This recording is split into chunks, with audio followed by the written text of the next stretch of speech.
The spirit of healing is a legendary creature that, according to the lore of this fantasy world, is capable of performing true miracles. It is said to possess incredible beauty and colossal power, which is why it is revered as a deity in the human world.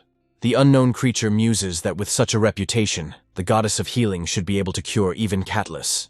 It then begins to pray to the spirit of healing in the desperate hope that it can cure the cruel affliction that is plaguing it. The creature begs the spirit to appear and vows that if it lends it its power, it will surely pay in kind.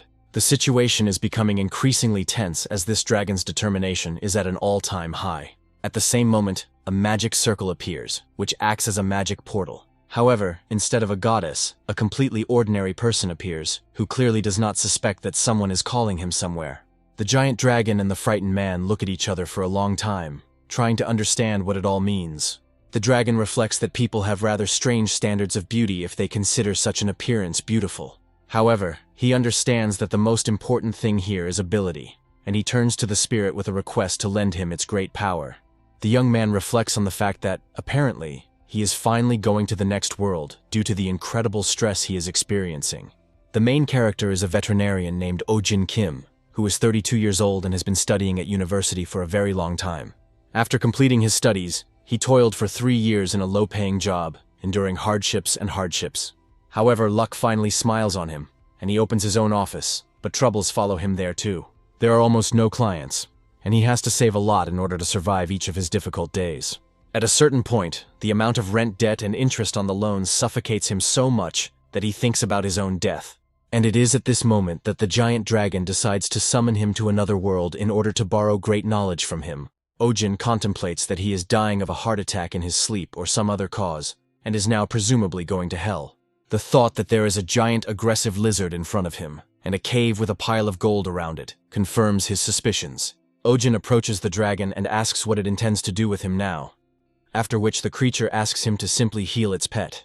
Oh-jin suggests that even after death he should work as a veterinarian and ponders what kind of pet a dragon might have. Meanwhile, the dragon demands that his dear pet, which he treasures so much, be immediately cured. Afterwards, he hands him a small fruit bat named Catless, who is on the verge of death. Oh-jin looks closely at this creature and realizes that in front of him is a very ordinary bat that needs treatment. The dragon asks him what he thinks about this case, hoping that he will be able to cope with this affliction. Oh-jin carefully analyzes the poor guy and realizes that he looks very bad, as he is exhausted and weak. He switches into professional veterinarian mode and asks the dragon how long he has been looking after this animal and when the symptoms appeared. The dragon reveals that his pet's name is Catless, and that he has been keeping it for a week, as bats are considered fashionable pets. He explains that compared to other dragons, he realized that he had never had an interesting pet to talk to. He adds that it was then that he thought about having the cute baby he saw in his cave. Oh-jin looks at the dragon with a look full of misunderstanding and aggression, since he really doesn't like such owners. In his book of principles, the second most hated type of owner is those who get pets purely for fashion reasons. Oh-jin realizes that the dragon really wants to cure his pet, so he decides to behave more decently. He asks him what the bat eats, to which the dragon states that he catches animals for her every day, but she never touches them. Oh-jin feels anger building up in his body, as this dragon just proves itself to be an even more incompetent master. Oh-jin also hates those owners who don't care how to take care of the animal they have. The dragon looks at him with interest and asks if it is a serious illness, stating that he is ready to do anything. Oh-jin loses his temper and abruptly explains that it is a fruit bat that does not drink blood and has no connection with violence. Afterwards, he gives the giant creature a lecture, explaining that Catless eats only fruit, and that is why he is so ill. Oh-jin also points out that the temperature in this cave is too low, and that the mouse may simply not wake up from hibernation. The dragon is very surprised by such behavior on the part of the healing spirit, but he cannot do anything against him, since he loves Catless. After some reflection, he realizes that there is no turning back, because, while loving nature, he unknowingly makes terrible mistakes. He realizes that no matter how tiny this mouse is, it is still alive, and he needs to take responsibility for his pet. After this, he bows his head and carefully tries to pick up the little bat to talk to it. First of all, he admits that his selfish desires and delusions are causing him to suffer. The dragon also states that he never meant to hurt him and deeply regrets being so careless. He promises to bring him fresh fruit and then return him to where he took him from, so that he can continue living his life. He adds that the pet's happiness is much more important to him than his own greed, and expresses gratitude for this important life lesson. Ojin reflects that this hell turns out to be much more reasonable than he first thought, and perhaps it's not so bad here. The dragon turns to the protagonist, thanks him for making him come to his senses in time, and asks what he wants. Ojin reveals that he would like to be born as an Arab prince and oil tycoon in his next life. The dragon listens to him attentively and does not understand a single word, assuming that this is probably the language of the spirit of healing. After some time, he turns to him again and says that he is ready to provide him with one very interesting thing. He hands him a small pendant, explaining that it is a magical artifact infused with his divine power. He also explains that with this artifact one can create whatever one wishes, but if one's intentions are evil, the artifact will not work. The dragon continues to tell the unsuspecting Ojin how grateful he is to him and calls him the spirit of healing. After this, he wishes him a safe return and activates another portal, which starts the transfer procedure. Ojin wonders in his mind if this place really is a metaphor for the afterlife. After a while, it occurs to him that right now he is entering some kind of story from a comic book, and he doesn't like it. He turns to Mr. Dragon again and says that if his reward is to be brought back to life, he has a request. At the last minute, he demands to be returned to the early days of Bitcoin's emergence so that he can buy in time. The dragon, of course, doesn't understand anything, and then happily heads to the exit of the cave to get some fruit. Ojin is transported to an unknown place that looks nothing like the world he was originally taken from. He doesn't realize it yet, and is upset that he is missing out on a chance that he feels only comes once in a lifetime. He reproaches himself for not asking for a golden plot of land in a prestigious location, or shares in some large company. He sadly realizes that he should have learned to make wishes faster so as not to receive some pathetic trinket for his work. He remembers the dragon's words about divine power, and tries to understand what to do with such a thing, about which he understands absolutely nothing. Angered, he realizes that he was never told how the item works, and accuses the dragon of making it a useless thing. Suddenly, a strong young man approaches him, and asks why he is standing in the middle of the road and getting in his way. After this, he pushes him aside and orders him to go to the devil so as not to interfere with carrying things. Ojin only now realizes that something is wrong here, and decides to look around to figure out where he is. He hears unfamiliar voices, which indicate that, apparently, he is entering some kind of bazaar. Taking a closer look, he finds himself in a medieval town that looks nothing like modern-day Korea. He is pushed aside again by a passerby who asks him why the hell he is standing in the middle of the street and bothering other people. Ojin feels like the blow to his shoulder is very real, as if he is actually being reincarnated and entering another world. He remembers the dragon's words about sending him back, but now he has even more questions. Suddenly a fruit seller approaches him, informing him that she has the best ripe apples that taste like honey. Ojin asks her what this place is, and she assumes that he is a traveler, since his clothes look very strange. After this, she tells him that he is entering the Belmore region, which is located south of Baron Doyle's estate. Ojin realizes that this dragon is a complete idiot, and does not realize that there are different worlds in which people live. The merchant assumes that Ojin comes from some little-known village, and therefore decides not to focus on it. A few moments later, there is an incredible roar, causing a large number of boxes to fall to the ground. An unknown mammal picks up these boxes and dumps their contents into its huge mouth. Ojin sees a giant lop-eared rabbit named Elizabeth who eats uncontrollably when stressed. Although this sight looks quite cute, it is better not to stand in its path, as it can crush you with its paws. The remaining passers-by begin to run away, and the merchants try to hide their products so that the giant rabbit doesn't eat them. Ojin is surprised by how calmly monsters are treated in this world, and the merchant explains that it is Lord Belmore's personal pet. Ojin questions the wisdom of calling such a gigantic monster a mere pet, but is advised to flee. Ojin suddenly turns around and hears the loud, piercing cry of a miserable child who doesn't know what to do. A poor girl loses her mother, and now finds herself in grave danger when a giant rabbit appears in front of her. As it turns out, this rabbit is apparently omnivorous, and is willing to try even a living creature to cope with its stress. Ojin wonders what's going on here and realizes that a rabbit clearly shouldn't be acting like this. He realizes that he has never heard of rabbits trying to eat anyone alive, and decides to act immediately. In just 2 jumps, he finds himself in the right place, and dashes forward to save the girl from mortal danger. After this, he rolls for several meters along the pavement, receiving several bruises. But for him, this does not matter at all. He looks at the girl in surprise, checking if everything is okay with her, and at the same time trying to understand what is happening here.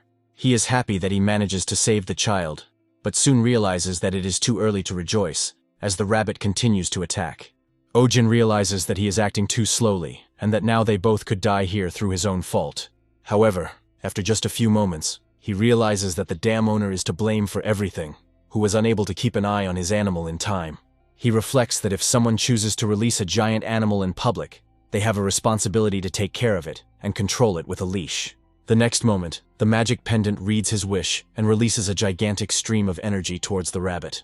Elizabeth stops in surprise and tries to understand what kind of strange magic is emitting a frightening hum. Before she can even process what's happening, a giant magical belt wraps around her ears. Ojin himself doesn't understand how he can do something like this, and looks in amazement at the mystical leash in his hands.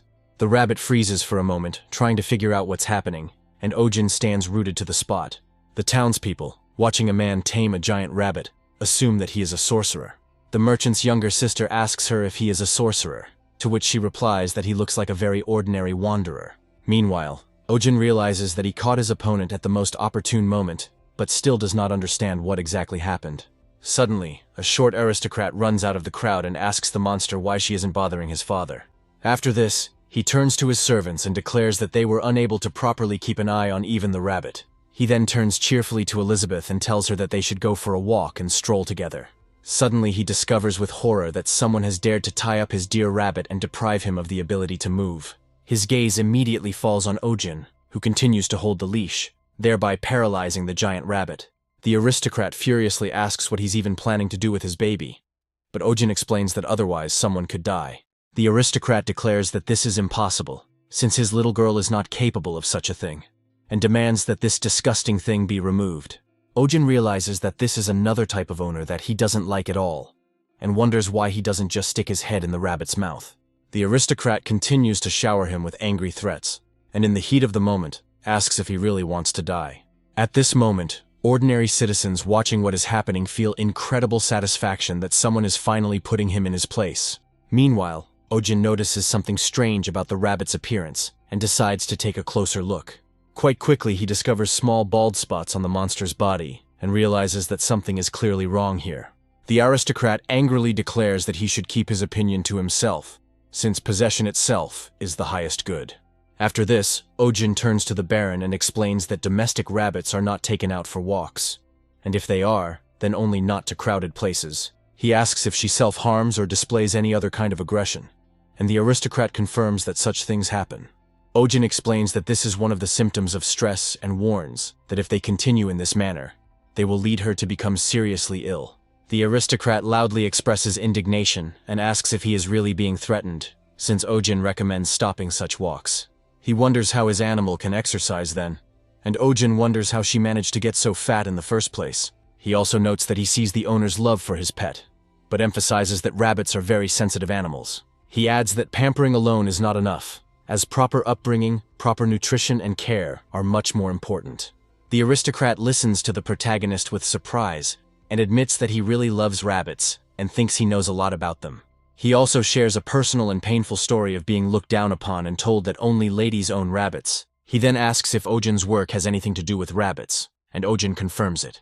The aristocrat claps his hands and orders the butler to bring everything they have here. Lord Belmore's butler hands Ojin a small bag, explaining that it doesn't contain much, but it's all they have. Lord Belmore himself, with his characteristic sentimentality, turns to his rabbit and asks her for forgiveness.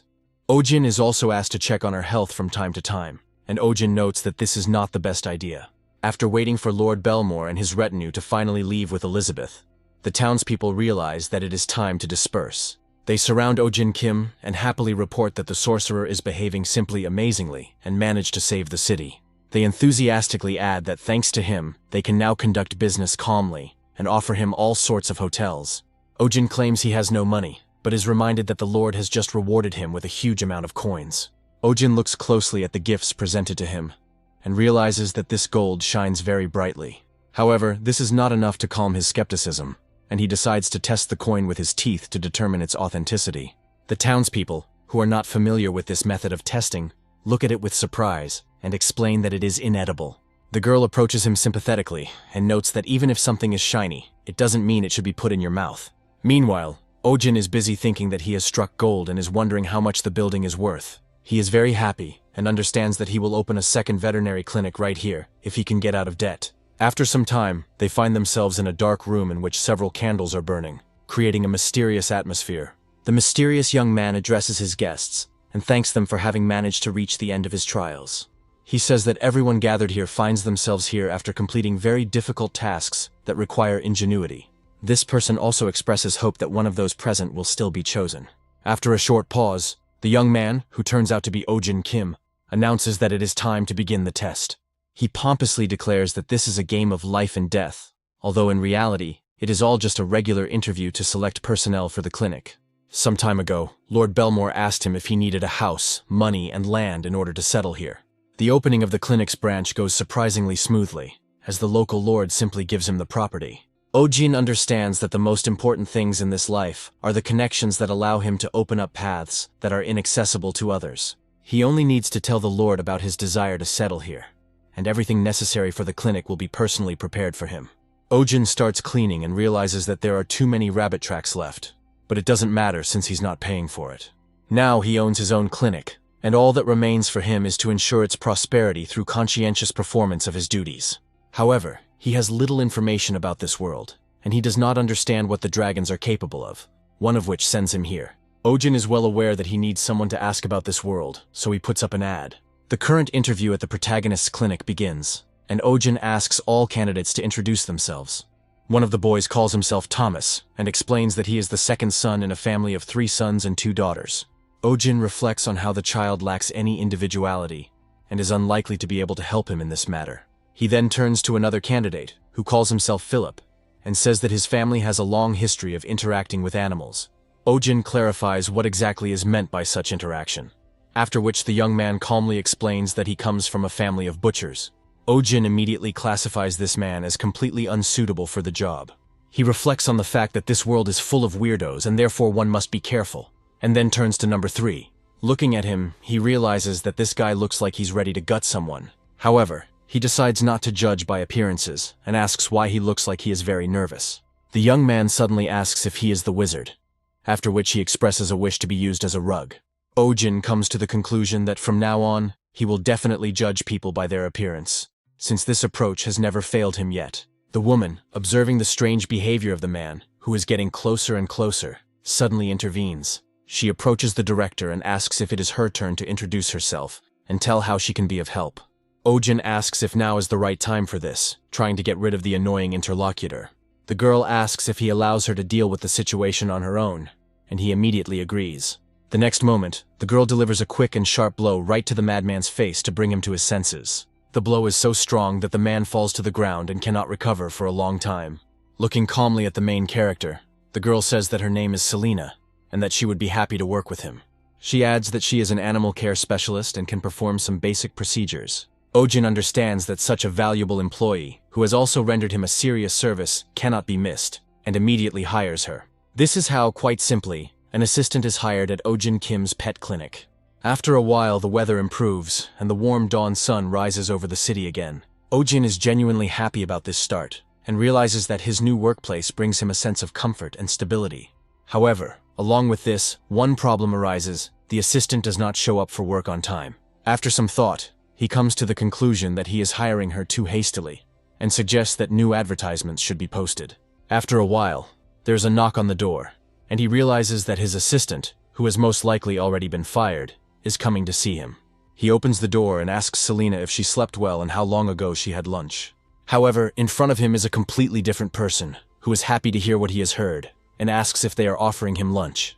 Ojin looks at him in surprise and asks who he even is, not immediately realizing who is in front of him. However, after some time, understanding comes to him, and he seats his first client at a table, offering water or tea. Ojin is happy to have the first customer come to this branch, as this is the first step towards paying the bills. Smiling, he realizes that he is overly focused on success, as he has already analyzed all the mistakes of previous clinics.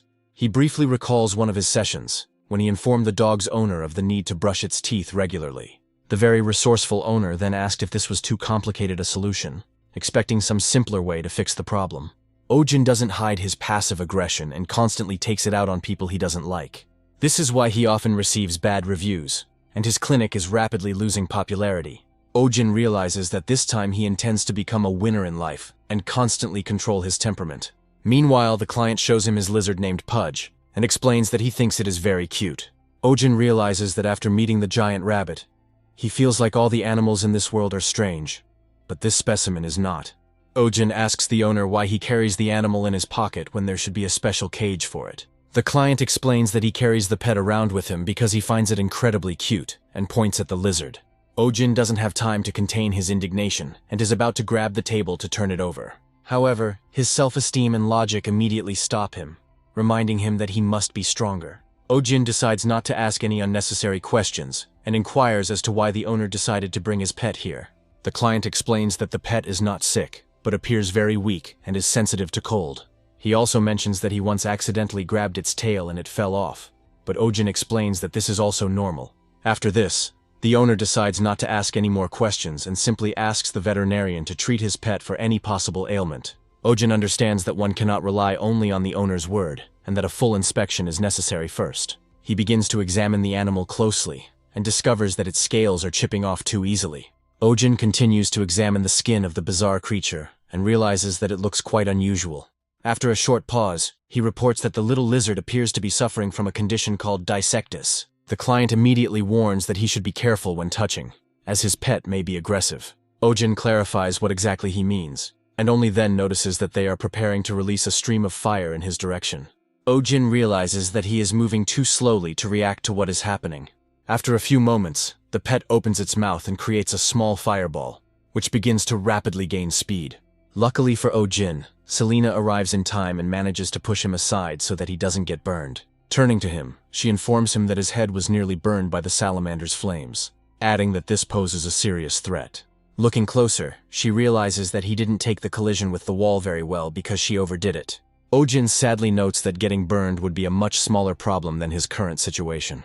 Ojin understands that the first thing to understand is that this lizard cannot be examined with bare hands due to its peculiarities. Selena continues her conversation with the client and asks where he found this salamander and how long he has been keeping it. The client says he picked up a salamander on the other side of the mountain and immediately realized it was love at first sight, so he took it home with him.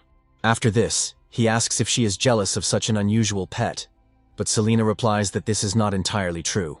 Looking intently at the client, she explains that catching salamanders in that area is illegal, and that the creatures are not domesticated. She reminds him that their population is extremely small, so their capture is prohibited, after which the client asks if he can still keep it. Selena states that it is indeed illegal, but he shouldn't worry too much about it. She explains that while it might work to indicate that the salamander is being brought in solely for medical treatment, the animal will still have to be returned. The client begins to cry and claims that he will never give up his beloved pet that he picked up. As he heads for the exit, he demands that they accept the situation and just let them love each other. Ojin wonders what is wrong with the man, and Selena suggests that he is deciding to return home. Ojin states that such behavior is unacceptable, and reprimands her for not detaining him and letting him go with the pet. Pointing to the door, he orders her to go immediately after this man and bring him back here even by force. Selena nods and understands that her director turns out to be a very serious person who is not averse to decisiveness. Trying to find this man, she heads into the city and quickly finds herself in a crowded market. The merchant reflects that life becomes much more pleasant after the Lord's rabbit stops appearing in the area. She hopes that while these people are busy with the Lord's affairs, no destruction is foreseen. Suddenly she notices a frightened man running across the square, followed by another girl in a hood. Ojin also follows her to ensure the capture of this scoundrel who could harm himself and others. Selena runs very fast and is able to catch up with even the most desperate fugitives. Ojin hardly has even a drop of that kind of stamina, so he has to operate at the very limits of his abilities. The merchant watches them in surprise, trying to understand what all this means and what they are trying to achieve with all this running around. She notes that she has no idea what is going on here, but for her own safety, she prefers not to show curiosity. The client mentally wonders why everyone in this world is trying to take his pet away from him, since, in his opinion, he has done nothing wrong.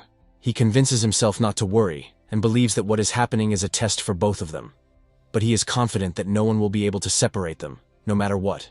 Ojin begins to lose patience and orders him to stop immediately if he values his life and his knees. After a while, everyone is forced to take a break, as Ojin's stamina runs out completely. Selena watches him phlegmatically and remarks that he should train more often to avoid such troubles. She also clarifies whether the salamander is actually unable to molt due to illness.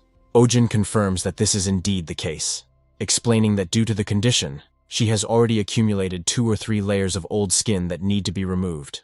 Selena notes that in that case they need to hurry, as the situation is quite dangerous. She adds that if the salamander cannot molt, the flame will build up inside it, and when it reaches a critical concentration, the consequences will be extremely severe. Selena assures that this will lead to a grand rampage, which will end only when the creature's energy is completely depleted. From her point of view, rampaging salamanders are extremely dangerous and capable of reducing the entire area to ruins, not only harming their owner.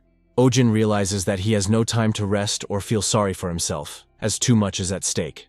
Meanwhile, the client makes his way to his home, constantly looking back and noticing that no one is following him anymore. He happily tells his pet that everything is fine, and that now no one can separate them, despite the cruelty of this world. After this, he decides to capture the moment in song, and starts looking for paper to write down the poems on. He reflects that inspiration has finally struck, and that it will be a true masterpiece if they can convey eternal love through song. All this time, while the bard thinks only about his meaningless songs, the salamander gets worse and worse. It's clear from her eyes that her mood is gradually turning aggressive and clearly has no intention of stopping. Turning around, the bard asks his pet what he thinks of the poetry, which he considers to be of such high quality. At that very moment, a powerful explosion was heard, which immediately made him realize that he should have listened to Ojin's words. A moment after the explosion, the bard tries to cough as the shockwave kicks up a huge amount of dust. On top of everything else, the entire house is gradually starting to catch fire. But the bard still doesn't fully understand what the problem is. Turning to his pet, he asks him what happened and why he decided to do such a thing. He assumes that the pet is angry about something, but he still believes that this is not a reason to start such a serious fire. After this, the bard pulls the pet along with him, believing that it is dangerous here, and that they need to get out as quickly as possible. However, the angry salamander realizes that she no longer intends to tolerate such disdainful treatment. After this, she opens her mouth and prepares to create another fireball to direct towards the bard. The bard looks at his pet in amazement and still cannot believe his own eyes. He convinces himself that it is just a joke, since his dear pet would never spit fire at him. Selena and Ojin come to the aid of this naive man in time, who would otherwise have become a victim of his own stupidity. Ojin struggles to hold the fiery creature's mouth shut so it doesn't continue its rampage. He asks his assistant if this means that the creature will now deliberately attack people. Selena claims that the salamander has completely lost its mind and that it needs to be calmed down immediately before it is too late. Ojin understands that taming a creature composed almost entirely of concentrated energy will be extremely difficult. His head is racing with options on how to deal with this misfortune. In response to these thoughts, the necklace hanging around his neck responds and begins to slowly pulsate with energy. Ojin focuses on wanting to put out the flames around him, and suddenly a small fire extinguisher appears in his hand.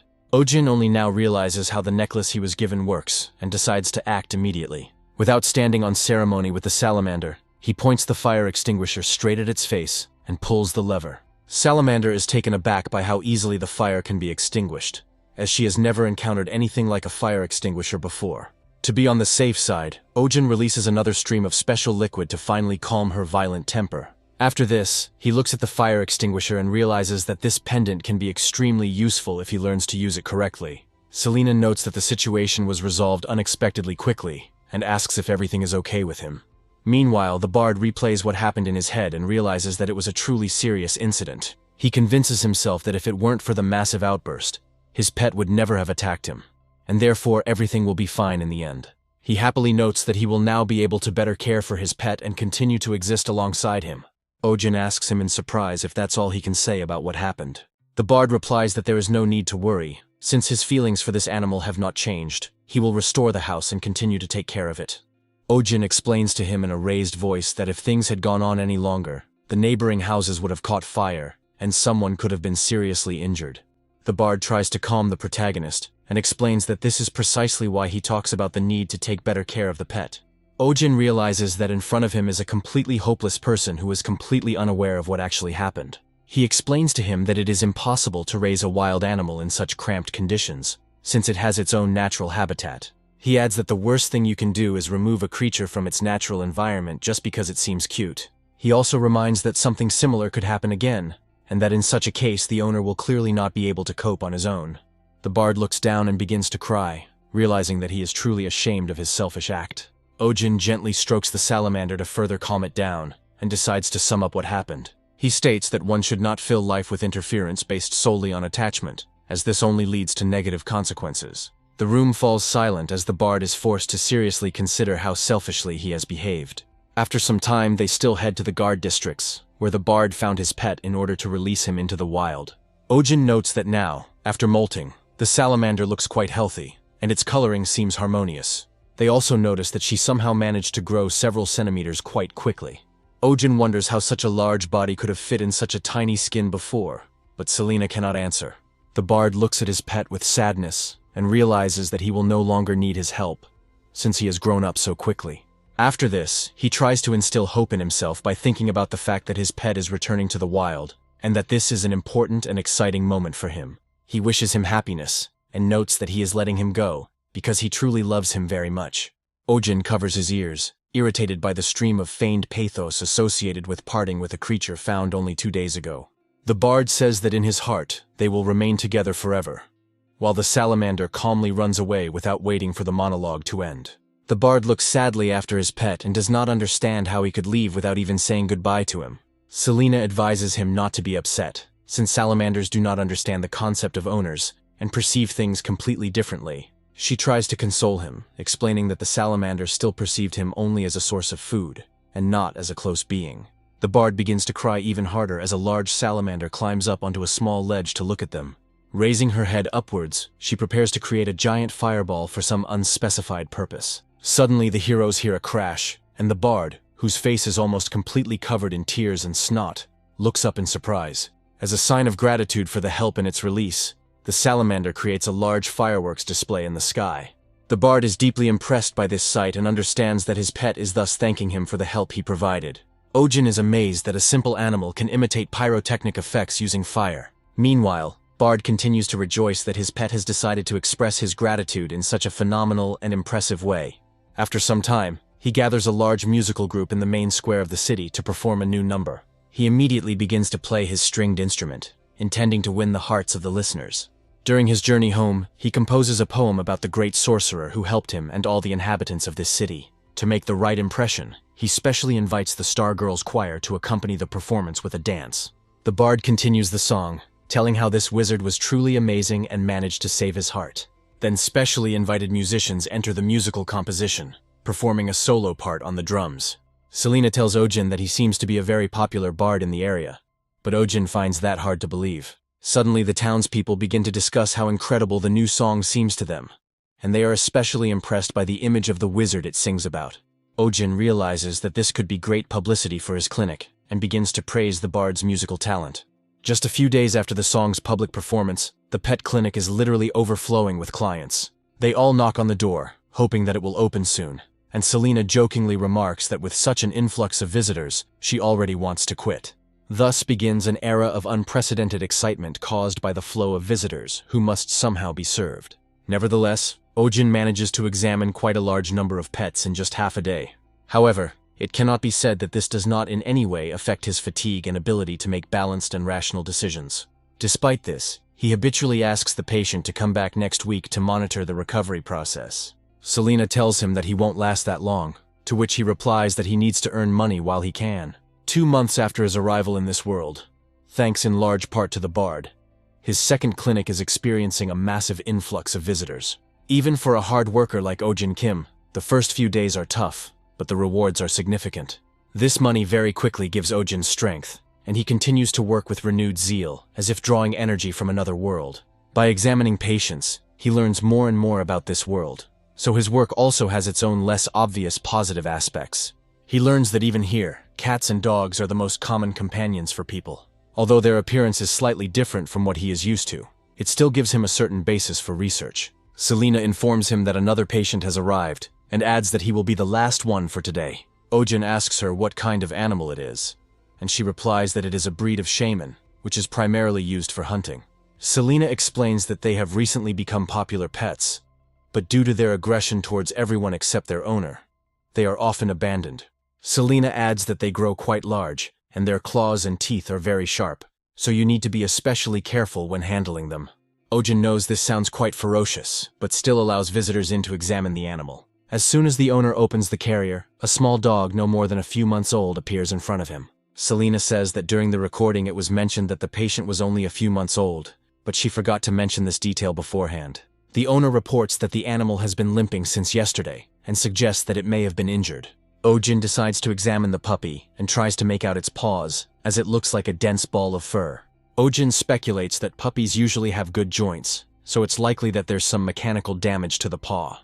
After taking a closer look, he discovers a small splinter lodged in the pad of the paw, causing the poor creature severe pain. Ojin quickly takes the tweezers and removes the splinter, noting that everything should be fine now that the source of the pain has been removed. After this, he decides to disinfect the little puppy's paw, and this completes the treatment procedure. Ojin looks at the contented creature and realizes that in front of him is a living ball of wool with incredible activity. This brings a genuine smile to his face as he feels joy seeing happy and contented animals after treatment. Selena notices this, but decides not to say anything until the little dog's owner leaves the clinic. The woman expresses her sincere gratitude to Ojin for helping her in such a difficult situation, when there was almost no hope left. Ojin bids her farewell, then rests his head on the table and notes that they have finally finished the reception, which cannot but please him. Selena looks at him closely and says that he looked very happy during the last appointment. She asks him if it was because he found the puppy adorable, or because the workday was ending. Selena explains her point by noting that she rarely sees him so happy with anything other than significant financial income. Ojin replies that none of the patients were in serious condition today, so today can be considered a walk in the park.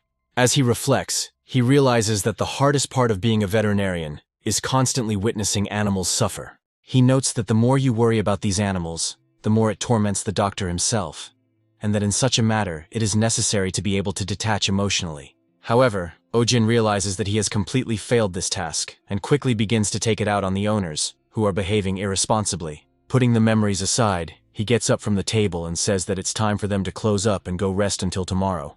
He also notes that there were quite a lot of visitors today, so the day can be considered a success in financial terms. He adds that the sun will set soon, and at that moment, he notices a strange pale man in the window who is looking at him eerily. This man calls out to the protagonist in a sad voice, explaining that he needs not just help, but the help of a professional sorcerer. Ojin asks Selena if she can exorcise spirits, and she takes the broom, noting that she has a few ideas on how to get rid of him. The vengeful spirit suddenly opens the window and continues to repeat the protagonist's name, causing him to become very scared. After this, the spirit grabs him and begins to pull him towards itself, but Ojin is unable to resist due to extreme fatigue. A few moments later, he finds himself on the street, after which he is quickly carried away in an unknown direction. Selena is genuinely surprised that spirits are able to interact with the material world and move so quickly while holding another person. They are transported several kilometers away from the city to a small forest area, where the ghost decides to stop. It soon becomes clear that this ghost is an ordinary person who is simply following orders from his superiors. He apologizes to Ojin, explaining that he didn't expect him to have such a hard time climbing the hill due to his extreme fatigue. Ojin asks his unexpected visitor who he is, emphasizing that he doesn't look like a ghost at all. The man replies that his name is Sven, and that he is an employee of the city administration in this area. After this, he begins to bow and says that he was told that Ojin was able to calm even the Lord's rabbit. He then suddenly asks him if he could catch a stray dog, leaving Ojin genuinely confused. Selena suddenly appears out of nowhere and says that they are not an animal rescue team. Sven replies that they are their only hope as they have very little time left. Selena asks him what he means, and the man explains that 2 months ago the dog took over territory in the middle of the mountains. He annoyedly states that they are planning to build a highway there, but the dog has not yet been caught because it is too fast.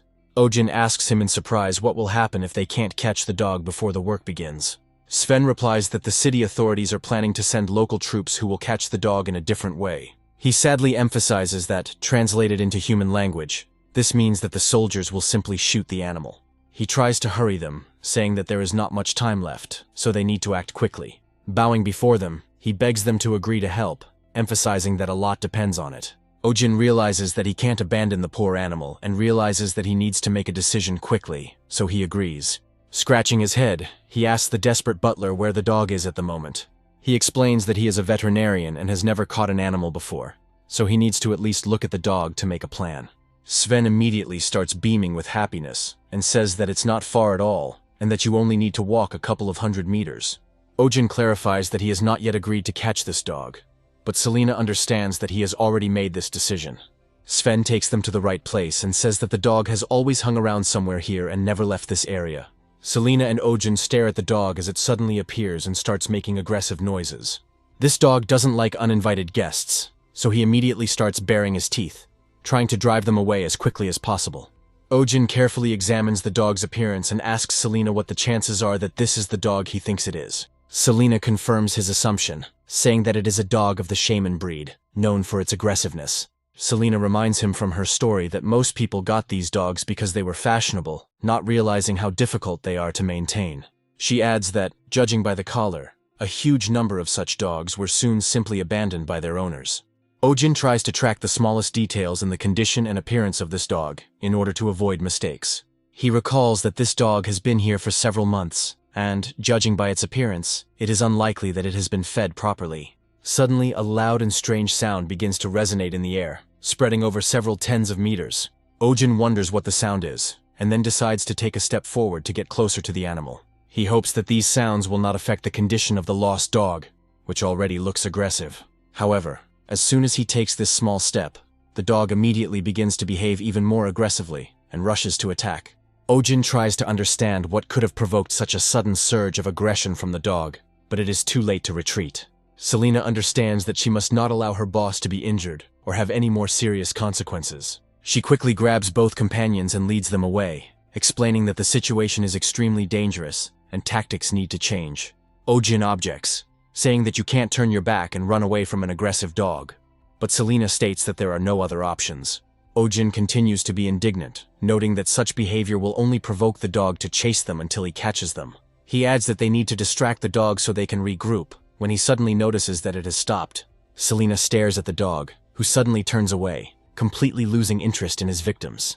Ojin wonders why the dog decided to stop, as it is a hunting breed that usually does not abandon its prey. He emphasizes that they are looking at an enraged hunting animal, and yet it has returned to its original place. Taking a closer look, he notices that the dog constantly stays near a small cave and seems to be guarding something.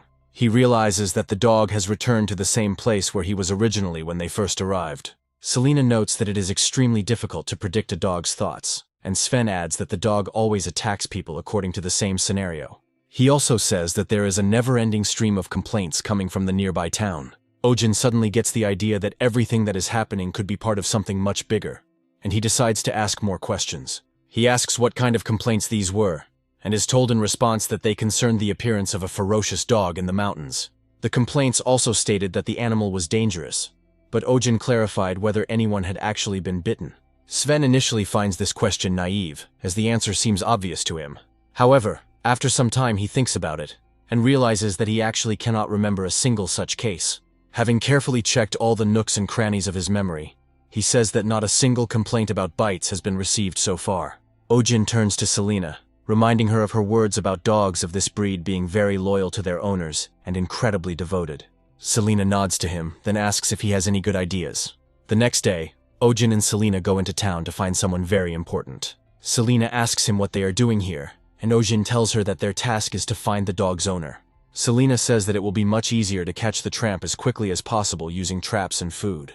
Ojin expresses doubts about this plan, saying that, in his view, food alone will not be enough. Selena asks him why he thinks that, and then he asks her to remember how skinny the dog was when they saw him. He adds that this is a hunting breed that could, in any case, get its food while in the forest. From his point of view, this dog is kept in one place by something much more serious than hunger. He suggests that it may well be an order from the owner, who has promised to return. He notes that this breed's devotion to its owner is absolute, which is why the dog still guards this place. Ojin says with irritation that in the places where he comes from, there were also people who got rid of dogs in this way. That's why he says that once they find this man, they're going to deal with him seriously first, and then take the dog with them. He adds that the man should see the condition of the abandoned dog. They decide to ask ordinary residents about the whereabouts of this dog's owner, but no one can give a clear answer.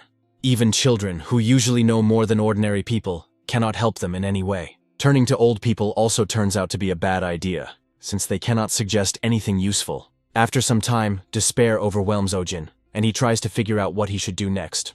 He suggests that the owner might be unnaturally cruel, and Selena suggests that everyone in this town hates the stray dog. Suddenly, a figure appears in front of them, who informs them that no one knows the owner of the stray dog, so they cannot help. Coming closer, the girl says that they are the first people who ever ask about Mr. Jack. Ojin looks up encouraged and asks the girl if she knows the dog's owner and where he is now. The girl asks them to follow her, after which she takes them to a small house located outside the city. Ojin says that Mr. Jack has gone too far, and the girl explains that this is why no one knows anything about him. Ojin knocks on the door, wondering if Mr. Jack lived there alone with his dog, but the girl corrects him.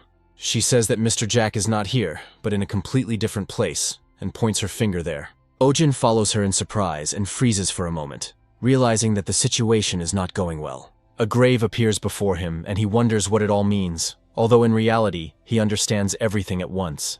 The girl says that Mr. Jack died while on a mission several months ago. Ojin clarifies when exactly this happened, and realizes that the date roughly coincides with the appearance of complaints about the dog. The girl says that people around her continue to blame the dog's owner, but Mr. Jack did not abandon his dog. She explains with a heavy sigh that he simply couldn't come back for it because of the tragedy that happened. She also says that she tried to take the dog, but all her attempts were in vain, after which she mentions that the dog's name is Max. She asks them to try to help the animal, emphasizing that this dog does not deserve such treatment from people. Ojin looks down and realizes that he was too hasty in his anger at his master, due to his own bad habit of jumping to conclusions. He takes a few steps towards the grave and clenches his fists, trying to cope with the pangs of conscience. After a short pause, he bends over the grave and says that he wishes this man to rest in peace. He also notes that he is terribly sorry that he allowed himself to make such a hasty and erroneous conclusion about this man. After a symbolic pause, he makes a promise that he will save the dog at any cost as a sign of respect for its owner. After some time, the sun begins to set, but the heroes still have time to come up with a plan. Sven meets several travelers and asks them why they have arrived so early, noting that he was only expecting them tomorrow. The armed soldiers respond that their previous mission is completed, so they are slightly ahead of schedule. One of them adds that they don't necessarily have to put off this task until tomorrow, since they have no desire to linger here. The soldiers say they are determined to deal with the wild animal right now, stressing that it will be easy. He adds that people hate the dog anyway, so it's unlikely anyone will mourn the loss of such a creature. From his point of view, it doesn't matter whether it happens today or a day later, since nothing will change. Meanwhile, Ojin enters the house that used to belong to Mr. Jack to take a closer look at it. He smells medicinal herbs and assumes that the man was either a forester or a herbalist. Selena suggests that they take something with the owner's scent, and they discover a small set of clothes. Ojin also says that upon inspection, they find a small frame with a photograph. Looking closer, he discovers that the photo depicts Mr. Jack himself and his pet Max. Ojin is very touched by the fact that this herbalist cared so much for his pet and treasured him. He wonders what could have happened when Selena suddenly makes a suggestion. She points to the wall where an image of this creature, or rather, a living plant, is displayed. Ojin wonders what it is, and Selena asks him if he has heard of such a plant and its special cry before. He adds that this plant is very rare and difficult to collect, which is why all herbalists dream of finding it, because it is extremely expensive. Gradually, everything comes together to form a coherent picture, and Ojin begins to understand what exactly happened that day. Looking at the photograph, he mentally says that now everything has fallen into place, and he knows what exactly happened. Meanwhile, clouds are gathering over the forest and the sun is setting, heralding the onset of a dark night. Max lies on the cold ground in the hope that his owner, whom he has been waiting for so long, will soon return. Hearing the unfamiliar sounds, he stuck out his tongue and happily wiggled his tail, anticipating the return of his precious owner. For a while he is transported into the past, remembering that on that day there was a heavy rain, and they took shelter in this cave. His master lit a fire and said that it was worth waiting for the rain to subside, since there was no point in rushing. Max lay down near the fire to regain his strength and dry his thick fur. Mr. Jack hurried to help him and took out a small towel with which to wipe off the wet fur. He happily noted that it was great that he had brought a towel, which would allow him to dry off quickly. He asks Max to stand still, explaining that if he stays wet, it will only lead to illness. However, Max was very playful and immediately began to lick his owner's hands as a sign of gratitude. After this, he also placed his paws directly on his owner's body, which is why the old man called him a little rascal. However, such behavior only amused him, so he laughed heartily at his dear dog. Afterwards, he said that he was very lucky to have found such a safe haven where he could take refuge. He added that he had no idea the cave existed until he discovered strange plants deep within it. He was very surprised when he realized that in front of him was the precious mandrake that he had been looking for so long. He carefully analyzed the flowers, the shape of the leaves, and came to the conclusion that there could be no mistake here. He joyfully thanks the heavens, saying that he could not imagine that he would see a mandrake not only in books. He understands that there is no time to admire, since he needs to immediately go home for tools. Max immediately made it clear that he would like to go with his master, despite the fact that he was still not dry. However, Mr. Jack immediately stops him, saying that he can handle it alone, since the journey is not far. He promises Max that he will be back very soon, so the dog should wait a little, and everything will be fine. Smiling, he sincerely declares that today is indeed a very happy day, and that luck has smiled on him. The dog continues to guard the cave in the hope that its owner will return very soon. Mr. Jack is being prudent because if he waited until the rain stopped, something bad might happen to him. However, he underestimated how dangerous long rains can be in mountainous areas and the consequences. Too late, he heard a loud roar that heralded the beginning of a landslide from which there was no escape. Unfortunately, this man's fate was unenviable, and he died in a landslide. Nature is cruel and does not choose who will become a victim of weather conditions today. Time passes and the fire has already gone out. But the owner, for obvious reasons, was still unable to return to his dog. Max continues to guard the cave, as this was the last order he received from his master. He waits for a long time in the hope that his owner will return soon. But these dreams are not destined to come true. Looking at the rainbow that appeared after the rain, he begins to whine sadly, missing his owner. However, the owner never comes, and the dog does not leave the cave to try to find him.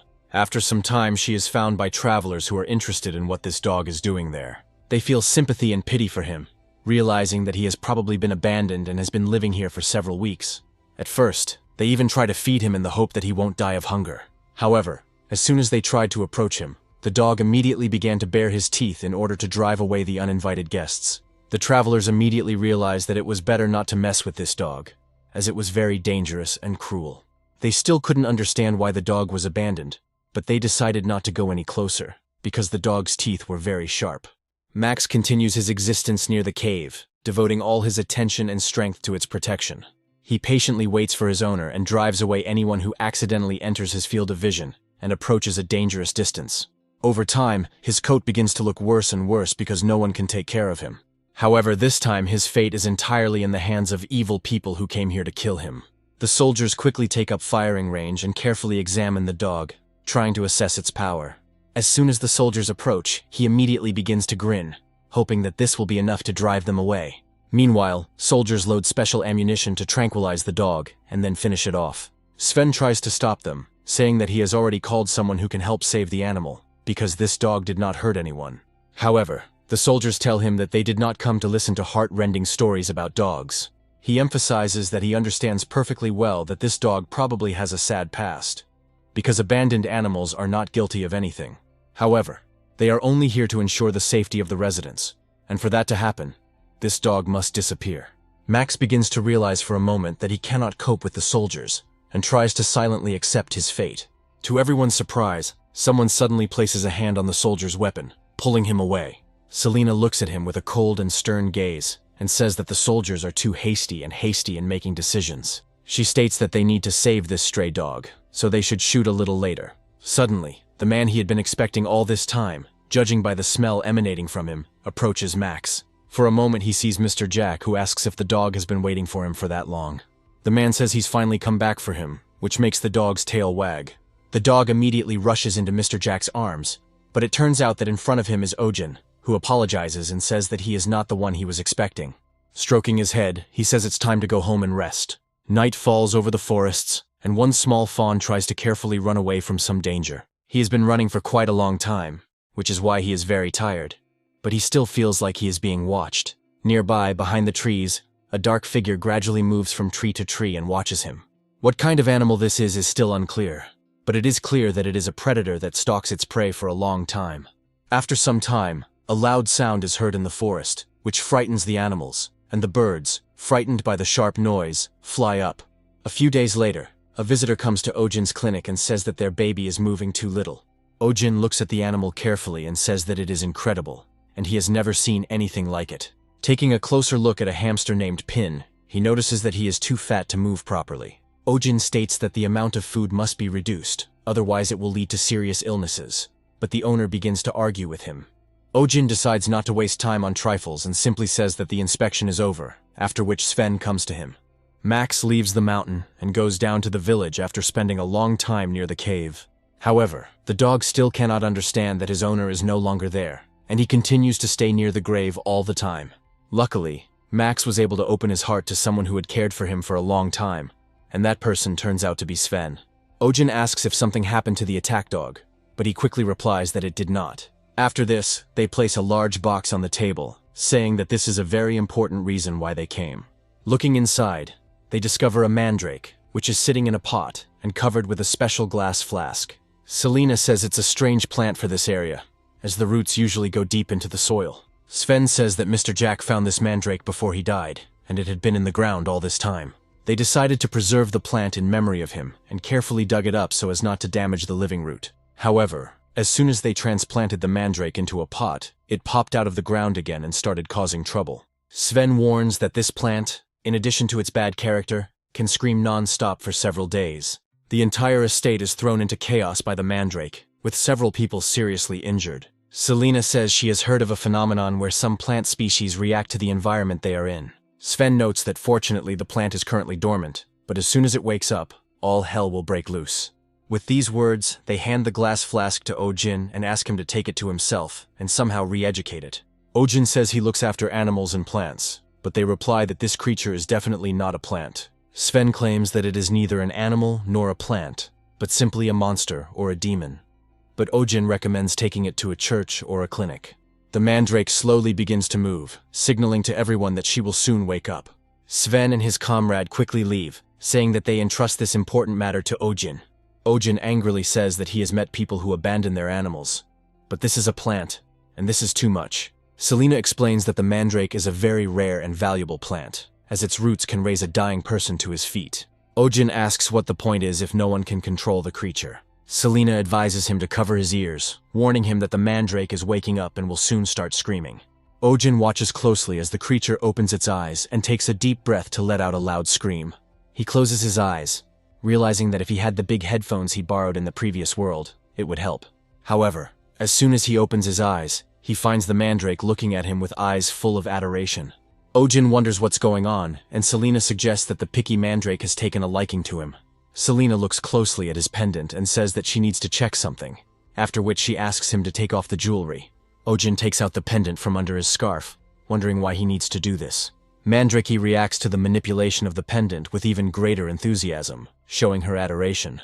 Ojin asks what's going on, and Selena replies that the mandrake looks happy and starts dancing.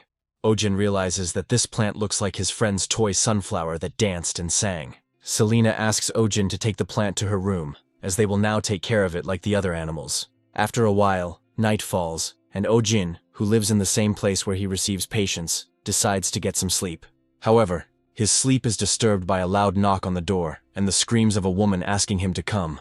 Ojin, barely opening her eyes, says that night visits are 30% more expensive, but this doesn't bother her at all. She asks him to save her baby and shows him a badly injured puppy that has wings. Ojin looks closely at the puppy, trying to figure out who or what he attacked. Selena notes that these wounds cannot be stopped with simple means and recommends using mandrake leaves. Ojin takes the leaves to complete the task, but as soon as Selena gets closer, the mandrake begins to rebel. Selena soberly assesses her chances and says that it would be better if Ojin himself asks the plant for help. Ojin carefully approaches the mandrake and says that it would be great if she gave him the leaf. Without asking any unnecessary questions, the mandrake is ready to give out one leaf. All this is accompanied by strange sounds that cause Ojin to become confused about the plant's intentions. He admits to himself that he would prefer never to hear this sound if he could live his life over again. Pulling himself together, he continues treating the puppy and notices that the bleeding quickly stops. The owner cries, saying that she will never forget this, and Ojin promises that they will continue the treatment. After the mistress leaves, Ojin is glad that he can finally close his eyes and get some sleep. However, the sleep lasts no more than 30 minutes, because soon a man breaks into the clinic again and asks if he is asleep. The owner brings another puppy with the same wounds on its body. Ojin says that judging by the tracks, he was attacked by the same animal that attacked the previous puppy. After carefully analyzing the wounds, they come to the conclusion that such damage could not have been caused by any weapon. Ojin comes to the conclusion that some kind of animal, supposedly a psychopath, is playing with them, maiming other animals. Selena says she's never heard of an animal called a psychopath, and Ojin realizes that term hasn't been coined here yet. The daughter of the owner who brought the fawn says that she knows very well who did it. The girl explains that Baron Doyle's pet, who is a wolf, is to blame for everything. She says that the Baron releases his wolf into the forest in order to get rid of helpless animals. Ojin wonders if there are no laws protecting animals in this world, and wonders how anyone can do such a thing. It is hinted to him that aristocrats can do whatever they want, and Ojin curses feudal society for its injustice. After a week, the number of night visits from clients does not stop, but on the contrary, only increases. Ojin is very sensitive to the needs of others, so he loudly declares that he can no longer live like this. He quickly organizes a massive resistance and heads to the estate gates, ordering the Baron to leave immediately. Protesters wave torches and say the Baron must wake up and ensure the safety of the animals. Ojin leads a crowd of protesters to finally get rid of his headache. The gates open and extra guards come out onto the street, looking at the crowd with stern glances. Suddenly they ask if Ojin Kim is present and where he is if he is not there. Ojin realizes that the guards already know who started this, and carefully introduces himself by name, saying that he is the one they are looking for. Suddenly the guards bow respectfully to him, emphasizing their peacefulness and calm attitude. They carefully inform him that they will take him to the castle, and he does not need to worry about anything. Entering inside, he discovers Baron Doyle's wolf, Magma, who has also been attacked by an unknown beast. Doyle begs him to save his baby, adding that he will give him absolutely everything he wants if he succeeds. Ojin and Selena look at the wounded animal in surprise, trying to understand what all this means and who they need to catch now. Rumors are spreading throughout the city that a magical creature has appeared in the western forest and is attacking everyone. People claim that this is an unusual magical creature, and most likely some kind of huge monster capable of eating people. They come to the conclusion that very soon this creature will taste human flesh and begin to attack travelers. One of the men climbed onto a makeshift platform and said that there was nothing to fear, since Doyle had already begun the capture operation. He adds that a huge trap has been set up in the forest, and soldiers are patrolling the area day and night, so it's only a matter of time. Ojin listens attentively to Doyle's stories and mentally notes that more than 90% of what he says is not true. He recalls that most of the time the Baron simply cried and was hysterical, and his subordinates came up with a plan for him. Ojin realizes that this is his first encounter with medieval media that can easily manipulate people. Selena suddenly appears next to him and notices that he looks quite worried, despite his plan. Ojin explains that most of the animals brought to the clinic were victims of attacks in the East Forest. However, the attack on the guardian dog took place in the Western Forest, which is very far from the village. He also emphasizes that right now the soldiers are searching the Western Forest, ignoring other possible habitats. Ojin notes that it's useful to comb the area, as there have been completely different attacks recently. But the situation seems strange. Selena says that this is suspicious, since usually the villagers don't go into the Western Forest at all. Ojin asks her why people don't go there, and she replies that it is believed to be haunted by many ghosts. Ojin wonders if this is really the case when they are suddenly interrupted by the owner of a shop that has just opened. He shows them the item they recently ordered and apologizes for opening so late. These products turn out to be a specialized reinforced glaze mixed with a special powder. Ojin says he couldn't dream of a more technologically advanced tool, while the blacksmith notes that it would be difficult to replicate. Ojin asks the blacksmith if he would change his mind if he were offered a reward worthy of such high-quality work. The blacksmith immediately shakes his hand and says that he will do everything in his power not to disappoint them. In this way, they create several essential tools that will help treat animals in the future. Selena looks at the drawing and says that he never thought about organizing space this way. Ojin is pleased that his architectural genius will now be recognized in the modern world. Suddenly, a large number of movers enter the clinic, and Selena announces that they have brought medicinal herbs. Selena shows him a special plant that, when mixed with water and made into a decoction, produces an effective sleeping pill. She is also shown several plants that can be used as a pain reliever or sedative. Ojin is surprised that in this world there are herbs that lower blood pressure and sugar, because in his world nothing like that exists. He bows at Selena's feet and asks her to teach him this incredible art of the modern world. Suddenly, a girl bursts into the clinic, telling him that he must follow her immediately. She happily announces that the wild monster has finally been caught and can now be dealt with. Ojin, along with Selena, sets off to follow her, and a few hours later, arrives at the location with the Baron and his men. Ojin hears inhuman sounds and assumes that there is something terrifying in this place. Apparently this creature is some kind of dragon, or even more cruel monster that will have to be dealt with. However, the hunters quickly realize that the creature has escaped the trap and is now somewhere nearby. By giving commands to their dogs, they communicate that the enemy must be cornered to cut off his escape route. The hunting dogs see a dark force located near the trees and immediately rush there. Ojin comes closer and wonders if this is the monster everyone was talking about. In front of him appears a completely ordinary cat with a tattoo on its forehead, completely covered in thorns. The cat continues to hiss and bare his teeth, trying to drive away the approaching people, while they freeze. One of the knights notes that this beast looks like an ordinary stray cat and does not pose a danger. Doyle, in turn, claims that it is definitely a monster, as can be judged by the reaction of his dog. Wolf Magma does act a bit subdued when around this creature. Doyle recommends that everyone pay attention to the fangs and claws, adding that this is a truly vicious creature. Ojin realizes that the cat is clearly getting more attention here than he deserves. Meanwhile, the knights decide to take action and immediately throw out a special net to prevent the animal from escaping. One of the hunters prepares to use heavy-duty chains to transport the animal. The unfortunate animal continues to dangle in the nets, but is unable to move or escape. Ojin watches in horror as the people decide to set the monster on fire. Doyle states that they will first take him alive for a public execution. Ojin wonders if these people are seriously going to destroy the poor cat for fun. For a moment, he remembers how a married couple came to him, fed the cat, and then found him beaten. Ojin quickly realizes that this is the work of people who enjoy torturing animals. Some of the people he hates most are animal abusers, which immediately makes him furious. Meanwhile, he notices that the animal is trying to break the nets, and people are trying to catch it. Ojin tries to stop them immediately, telling them to cover their ears and mouths before it's too late. Everyone looks at him in surprise, trying to understand why Ojin was so rebellious. He points to the creature's forehead and explains that it is the mark of the devil. So now the situation is getting serious. Doyle looks at him in surprise and asks if this mark really belongs to the devil. Ojin states that this is a clear sign of the underworld, and the presence of the mark supports this theory. He explains that it has to do with demons who will bring a deadly virus into the world that will destroy millions.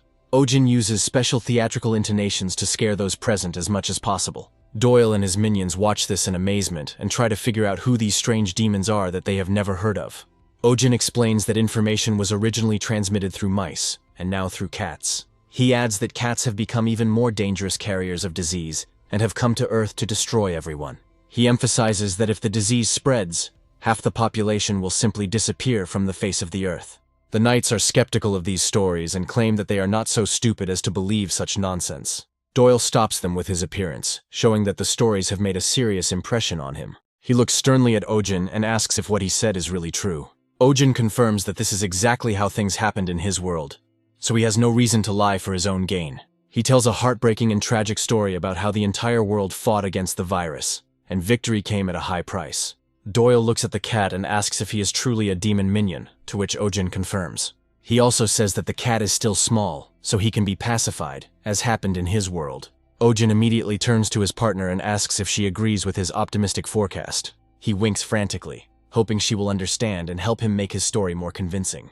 Selena agrees and claims that it is possible, adding that a cure can be created using the cat's blood and herbs.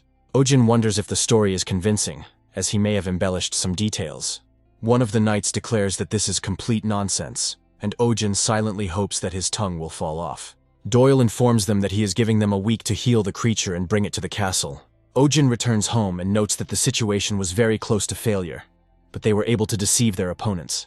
Looking at his interlocutor, he notes that she lies better than he expected, to which she explains that she did not lie. Ojin looks at her in surprise, and the girl explains that they can actually make a medicine using mandrake. Selena informs them that one mandrake will not be enough. They need about 100 of these plants, which will lead to their death. After that, she asks him why he wants to save this dangerous animal, because it is clearly not worth it. Selena clarifies that the cat is sleeping now, but when he wakes up, they will hardly be able to cope with him. Ojin notes that it is unlikely that the creature attacked the village animals, as that does not seem to be its style. He adds that he kept records of these injuries, and that animals in the area had wounds similar in shape and size. He then goes on to point out that Doyle's wolf injuries were significantly different from previous wounds he had examined. In his opinion, the size and shape of the claws indicate that the blow was inflicted by another animal. Ojin emphasizes that Magma has been attacking here all this time, but there is something else strange. He adds that Doyle had previously used his authority to cover up the wolf attack, but suddenly declared a hunt for the cat. Ojin suggests that the sudden hunt is meant to hide something, and that the cat is the true target. Selena explains that this explains why Doyle tries to catch the cat but doesn't kill it, and that's why he believed the lie. Ojin notes that the scar on the cat's forehead does not look like a normal wound, which is worrying. He understands that he has to get to the bottom of the truth and find out what this little boy went through. Selina is surprised by such dedication, since she previously perceived him only as an ordinary veterinarian.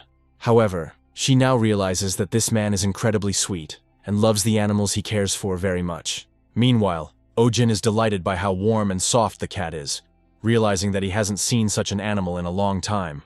Selina quickly changes her mind, realizing that the man is simply crazy and doing nonsense. The next day turns out to be difficult, as very loud cries of an unknown animal are heard in the clinic.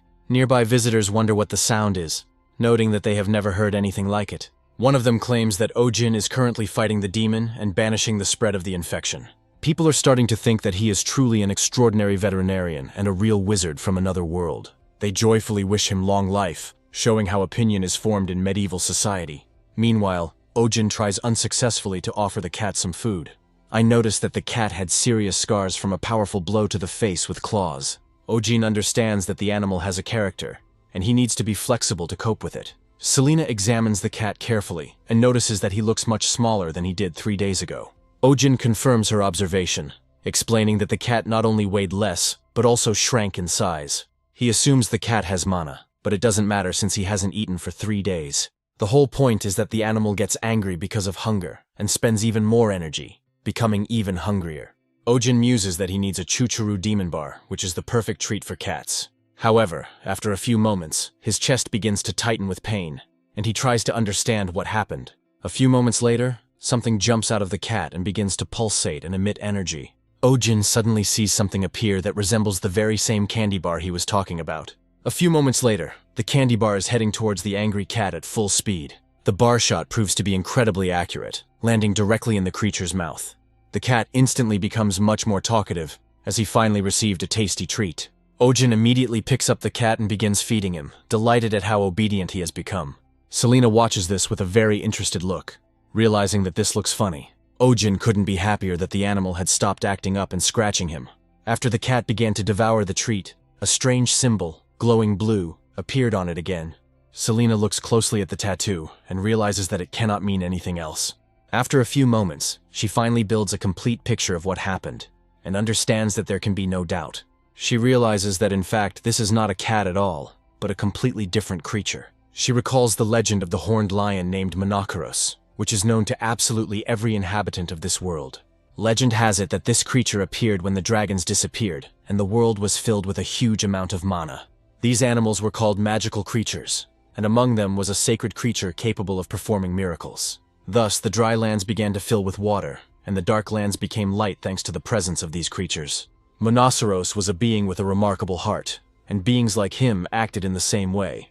They had the ability to regenerate, and moreover, it was said that their power was deadly.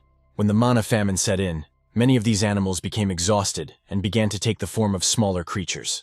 However, they did not lose their pride, and therefore no one could ever tame them except one man. That man was the spirit of healing, which is now Ojin, who continues to train his legendary beast. For a successful trip to the litter box, Ojin offers another treat to the legendary mystical beast named Sunja. Ojin continues to spoil his comrade, handing him another treat so that he will not deny himself anything. Selina begins to watch this with some skepticism, wondering if what is happening is normal. After a while, we are transported to Doyle's estate, who menacingly asks his servants what all this means. He wonders if this creature is actually eating from the hands of some pathetic veterinarian. The spy informs him that it is true, and he personally saw Ojin holding the beast in his arms like a child. Doyle points out that this simply cannot be true, but his comrade explains that the soldiers do not like this situation. He recalls the theories they had previously discussed, and again wonders if the cat really is unusual. Doyle states that humans definitely cannot tame Monoceros, and how weakened these animals are does not matter. From his point of view, the energy contained in their bodies could turn into poison and tear them apart, because their power is enormous. Doyle recalls Ojin's words that similar events had happened in the world before, and people had been struggling with them for years. Doyle reflects on what he heard, that Monoceros have never eaten from a human's hand. Doyle knows of a method of taming such animals that is still unknown, and it has been tormenting his mind all night. The next morning we return to Ojin's clinic, where some organizational changes have taken place. He now employs a little girl who acts as a secretary and deals with paperwork. Ojin is happy that his place is gradually being transformed, and is starting to look like a real, expensive clinic. He recalls that it was difficult for him in the past because Selina was unsociable, which scared off some clients. Selena could even use violence if someone tried to cut in line, which was also not a good practice.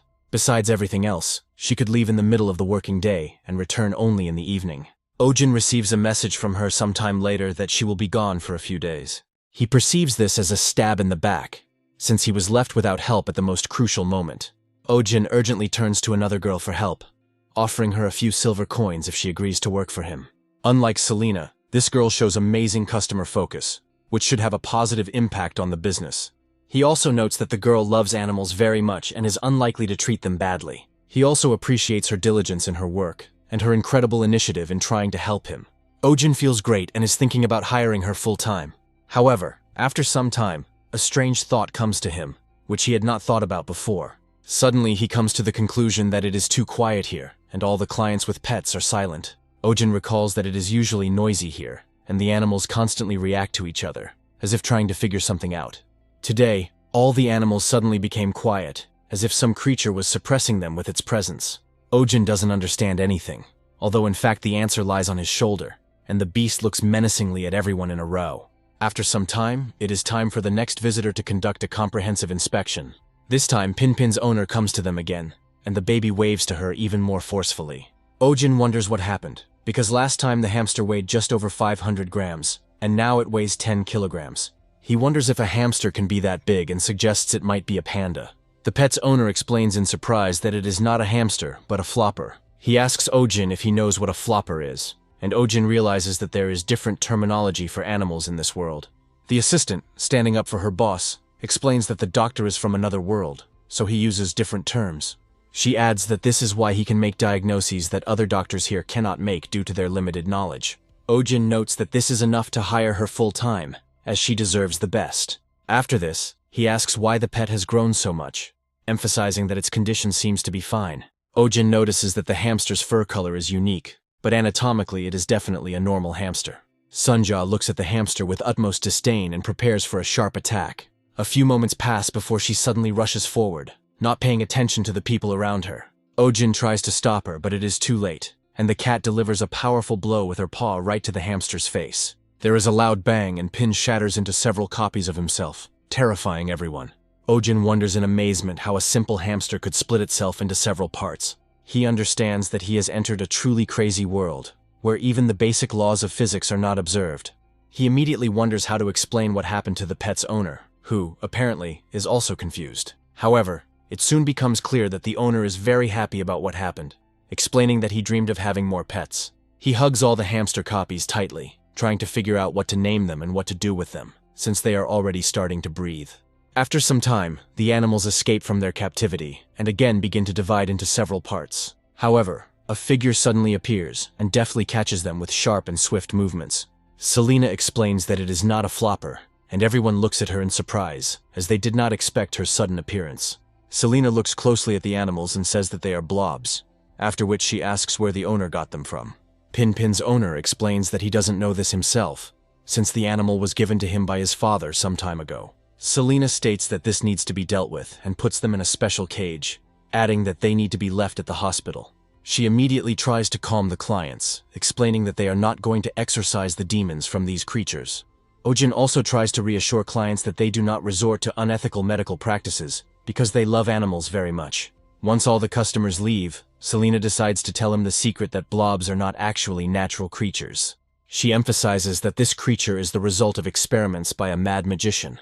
Ojin realizes that this world is truly insane, because even scientists here act like complete idiots. Selena says that the magician is not actually such a bad person, even though he has many shortcomings. She returns one of the Pinpin copies to the enclosure, explaining that she thought the breed was extinct and did not expect to meet them here. She guesses that at least hundreds of years have passed, and Ojin asks what her real age is. After this, he notices a sudden change in Sunji's behavior and asks what happened. A few moments later, there is a knock on the door, and Doyle's irritated voice orders it to be opened immediately.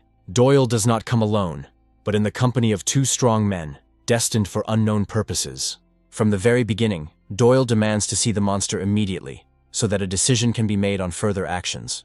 Ojin remembers trying to figure out what to do, but was too busy trying to feed the creature. He also notices that Selena has disappeared somewhere, leaving him at the most crucial moment when help was needed. Ojin tries to appease Doyle with various offers, but he declares that he only wants the monster and nothing more. The townspeople Doyle brought immediately begin to verbally attack Ojin, saying that if he was a good doctor, he should have cured the monster by now. Ojin reports that there is a small problem, and the customers are surprised to ask what it is. He explains that when he was exorcising the evil spirit, a mysterious trace somehow formed between him and the cat. Ojin explains that, to paraphrase into human language, the cat and the spirit are now linked and cannot separate. The clients immediately declare that he is talking nonsense and try to accuse him of cheating, but Ojin decides to take action. He turns sharply to the Baron, asking why he keeps exactly the same cat locked up. Doyle is very surprised and tries to understand how Ojin knows such important things. Ojin says he wouldn't want to know that Doyle plans to smuggle the cat out and execute an innocent man. He continues to press Doyle, explaining that it was not the cat that was harming the animals from the beginning, but his wolf. Doyle asks what these speculations are, and tries to see at least some evidence for such a daring theory. Ojin immediately shows him the medical reports, which make it clear that it was Doyle's wolf that inflicted the wounds on the animals. However, the villain immediately snatches the evidence from him and tears it into small pieces. Ojin is indignant and realizes that he should have made a copy of the documents since they still haven't switched to digital documentation. After this, he pushes them aside and heads towards the cat, announcing that it is time to end these games. Naturally, the first thing the cat does is strike the villain with a powerful blow of its claws, leaving strong and deep wounds. Ojin wonders what he should do, and comes to the conclusion that he needs to summon a gun and deal with the situation. He understands that he has to do this because the life of a poor and precious animal is at stake. Suddenly the door opens and a tall elf with a staff enters the room, along with Selena and several other assistants. Doyle looks at them with horror, making it clear with his whole appearance that he did not expect such high-ranking officials to appear. Seeing the elf's characteristic items, Doyle realizes that the person standing before him is the head of the Supreme Inspection Agency, Kalian. Doyle bows solemnly before him and tells him that it is a great honor for him to welcome him to this place. Kalian states that they came because they received a report of a threatened divine beast being discovered. Ojin looks closely at the elf, noting that he looks just like in the movies. He also suggests that his partner left for a few days specifically to contact these people. After some time, he comes to the simple conclusion that Selena herself is an elf, given the shape of her ears. Meanwhile, Kalyan tries to interact with Sunja using his elven spells in a strange language. Sunja gradually succumbs to magical influence, as these creatures also have an innate connection with mana. The magical cat falls into a trance and slowly flies into the air, after which the lid of the cage opens so as not to interfere with its flight. Kalian carefully analyzes the magical creature and confirms that it belongs to the Monoceros genus, as Selena said. They discover that the animal's head has a crown-shaped wound, reminiscent of a cross-section of a branch of the world tree. Kalian comes to the disappointing conclusion that this mark is a special message extracted along with the mana. He menacingly reports that someone has forcibly extracted the mana from this sacred creature, despite the fact that there is incredibly little of it left. Kalian immediately turns to Baron Doyle and menacingly asks if he is really responsible for this crime. Doyle begins to cry and declares that this is slander and that he would never attempt on the life of such a creature. Kalian remains angry and asks who then was so ignorant as to attempt on the cat's life. Doyle says that he really doesn't know, and then runs away with his henchmen, their heels flashing. Ojin is pleased that in this world, animal rights groups are stronger than any aristocrats, and immediately expresses his respect for Kalian. Kalian notes that there are not many means in this world that can harm a divine beast, and that the incident needs to be investigated. He also turns to Ojin, thanking him for being able to protect the beautiful divine beast. After this, Kalian says that they will take the child and look after him to ensure his safety. Ojin is upset that the beast is going to be taken away, but understands that it will be much better for Sunji's safety. After some time, he notices that the cat continues to break the barrier with its power for unknown reasons. They try to calm him down by explaining that they are not his enemies, but it does not lead to anything. Once freed, Sunja immediately jumps into Ojin's arms, showing her boundless devotion. Once in his arms, she begins to purr and rejoice at the opportunity to get closer to him. Kalian and the other elves watch in amazement, wondering how this is possible, as Monoceros are considered untrainable. However, after a while, they notice a shining necklace around Ojin's neck. Kalian looks at him carefully and realizes that the legendary figure stands before him. He states that it appears that the legend was not a lie, and in that case, this is the most likely development of events. Ojin notices their strange looks and wonders what could be the reason for such an attitude. He briefly returns to his past life and remembers that the professor had the same look in his eyes when he tried to lure him into graduate school. Selena also looks at him strangely and wonders if they are all thinking the same thing, receiving confirmation. Kalyan decides not to provide further clarity and states that he entrusts the child to him with complete confidence in his safety. Ojin asks if Kalyan is sure about this, to which he is told that it will be best for both of them. Kalyan adds that since Selena will be staying with Ojin, he can safely entrust the beast. Selena says she will help him, but there is no hint of enthusiasm in her voice. Kalyan bows his head nobly, after which he decides to cast another spell in the Elven language. He points his staff towards Sunji and continues to cast an unknown spell that affects the protagonist. At the end of the spell, a small medallion, imbued with the protective magic of their order, appears on the cat's chest. Kalyan claims that this medallion will help restore the power of the lost horn, and Ojin is very happy about this. Another elf reports that if the animal is in danger, they will immediately receive a signal and come to the rescue. Kalyan emphasizes that as a token of gratitude for everything they have done, they want to give Ojin a special ring. Ojin asks what the ring is, and Kalyan explains that it is imbued with the power of their heavenly family. Ojin realizes that this sounds ominous, and remembers a movie that also began with a gold ring. Kalyan reports that the ring contains protective magic and will give an additional signal in case of danger. Kalyan steps forward and asks permission to place the ring on Ojin's hand, putting him in a somewhat awkward position. After a while, it turns out that the ring fits perfectly, but Ojin is not very happy about it. Ojin was always alone since birth, and no one gave him gifts except his parents on his birthday.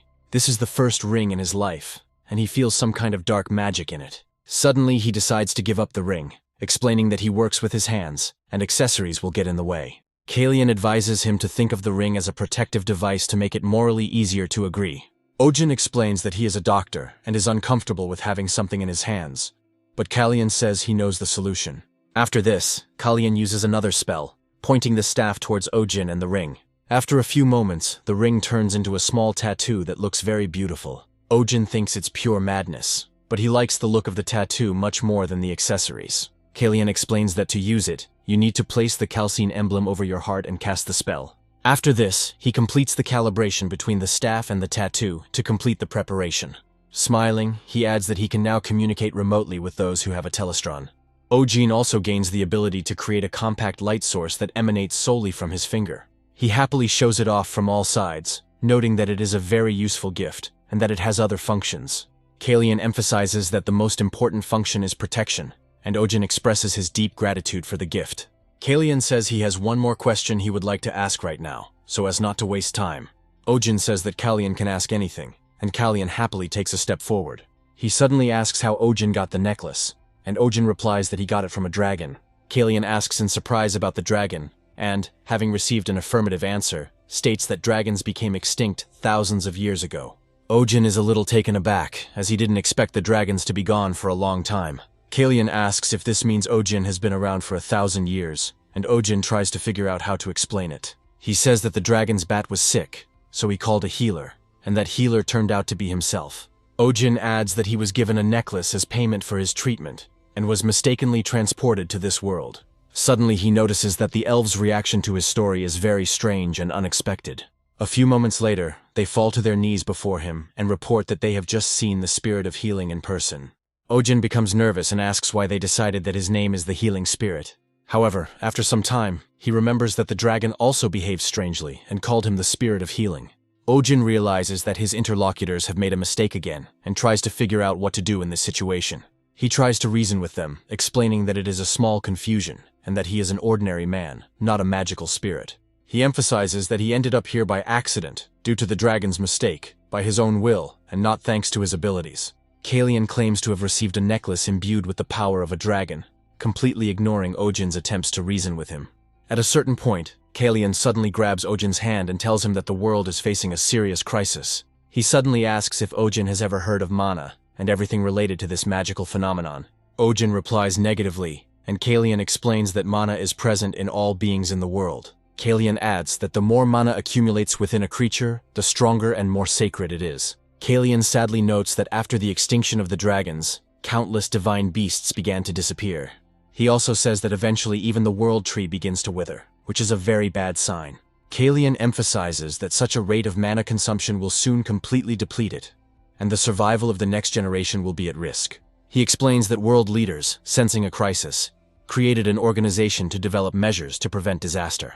This is how an order is formed, which includes these elves, who are looking for possible ways to prevent the catastrophe. Kalian explains that there is a legend, passed down since ancient times, about a healing spirit who will carry the power of a dragon on his neck.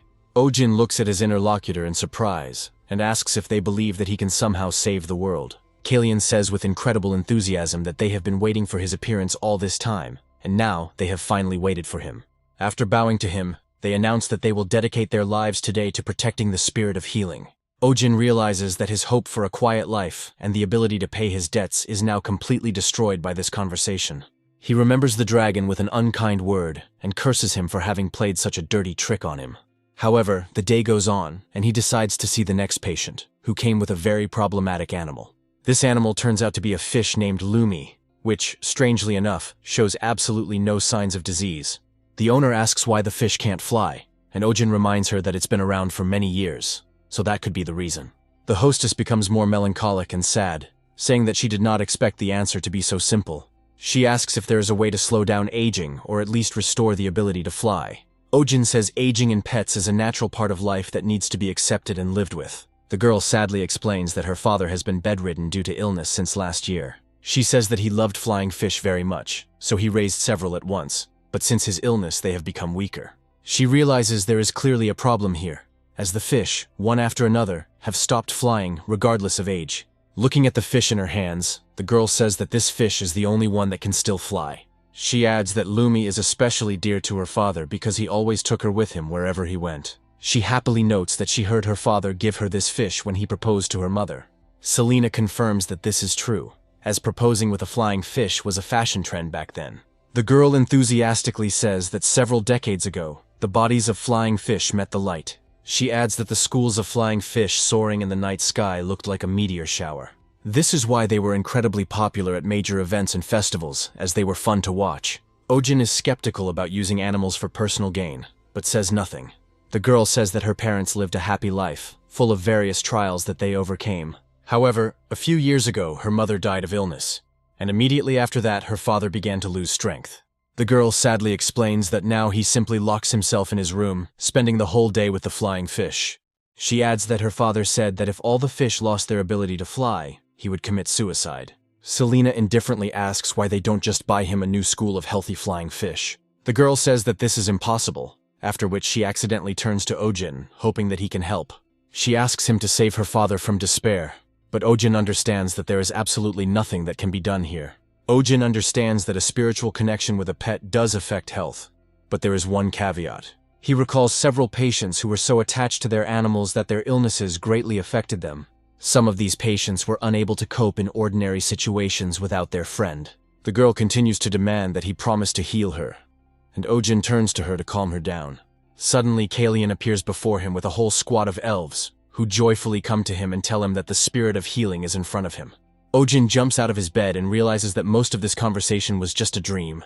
He looks around tensely and finds only Sunja sleeping peacefully on his lap.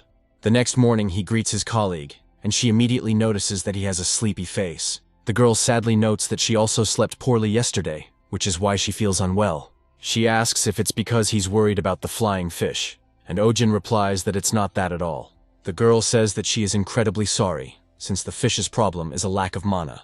Ojin looks at her in surprise, and she explains that when she was little, adults often told her about this. She claims that the flying fish stopped glowing because there was much less mana in the atmosphere. She adds that adults also said that if this continues, the fish will soon lose the ability to fly completely. Ojin realizes that this is very similar to the process of environmental pollution and the destruction of the ecosystem. This again reminds him of yesterday's dream, when he was called the Spirit of Healing and recognized for his eternal devotion. Selena appears as suddenly as usual and says that it is not just about the flying fish, but that the problem is much more global. She states that in reality, the number of global animals is constantly increasing, and in most cases the cause cannot be determined. From her point of view, the most obvious proof that mana depletion is to blame for everything is the situation with Sunja. Ojin looks at her closely and realizes that she was also a lion during her original transformation. He comes to the conclusion that she is cute in her cat form too, and he would be interested to see her true form. He wonders if she will wash herself in such a funny way when she becomes a big lion again. This thought suddenly leads him to a possible solution to the problem he has been struggling with all these days. He asks what illness the flying fish owner's father has, and the assistant replies that it is a disease that makes bones brittle. After this, he turns to Selena and asks what medications are usually prescribed for such diseases. Selena states that it is safe to say that it is bloodroot, which gives the bones a red tint, and other herbs. Ojin asks about the side effects of these herbs, and Selena explains that bloodroot affects the nerves, causing the body to lose strength. Ojin asks if there are any medications that can counteract the side effects. Selena says that in this case, the main effect of the treatment will completely disappear. Ojin states that it doesn't matter at all and asks how to prepare the medicine, causing her to smile slightly. Selena says the recipe is right behind her, and Ojin, surprised, steps back to look. Of course, there is a mandrake there, which has been sitting in a pot with a bored look all this time. Ojin turns to the mandrake and tells her that she needs 2 leaves to make medicine. However, despite his polite request, the mandrake begins to put on airs and shakes his head. Ojin continues to insist, and says that he asked her calmly, so there is no reason for any misunderstanding. Suddenly, the mandrake screams indignantly and decides to use the power of its incredible voice. Ojin and his assistant also cover their ears to at least somehow protect their eardrums. They ask her what she is doing and demand that she slowly explain why she is behaving so badly. Ojin continues to swear, saying that his eardrums almost burst, but the assistant advises him to be more gentle. She assumes that the mandrake is offended, that she is only approached when something is needed, and the rest of the time only Sunja is pampered. Ojin muses that he has never grown a plant with his own consciousness before, so it will be difficult. The assistant recommends at least giving the mandrake a name to emphasize its uniqueness. Ojin wonders what name the mandrake will need, and immediately after that, the plant begins to cry. Ojin realizes that now he will have to babysit another creature that gets on his nerves. After some thought, he names the mandrake Mandy Kim to emphasize its connection to his family. The assistant praises Mandy and says that she congratulates her on such a joyful holiday and a good date. Ojin also addresses her by name and says that he only needs 2 leaves. Mandy does as he asks, making a distinctive noise, and Ojin mentally notes that it's still just as disgusting as the first time.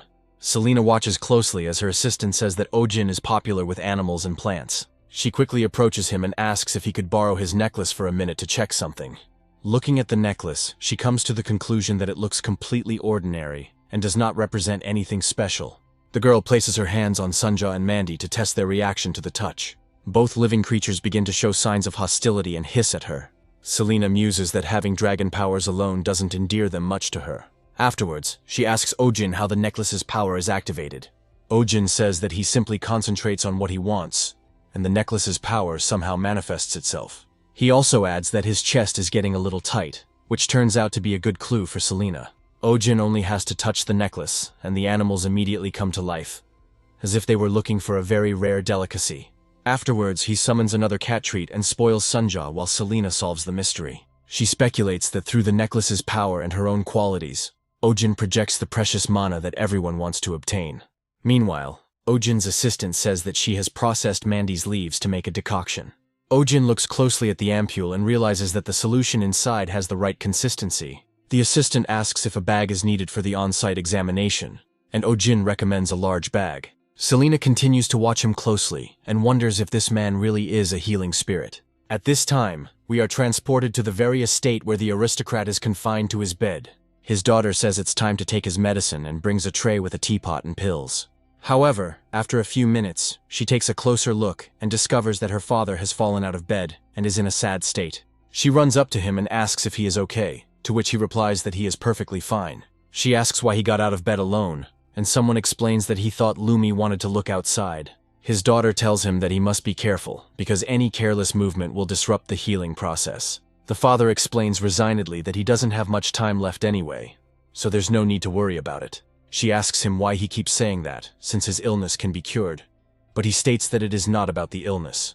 He explains that people die not only from diseases, because when all hope disappears, a person truly dies. His daughter starts crying and asks him not to talk about it for a while. Ojin bursts into the room and explains that this is not true, because people are dying from misinformation about the disease and improper treatment. He also says unhealthy habits and poor patient care lead to premature death. When asked who he is, Ojin quickly replies that his name is Ojin Kim, and he has found out that Lumi cannot fly because of old age. He adds that the side effects of the medications her owner is taking are to blame. The father asks in surprise what he means, since it is not the fish that takes the medicine, but only he. Ojin explains that flying fish live on land, but they have retained habits from the times when they lived in the water. One of the main habits is to take care of food or someone they like for a long time. He explains that Lumi can't fly because she licked too many medicinal ingredients from her owner's hair and beard. This information greatly surprises the fish owner, and he says that this is simply impossible. He swears he has never seen fish lick his hair. However, his daughter asks him if he didn't know this was happening. She says that every day when he falls asleep, the fish licks his hair and beard all night long. The aristocrat understands why his beard always shone, as if it had been groomed by a professional. Ojin confirms that this is indeed the case, and states that he has brought a medicine that will quickly cure the fish's ailment. He adds that from now on, when the client goes to bed, he will have to wear a nightcap. Immediately after this, they decide to carry out the procedure on all the fish at once, so as not to delay.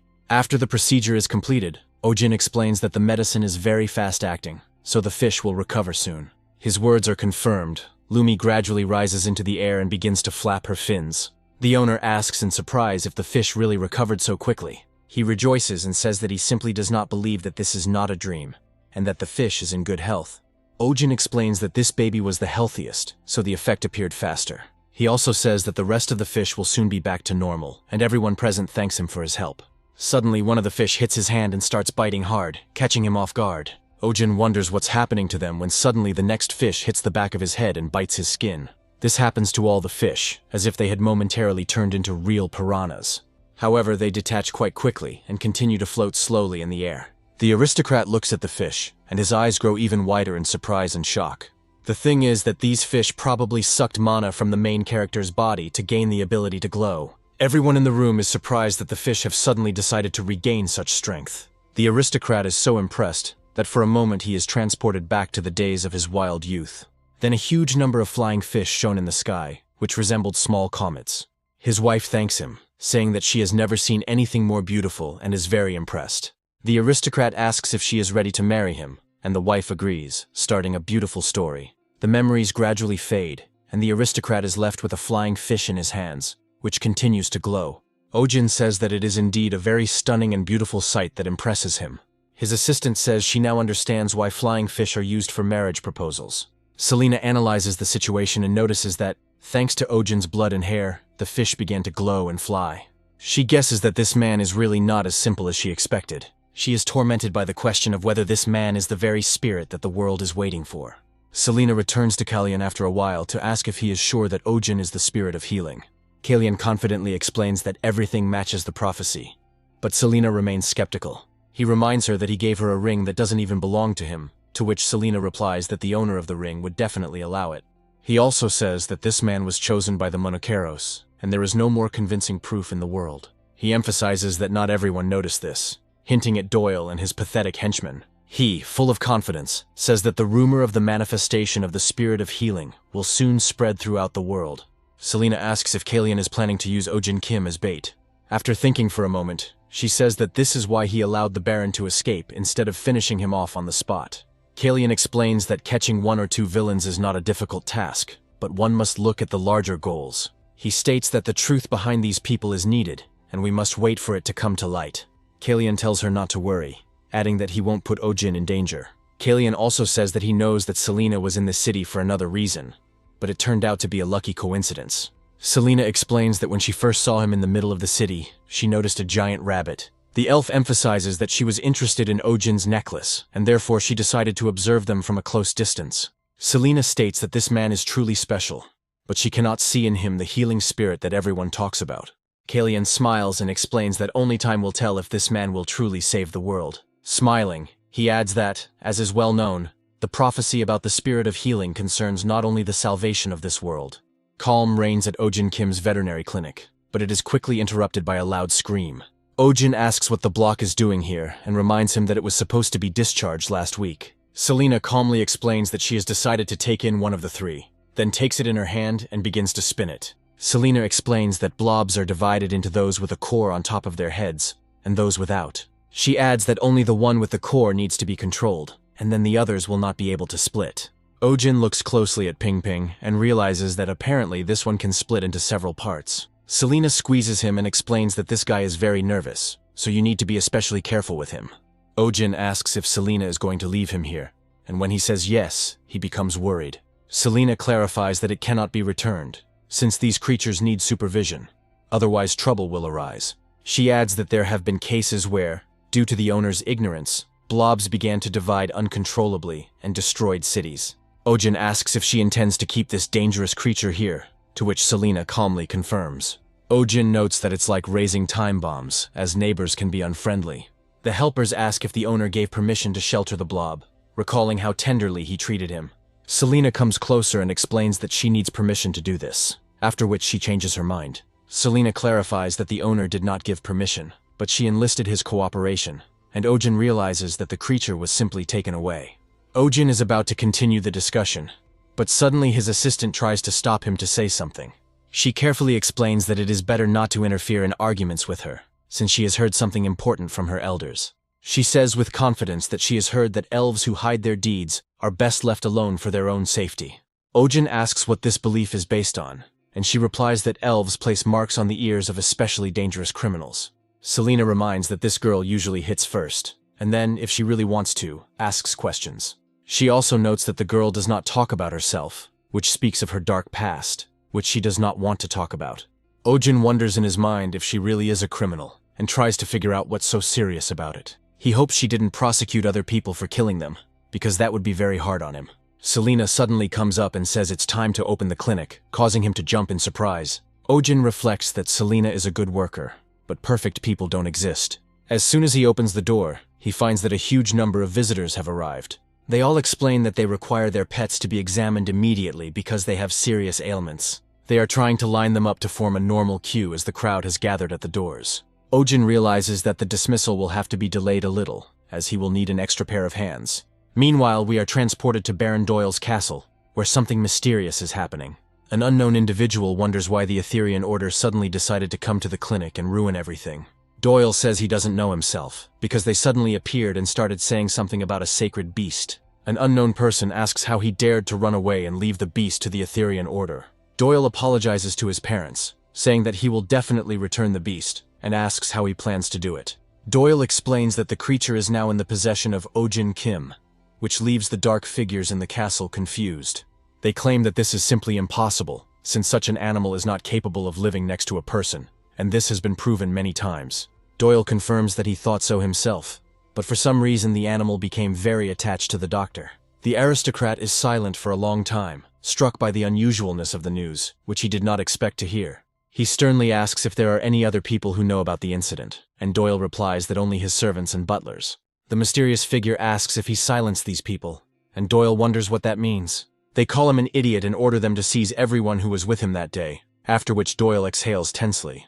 He then turns to his servants and demands that Theodore and Alex be called immediately, to which he receives the answer that they are currently on vacation. The servant explains that because of the constant overtime, they complained so much that they were sent on leave. Doyle says that they need to cancel their vacation and bring them here, but they tell him that they have already left and do not know where. Meanwhile, rumors begin to spread in the taverns that members of the Etherean Order, which has legendary status, have appeared here. Ordinary people discuss the fact that the Order has appeared in their backwater and wonder why it is here. Many people are starting to spread rumors that a great order has visited the veterinary clinic. People assume that the doctor is an extraordinary person if such influential people are interested in him. Very soon, people begin to discuss the existence of the spirit of healing, and now it no longer seems that it exists only in legends. Some remain skeptical, believing that Ojin is simply a talented veterinarian who works well with animals. Gossip also begins in the kingdoms when they learn that the healing spirit is apparently a man. One of the girls says that there are rumors about the incredible beauty of the healing spirit, but if it is a man, then the situation changes. She is asked what exactly the situation changes, to which she replies that the prophecy says that the spirit of healing will save the world.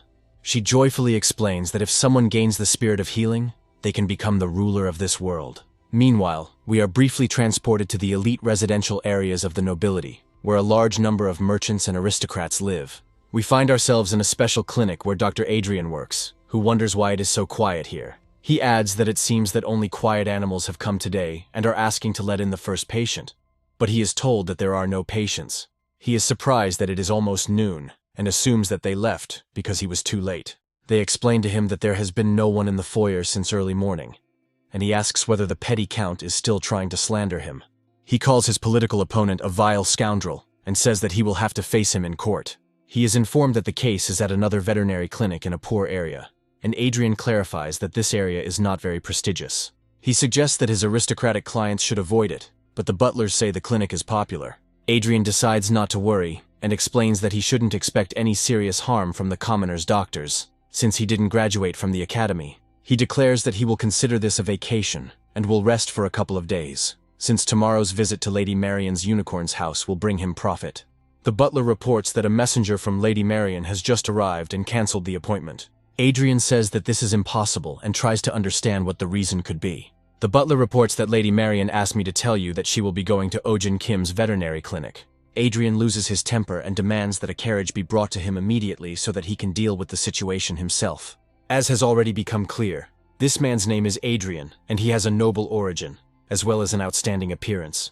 He considers himself a rare talent who combines intelligence and culture.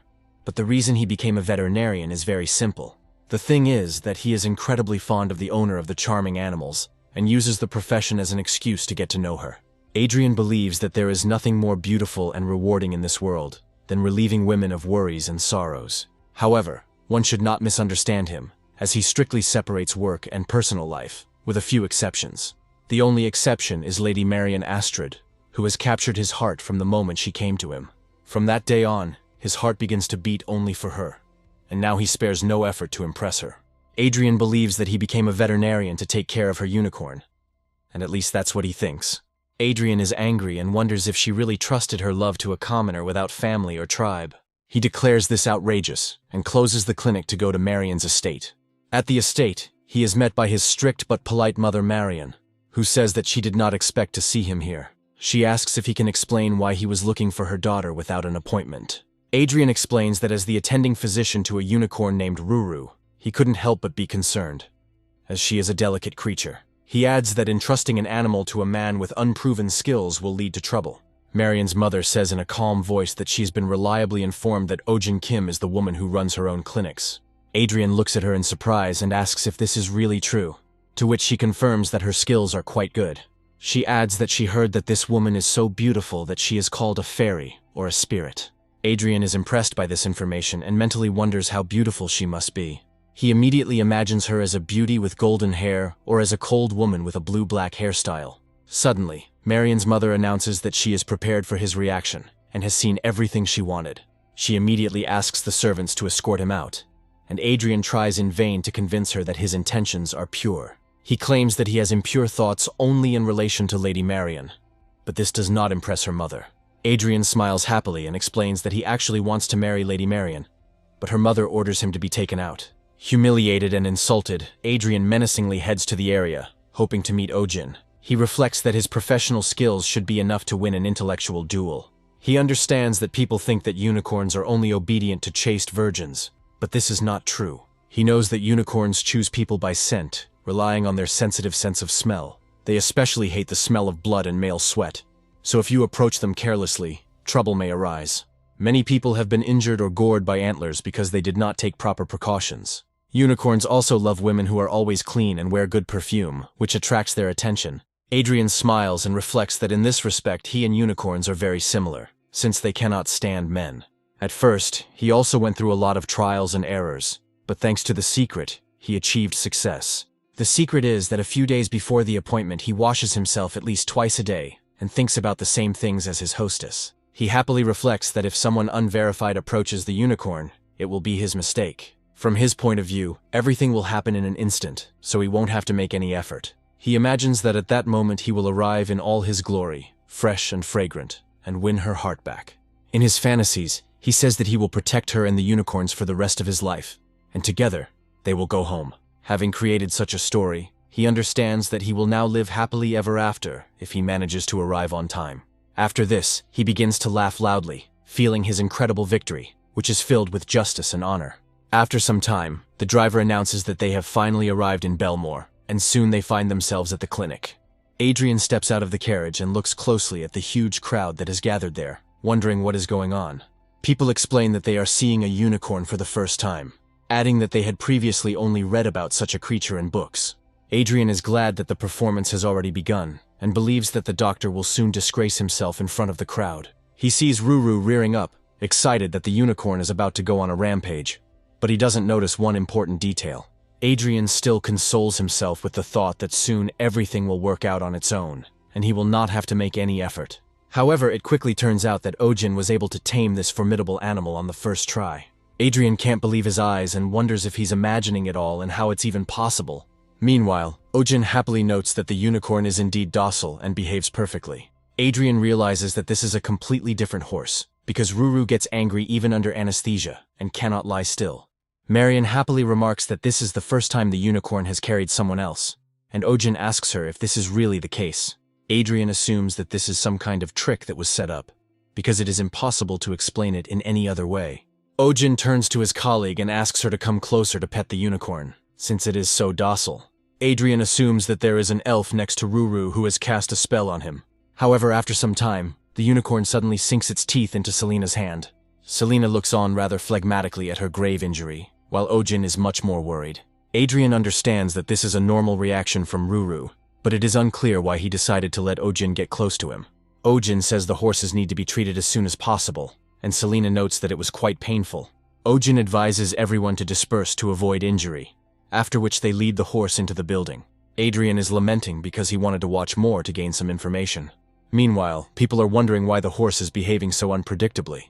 Adrian realizes he can't just leave and notices a tree he can climb to look out the window. He begins to climb upwards and demands that those watching not interfere, so as not to judge his incredible power. He is a two-time Royal Academy tree climbing champion and has no equal. Quite quickly he climbs to the required height and looks carefully out the window, where Ojin and Selena are visible. He also took with him a special pair of binoculars to better examine important details of the interaction.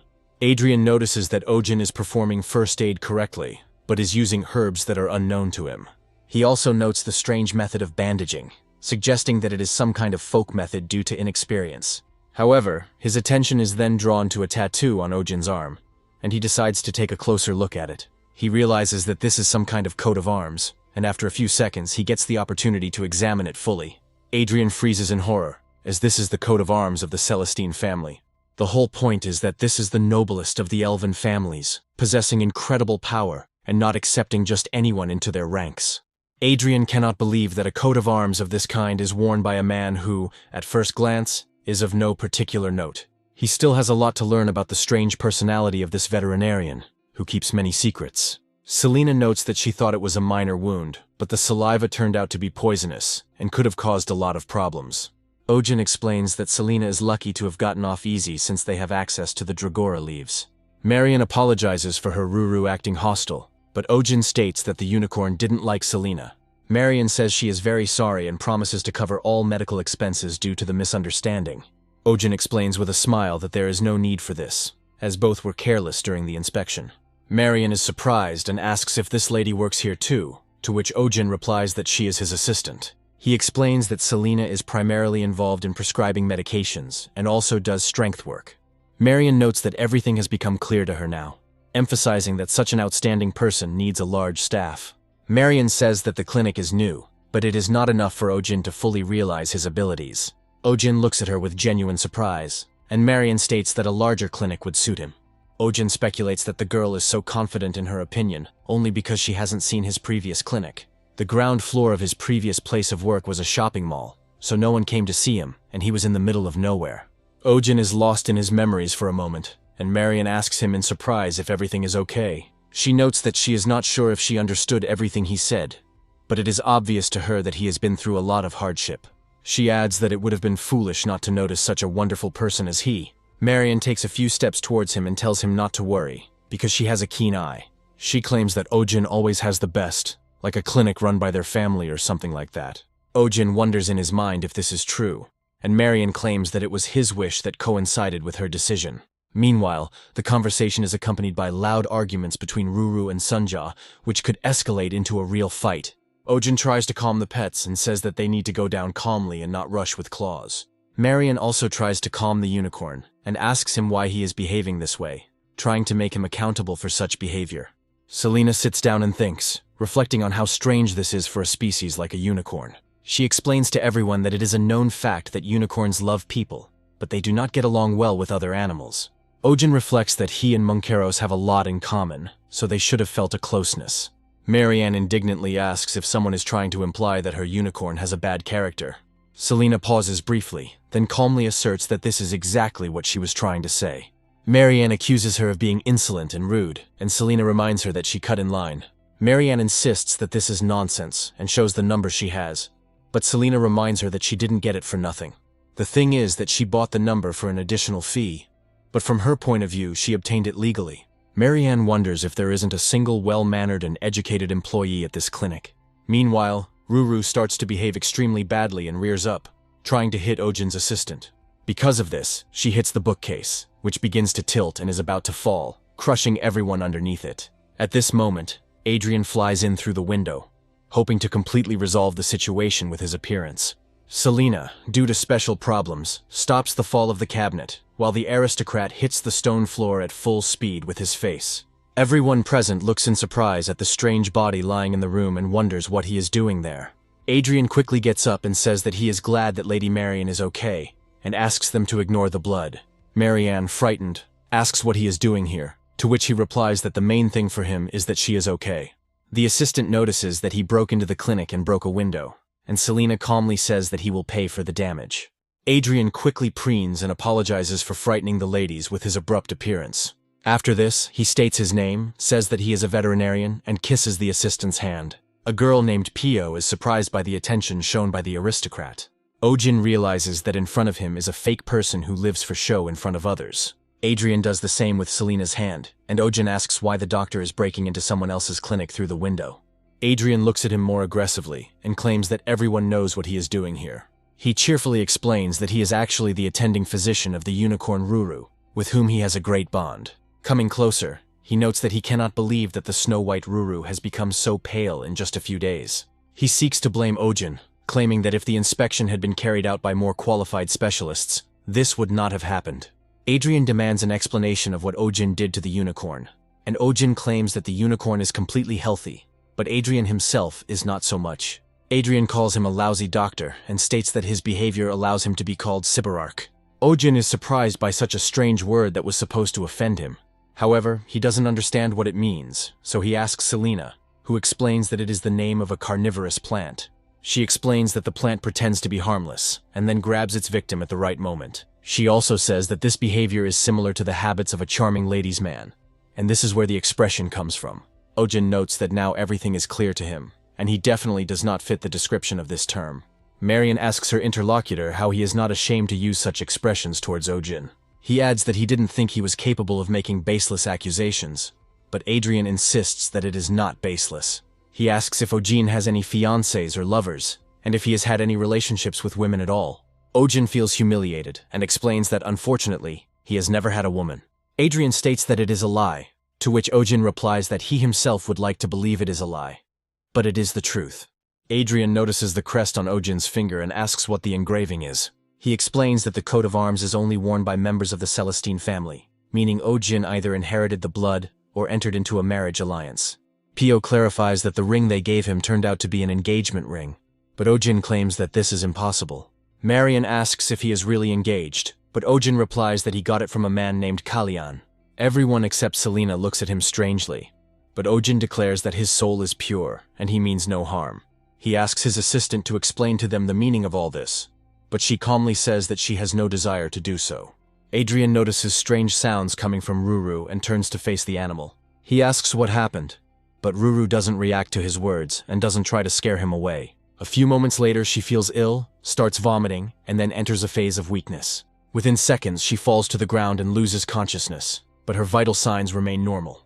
Ojin calls on Pio to urgently bring a candle and a stethoscope to examine the animal. Ojin muses that this is strange, because before, when he rode her, she was in excellent shape. He checks her pupillary response and notes that she looks normal, but her breathing is heavy. Apparently it's not an emergency, but there are still no answers until Adrian suddenly has a clue. After listening to his stomach, he happily announces that he can congratulate Lady Marian on the great news. He reports with complete confidence that her unicorn is pregnant and will soon have offspring. The news of a unicorn's pregnancy has a less obvious impact than might be expected. Marianne says she used to think of him as an eccentric but competent doctor, but now she has a lot of questions. Marianne asks him how hard he hit his head, since there is no reason for her unicorn to get pregnant. Adrian confidently reports that there is definitely new life in Ruru's stomach, and that the recent vomiting was a manifestation of morning sickness. Selena explains that hypervigilance is also common during pregnancy, so it's possible. Marian approaches Mr. Ojin and asks him for his expert opinion, hoping that he can dispel her doubts. Ojin listens carefully to Ruru's belly with a stethoscope for a while and confirms that she is indeed pregnant. Marian says it's simply impossible and refuses to believe it. She clarifies that Ruru lives in a greenhouse in the far garden, where one cannot enter without permission, and not even a mouse can get in there. Ojin explains that the fact of pregnancy remains a fact, after which he recommends that Marian listen to Ruru's belly herself. Marian looks at the unfamiliar devices in surprise and asks what they are, and Ojin explains how to use them. First, he places the instruments on the area where the heart is and asks her if she can hear the heartbeat. After this, he brings the device to the stomach and says that now you need to listen to hear the second heartbeat. Marian hears perfectly well what Ojin is saying and understands that now there can be absolutely no doubt. She feels ill and says that this simply could not have happened, and seems to start to lose consciousness. Adrian tries to support Marian and says that he will not let anything happen to her. He also asks Ojin what he did with Lady Marian and what those suspicious devices are, and Ojin states that it's a regular stethoscope. Adrian decides to use it to deceive her, but Ojin gently hints that she did everything right beforehand. Adrian adds that as a graduate of the Royal Academy, he will be able to expose any pathetic deception. However, once he decides to use the device, he quickly falls silent, amazed at its effectiveness. He happily notes that the sounds of the body are very loud, and Ojin begins to be proud of the results of his work. They both come to the conclusion that the baby is already quite big, and Ruru is at least 4 months pregnant. Marianne claims that this simply cannot be true, since at that time she never went outside and was locked in. Ojin explains that this is a strange daily routine for such animals, as they are known for their freedom-loving nature. Marianne argues that there is a good reason for this that could not be changed. The thing is that this autumn Ruru was supposed to be mated with Shark, who is the horse of His Highness the Prince. After becoming a royal bride, she was kept under strict isolation and meticulous care, becoming a hothouse unicorn. Marianne is amazed that someone like her could get pregnant without a single living soul knowing about it. We are transported to the intensive care unit, where a makeshift IV is set up to get Ruru back on her feet. They immediately start to get indignant and ask what he's sticking into dear Ruru's body. Ojin calmly explains that this is a regular IV and there is no reason to worry. He adds that vomiting has left her depleted of electrolytes, and it will be faster to administer nutrients directly into a vein. Adrian reacts with his usual theatricality, but he is genuinely surprised. He quickly understands the genius of the system and notes that it is incredibly fast and efficient. Meanwhile, Marianne is in great sadness and is thinking hard, trying to figure out what she should do. Selena explains that in any case, mating with a prince would have been unsuccessful since unicorns are very picky. She adds that if they do not find a partner to their liking, they will be stubborn and may live their entire lives alone. She also says that once every few decades, an ordinary horse may appear that is worthy of being chosen by a unicorn. Selena emphasizes that the foal born from such a union will become a legendary racehorse that will go down in history. Adrian says that in that case, Ruru's child should be sent to the royal palace as an apology for what happened. He adds that he will be able to explain all the circumstances, and they will be understood, because they will come with prosperity. Selena phlegmatically notes that this is far from the best way, as big problems can arise. She adds that the unicorn will become legendary, but such cases are rare, so there is no confidence in this. Adrian says that Marian's estate is rich in various horses, each of which is very valuable. He immediately lists a multitude of horses, each of which is distinguished by its wealth and size. Marianne agrees that Mr. Adrian is right, and argues that they need to think of a backup plan just in case. In order to come up with a plan, they need to find out who Ruru's partner is. Adrian happily asserts that he can help in this matter, and will not let down with his skills. Marianne ignores this offer and turns to Ojin, asking if he can help with this issue. Adrian's desperation becomes even more evident after Marianne pleads with him, noticing the doubt in his eyes. Ojin asks her how he can help, since he is not a detective, but just a doctor who does his job well. Marianne pleads with him, saying that she will accept any help as he is an amazing person. Ojin looks closely at Adrian, and notes that this poser will be more useful in solving the issue. Ojin claims that he had difficulty determining Ruru's pregnancy using a special device, but this man found out about it earlier. He adds that the man noticed that Ruru was acting strangely. Ojin states that this man is suitable for the role, as he came because he was worried about the patient. Marianne asks if he is sure of his decision, but Selena interrupts the conversation. She explains that there is no need to complicate things, because a pregnant unicorn becomes aggressive when away from its partner. Selena asks Marianne if Ruru acted restlessly during the journey, and Marianne cannot remember anything like that. Selena reports that the animal started acting up about an hour ago, which already gives some clues. Afterwards, she asks Marianne how they got here, and Marianne replies that they got there by carriage. Marianne adds that even Ruru was riding in her own personal carriage, after which she gets an idea of what this all means. We are transported to an ordinary stable, where ordinary horses are kept, which carry aristocrats. On horseback, he turns to his stallion and says that he must ride more, because no one knows when they will have to travel again. Marianne and our heroes suddenly decide to visit them, causing the stallion to look at them in surprise and ask what they want. Suddenly, Ruru starts acting very excited, which makes everyone understand that her lover is somewhere nearby. Ojin and Marianne look around to see who is the worthy partner that Ruru has chosen. She approaches her usual gelding, and they begin to look at each other lovingly, after which they calm down. Marianne is startled by this scene and screams loudly before rushing forward. She turns to Ruru and tries to push her away, considering it a waste of potential. Looking at her partner, she notices that he is some ordinary gelding, with nothing interesting about him. Ojin recalls seeing something similar in a soap opera, realizing that similar dramas play out in real life as well.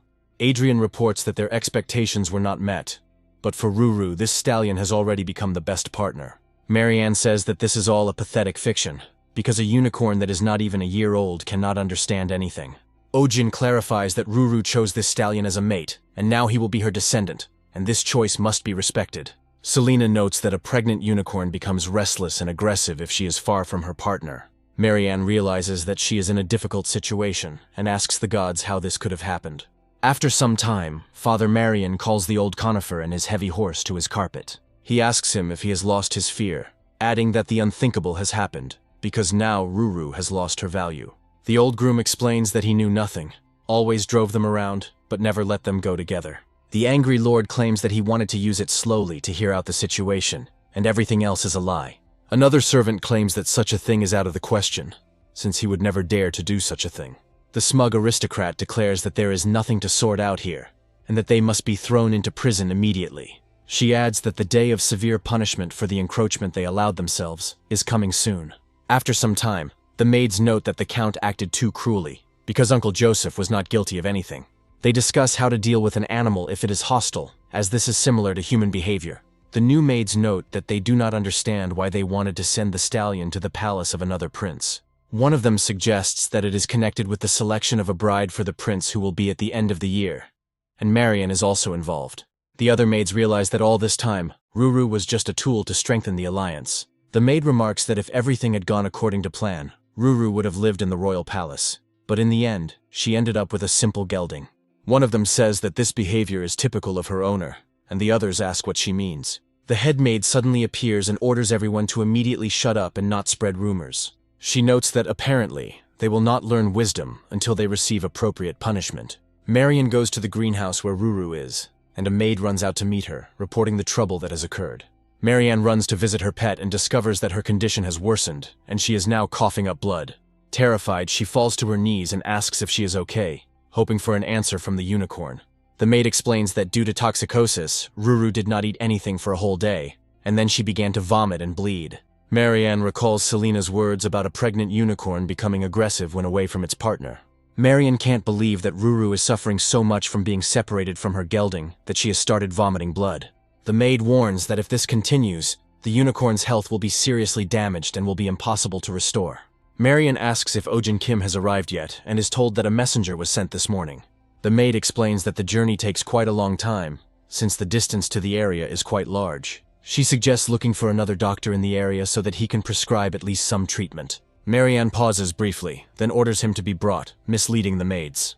After a while, she makes it clear who exactly needs to be brought, and the servants bring a dirty and beaten gelding. The head maid stops the groom at the entrance and asks where the terrible stench is coming from this stallion.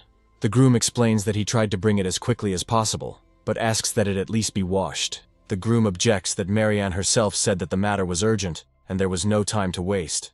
Marianne finally orders them to shut up and let the horse in, as there is no time for empty talk. As soon as the stallion sees Ruru, he joyfully walks towards her, making appropriate sounds. When they are close, they rub against each other to calm down and show that they are close. This scene looks cute and makes everyone happy, as Ruru feels well for the first time in a long time. Marian orders the maids to bring warm water and a towel, adding that she will wash the horse herself. The maids are amazed by such dedication, to which Marian replies that they should also prepare soup for Ruru. After this, Marian takes a towel and thoroughly wets it in warm water to speed up the washing process. She tries not to disturb the horses while they are together, and carefully washes the stallion to remove any dirt stuck to his body. After Marian finishes washing him, she takes a closer look at Ruru and realizes that he is an unremarkable horse.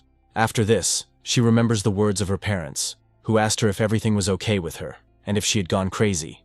They scolded her for the fact that the Count was dating the son of a simple merchant, emphasizing that this was unacceptable. Marian looks at her pet and reflects on the fact that she chose such a partner for Ruru, because later she may regret it more than once. With annoyance in her voice, she says that Ruru could have enjoyed a life of luxury and lived in a lush garden all her life. Ojin carefully approaches her and asks her if this is really what Ruru wants. Marian turns to Ojin, greets him happily, and hopes that he can help her. Ojin explains that it's normal to want a better life for your family, but humans and animals are very different. Marian thinks for a moment and realizes that all this time they have been applying their human standards to the lives of animals.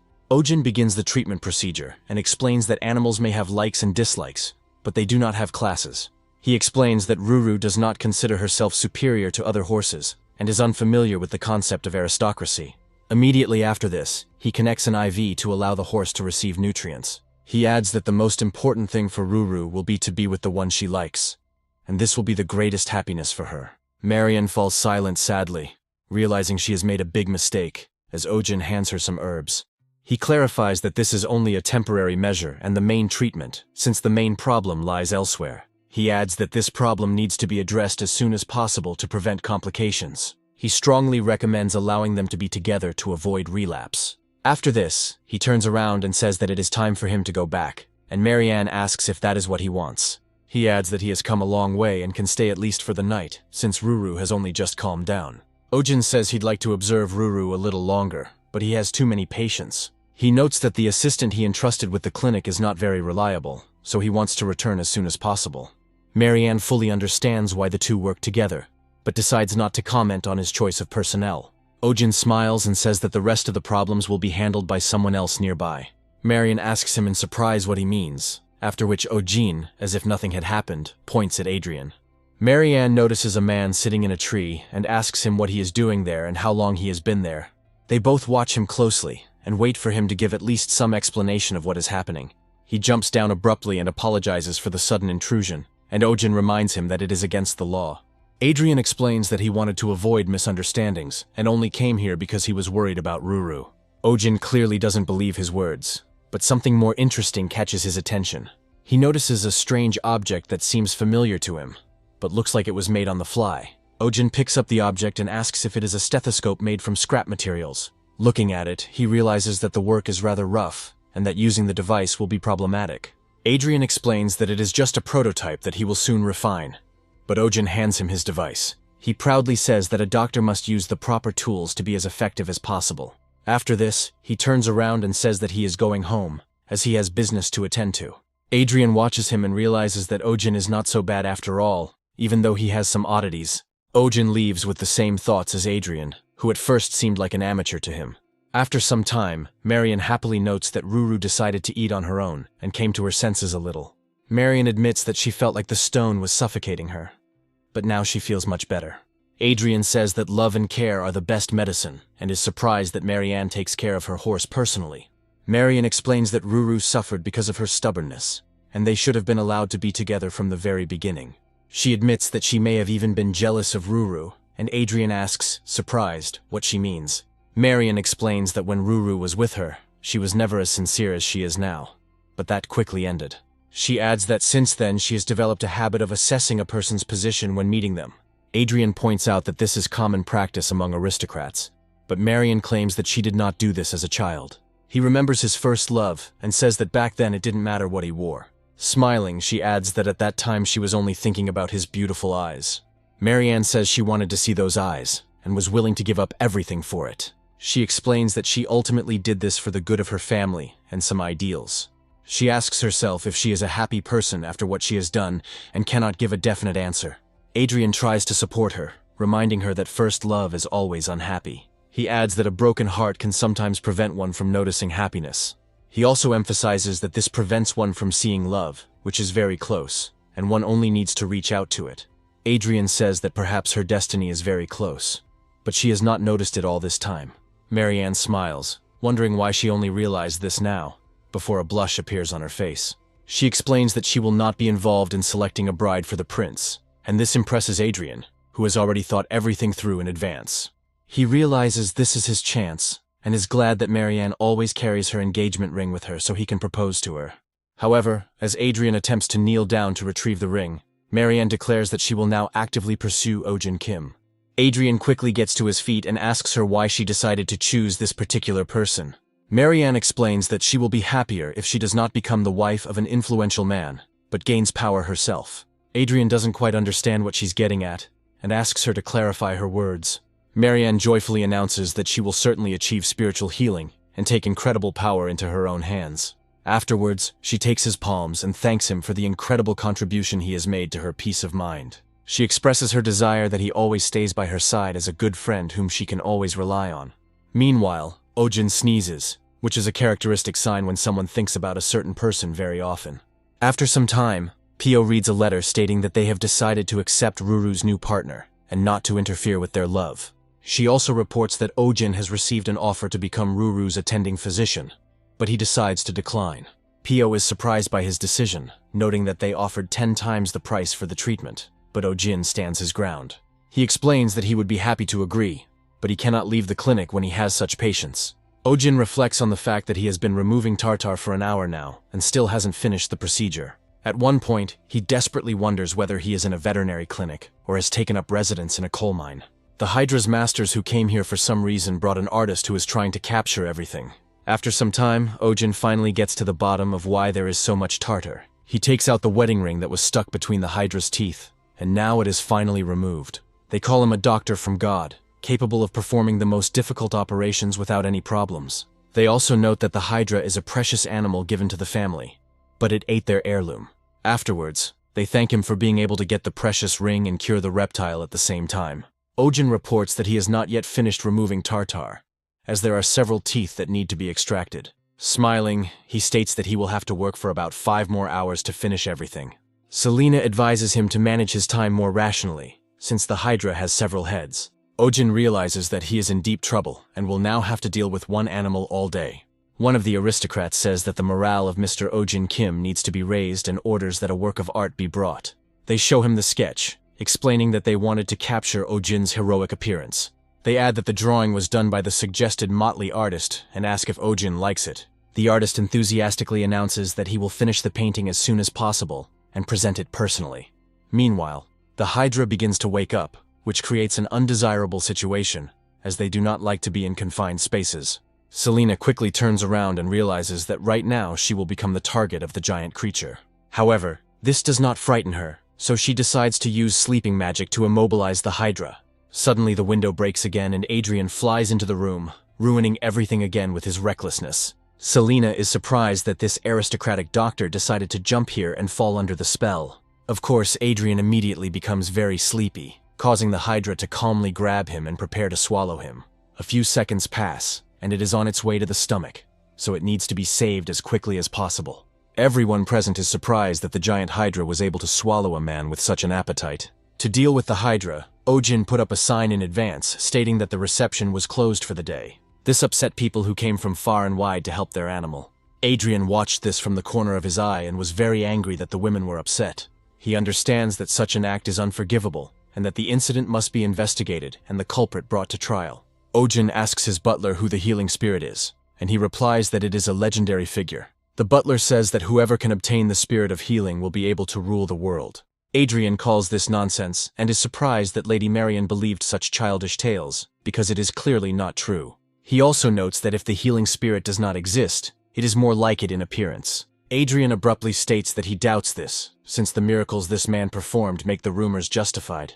He recalls that Oh-jin was able to restore the flying fish's ability to fly and turned the devil's apostles into an obedient cat. The butler also reminds Adrian that he treasures the medical instrument he received from Oh-jin. Adrian takes the instrument out of his bag and explains that he simply forgot to return it, and therefore kept it carefully. He adds that he will hand over the instrument right now, after making sure that a copy has been made. Doyle suddenly finds himself in a tree and asks why he climbed there again, since he only came to return the things. Unable to control his temper, he decides to gather information about his competitor while he still has the opportunity. Taking a closer look, he discovers that there is a huge hydra in the clinic. He has never seen such formidable creatures before and emphasizes that she really does have 2 heads, as written in the books. He is very impressed by the fact that he sees the dental treatment procedure with his own eyes. He tries to collect as much information as possible in order to later use it in his practices. Despite his incredible pride and boundless self-esteem, he is forced to admit that Oh-jin's medical skill is impressive. However, after a while, he notices that the situation becomes quite dangerous in just a few moments. He realizes that the beast's tail is beginning to move, which means that the hydra is gradually coming to its senses. This can only mean that the anesthesia is gradually wearing off, and the hydra is a very dangerous creature. Thus, Adrian makes the decision to immediately save Selena, despite the fact that she has everything under control. It is this kind of behavior that leads him to now remain in the belly of the hydra, which can quickly digest him. Oh-jin thinks that this is some kind of terrible dream, because the snake just woke up and suddenly swallowed Adrian. Selena states that Adrian was swallowed whole, so he is probably still alive and can be pulled out with magic. Oh-jin immediately stops her, saying that he senses something is wrong. Taking a closer look at the hydra, he notices that something is clearly wrong with it, and it is behaving unusually. Looking at her tongue, he finds that it has turned purple, although it shouldn't be. It becomes obvious that this is an attack of suffocation, as the giant hydra has swallowed a piece that is too big for it to chew. People nearby ask him if there is a way to quickly get the person out of there and save the hydra. Selena claims that the hydra needs to be put to sleep with magic, but Oh-jin says that this cannot be done. He explains that putting a patient to sleep in a state of suffocation is too dangerous, as he may not wake up. Oh-jin turns to Pio and reminds her of the method he taught her. Together they grasp the hydra from the side to help push the stuck piece out of its throat. Selena counts down, preparing to finally knock Adrian out of the animal's jaws. Timing the moment, she delivers a powerful, decisive blow that creates a strong shockwave. This technique triggers the giant hydra's reflexes, allowing it to spit out its prey. After several attempts, they finally free Adrian, who ends up almost completely covered in slime. Everyone happily begins to celebrate, hoping that he will soon come to his senses and will not need compensation.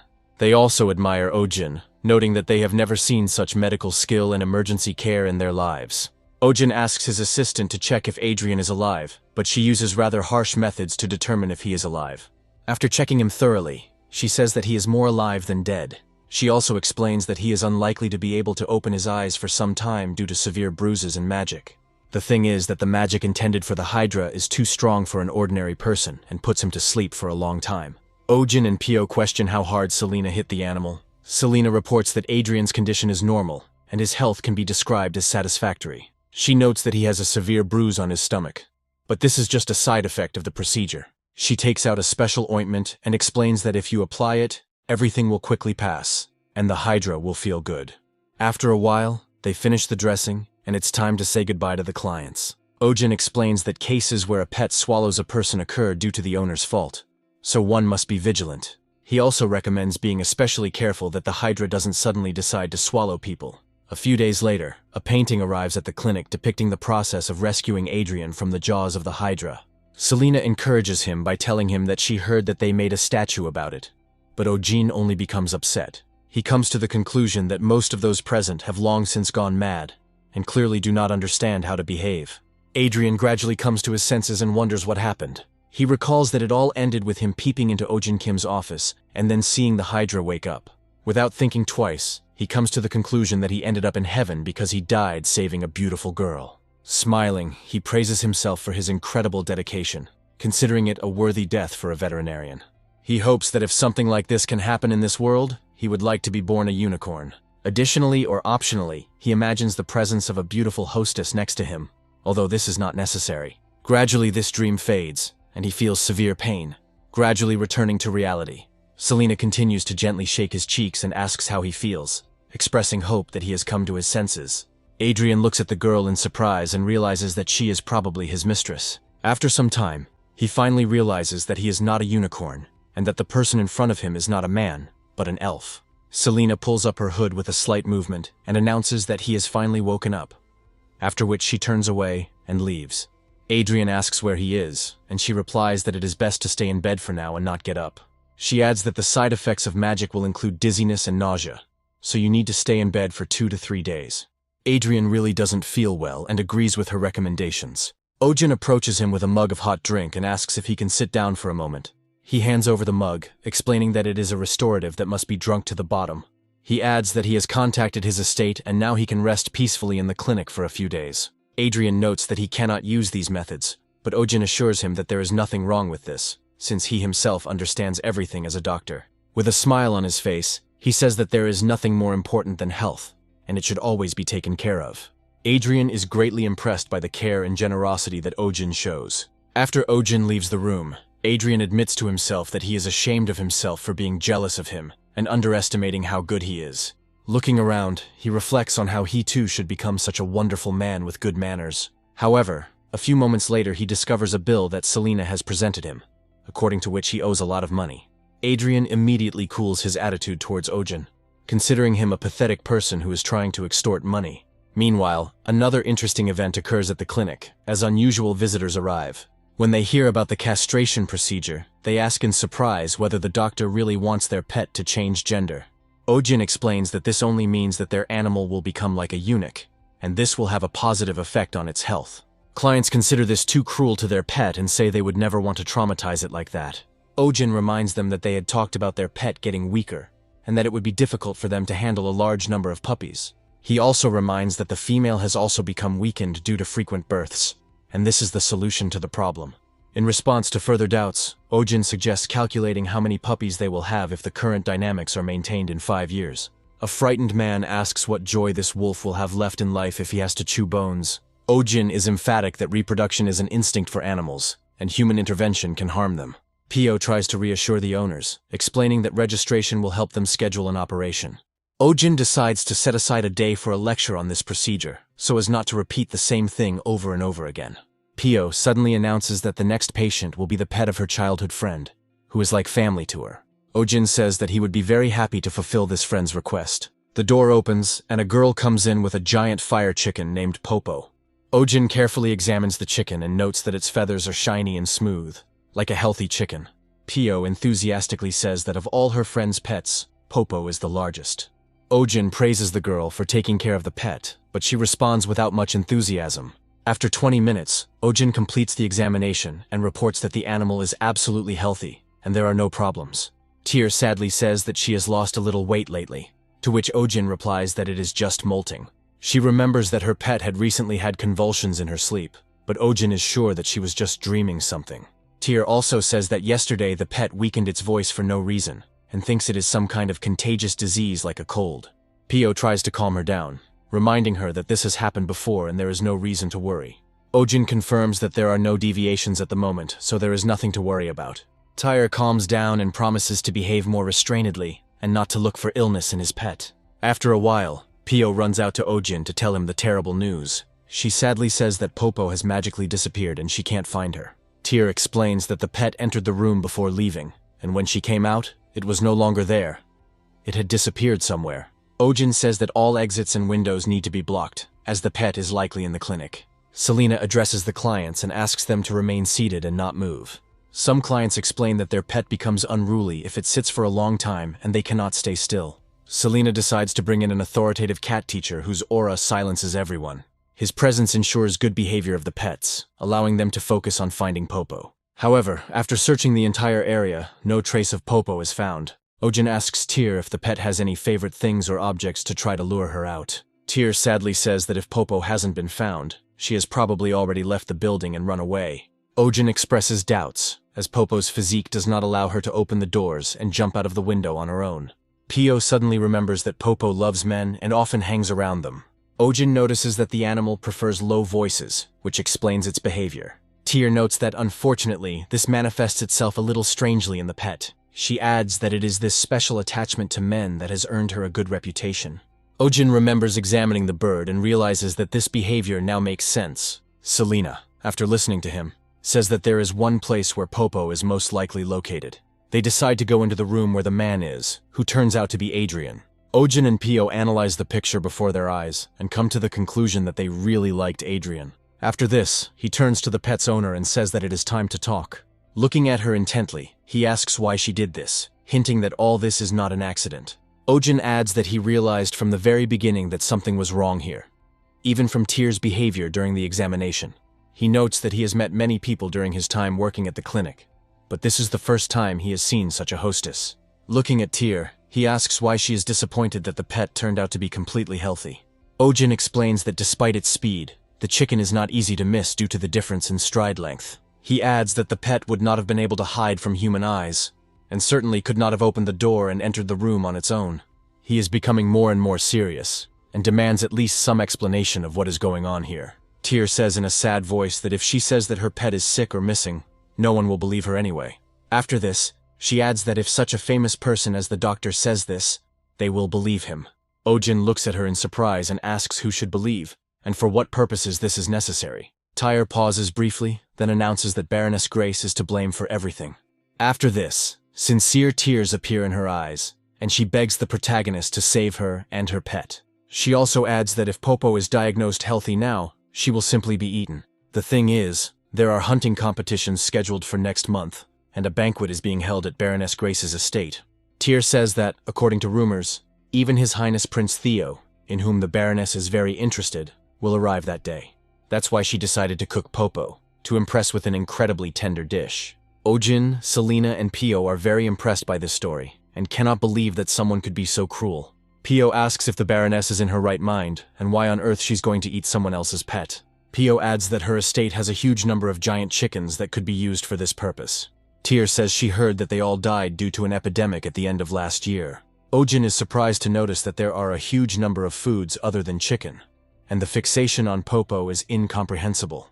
Tyr explains that according to folk beliefs, it will become clear that her chicken is good for male potency. The fact is that this animal is a symbol of fertility due to its qualities and high fertility. Ojin realizes with horror that there are people everywhere who are trying to eat other people's abilities in order to take possession of them. Tyr adds that Baroness Grace had been eyeing Popo before, not hiding her envy and desire to try her meat. After this, she reports that they were threatened with being kicked off the farm if they did not give up the pet. Pio says that such blackmail should never be forgiven, as it is beyond good and evil. Tyr approaches the protagonist and asks him to diagnose any illness in order to save Popo. She adds that if the diagnosis is officially confirmed, people will certainly believe it, and this will help save the pet. Ojin looks at her carefully, after which he apologizes and says that he is not ready to do such things. This causes surprise in everyone who observes, and it becomes interesting to know the reason for such an act. Ojin claims that a doctor who begins to falsify his diagnoses ceases to be a doctor at that very moment. He adds that at this point the doctor turns into a con man who can trade lives. He asks himself whether, after such an act, he will be able to treat other animals with a clear conscience. Adrian waits for the events to end and remarks that this is simply funny, naive, and stupid. After this, he wonders whether professional ethics are really more important than someone's life. He tries to remind the protagonist that a doctor's calling goes beyond a simple professional role. He tries to imagine the consequences and asks how one can call oneself a veterinarian after this. Ojin admits the possibility of a fake diagnosis and says that a diagnosis can be made on demand. He adds that this requires diagnosing the animal with a serious disease that can be transmitted to humans. He emphasizes that in this case, the pet will instantly become a carrier of a dangerous infection and will simply be locked up. He asks what will happen to him and the other animals that were in the chicken coop, since they are potential carriers. He adds that the chicken coop will simply be closed, and in the best-case scenario, they may require the destruction of the entire flock. Ojin warns that if the consequences are not revealed, and later epidemics occur elsewhere, it will be very bad. He agrees with Adrian's idea that a doctor's calling is to save lives, but there is one caveat. He adds that if a person is willing to risk one life for the sake of hundreds or thousands of others, then he cannot be called a good doctor. He also adds that anyone who disagrees with this has no place in medicine, as they are not willing to make sacrifices. Tyr begins to cry and apologizes for his naivety, noting that, apparently, he will not be able to change what was destined. After a while, Pio takes her outside and tries to console her, saying that there must be a way to help.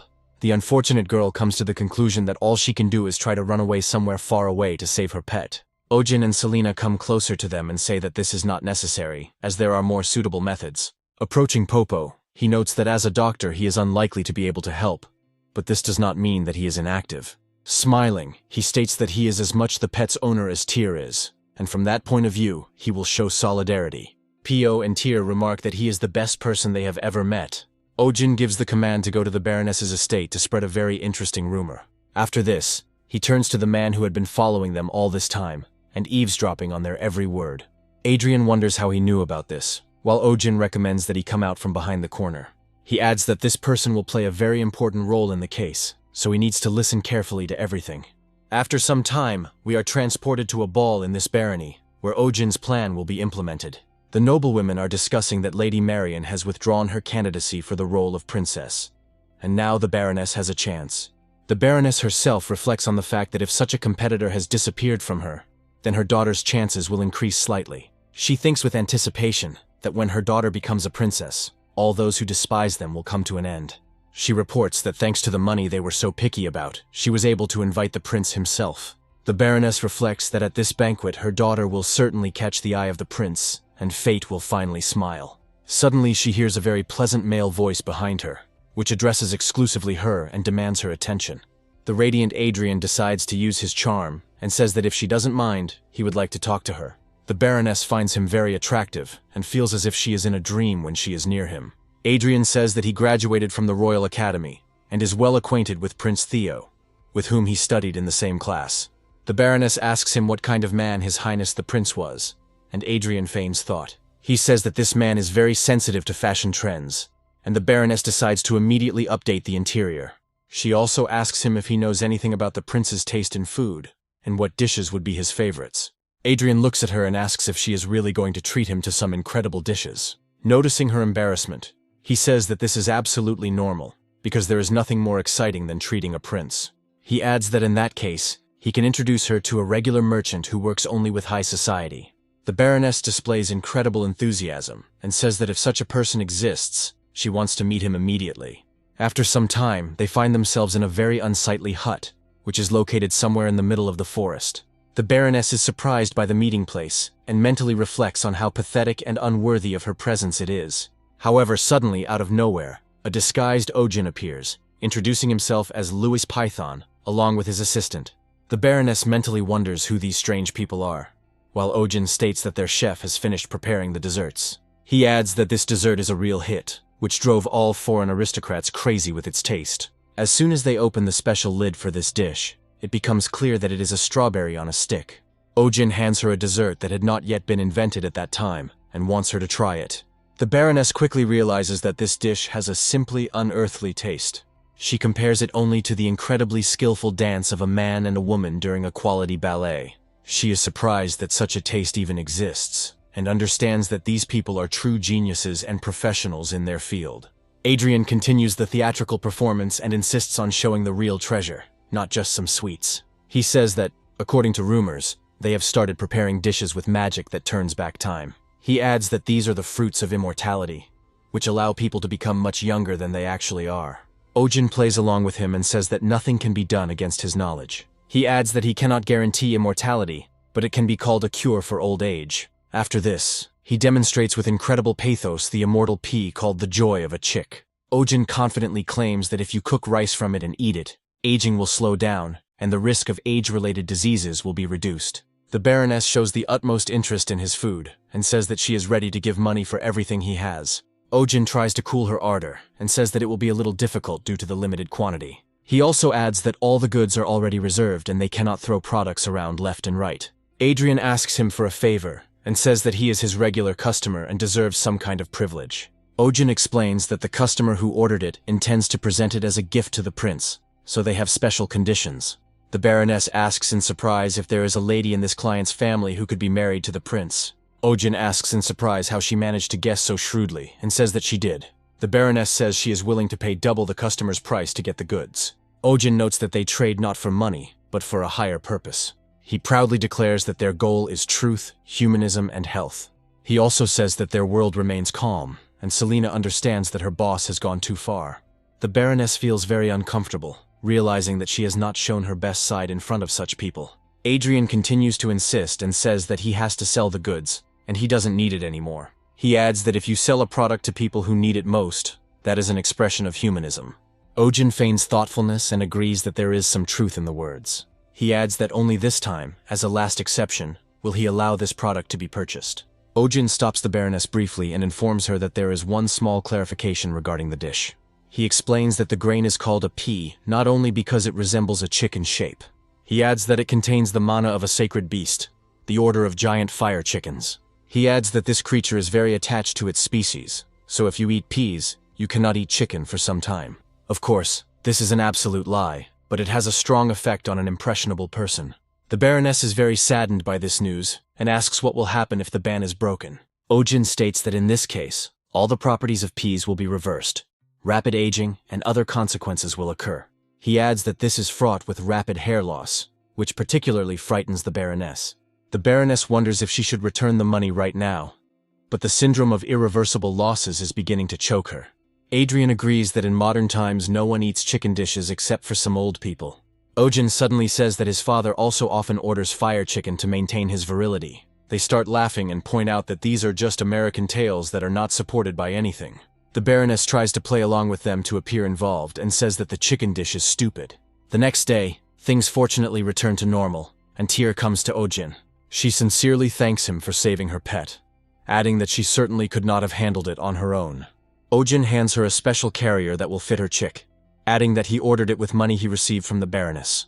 Tyr looks at him in surprise and asks if he is really ready to give her such an expensive gift. Ojin says that there is nothing unusual about it, while Mandy looks at Popo with irritation. Having gained strength, she makes a powerful spit directly on the chicken's head to punish it. Popo does not leave this unnoticed and looks closely at the impudent animal that has allowed itself to go too far.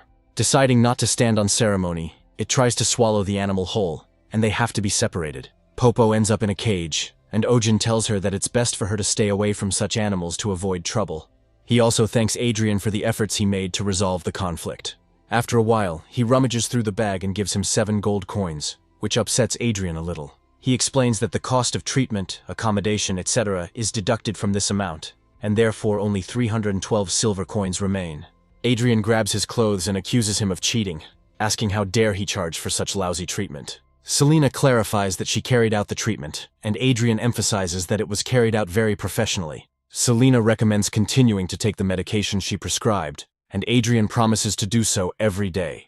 After he leaves the place, Selena asks Ojin if he really decided to let the patient go so easily. Ojin asks what the problem is, to which she replies that it would be good if there was another doctor at the clinic. He adds that this man is a good healer, and they have managed to work together well during their time together.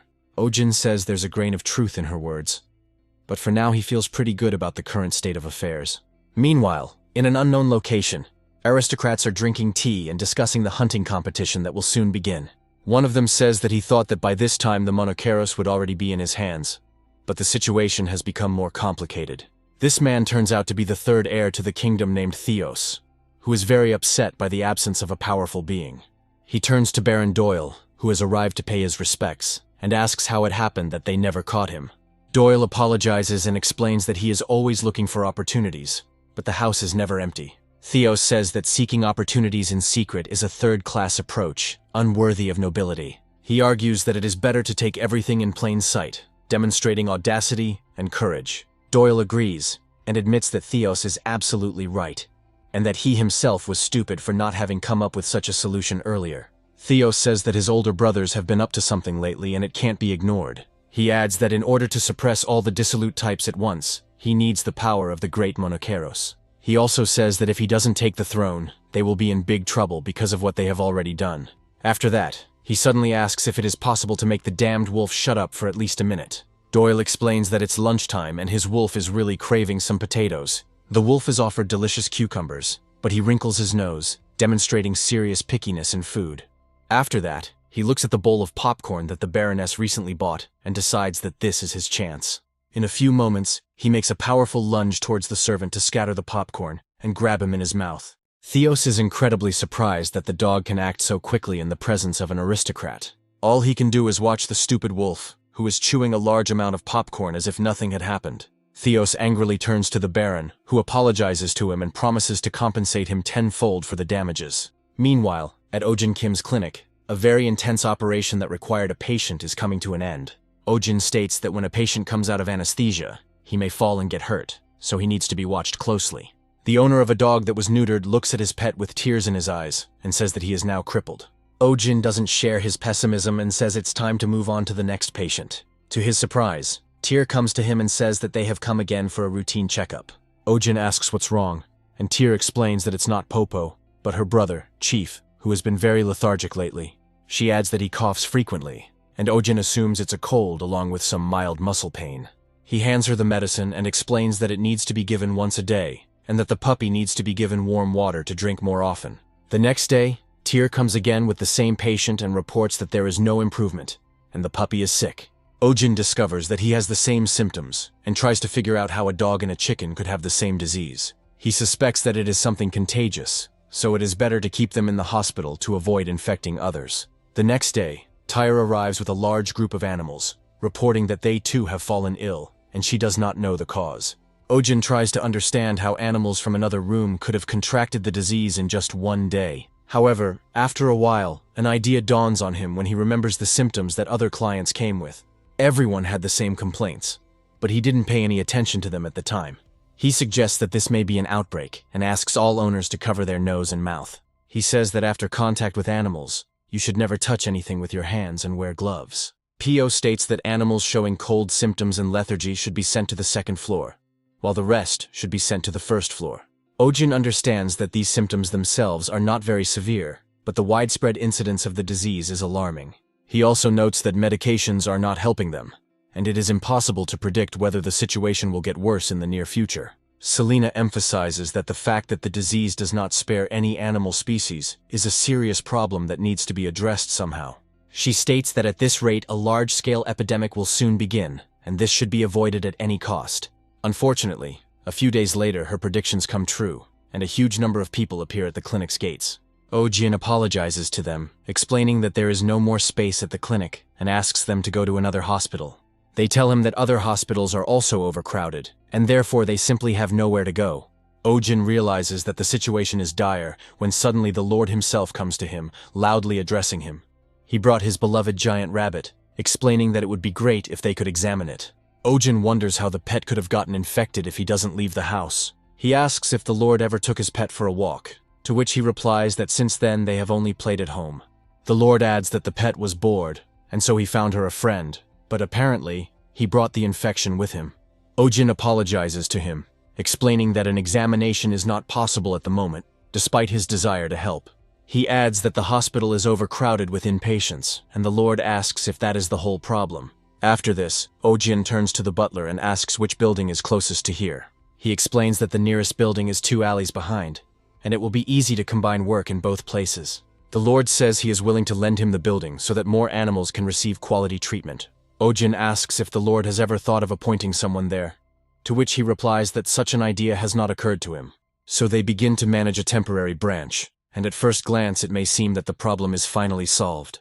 However, in reality this is far from the truth, since he will now have to treat patients in 2 buildings at once. Ojin realizes that he needs another doctor to cope with such a large influx of patients. Meanwhile, Adrian continues to be in his clinic, and is surprised that there is not a single soul here today. The butler explains that due to Adrian's frequent absences, even those rare clients who usually came in stopped coming.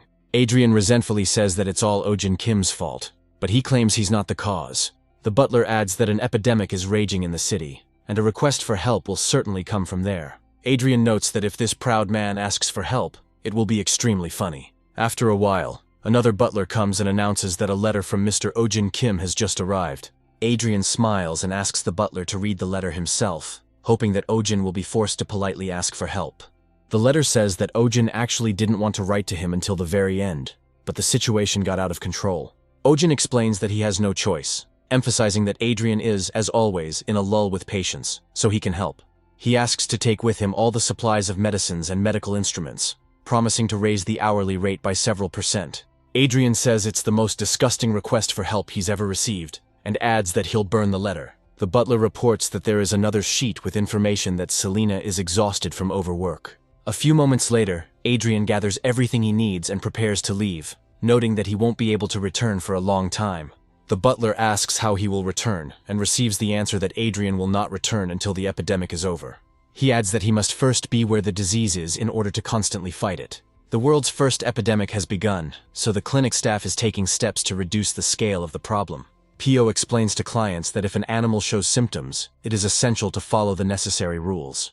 Adrian quickly gets to the clinic and spends 12 hours working non-stop to constantly examine the animals. Selena, meanwhile, has been giving medication for 26 hours straight without a single minute's break. Ojin works even longer, and despite being seriously tired, he continues to do his job no matter what. The entire staff is gradually exhausted from endless overtime, when suddenly Max comes to see them.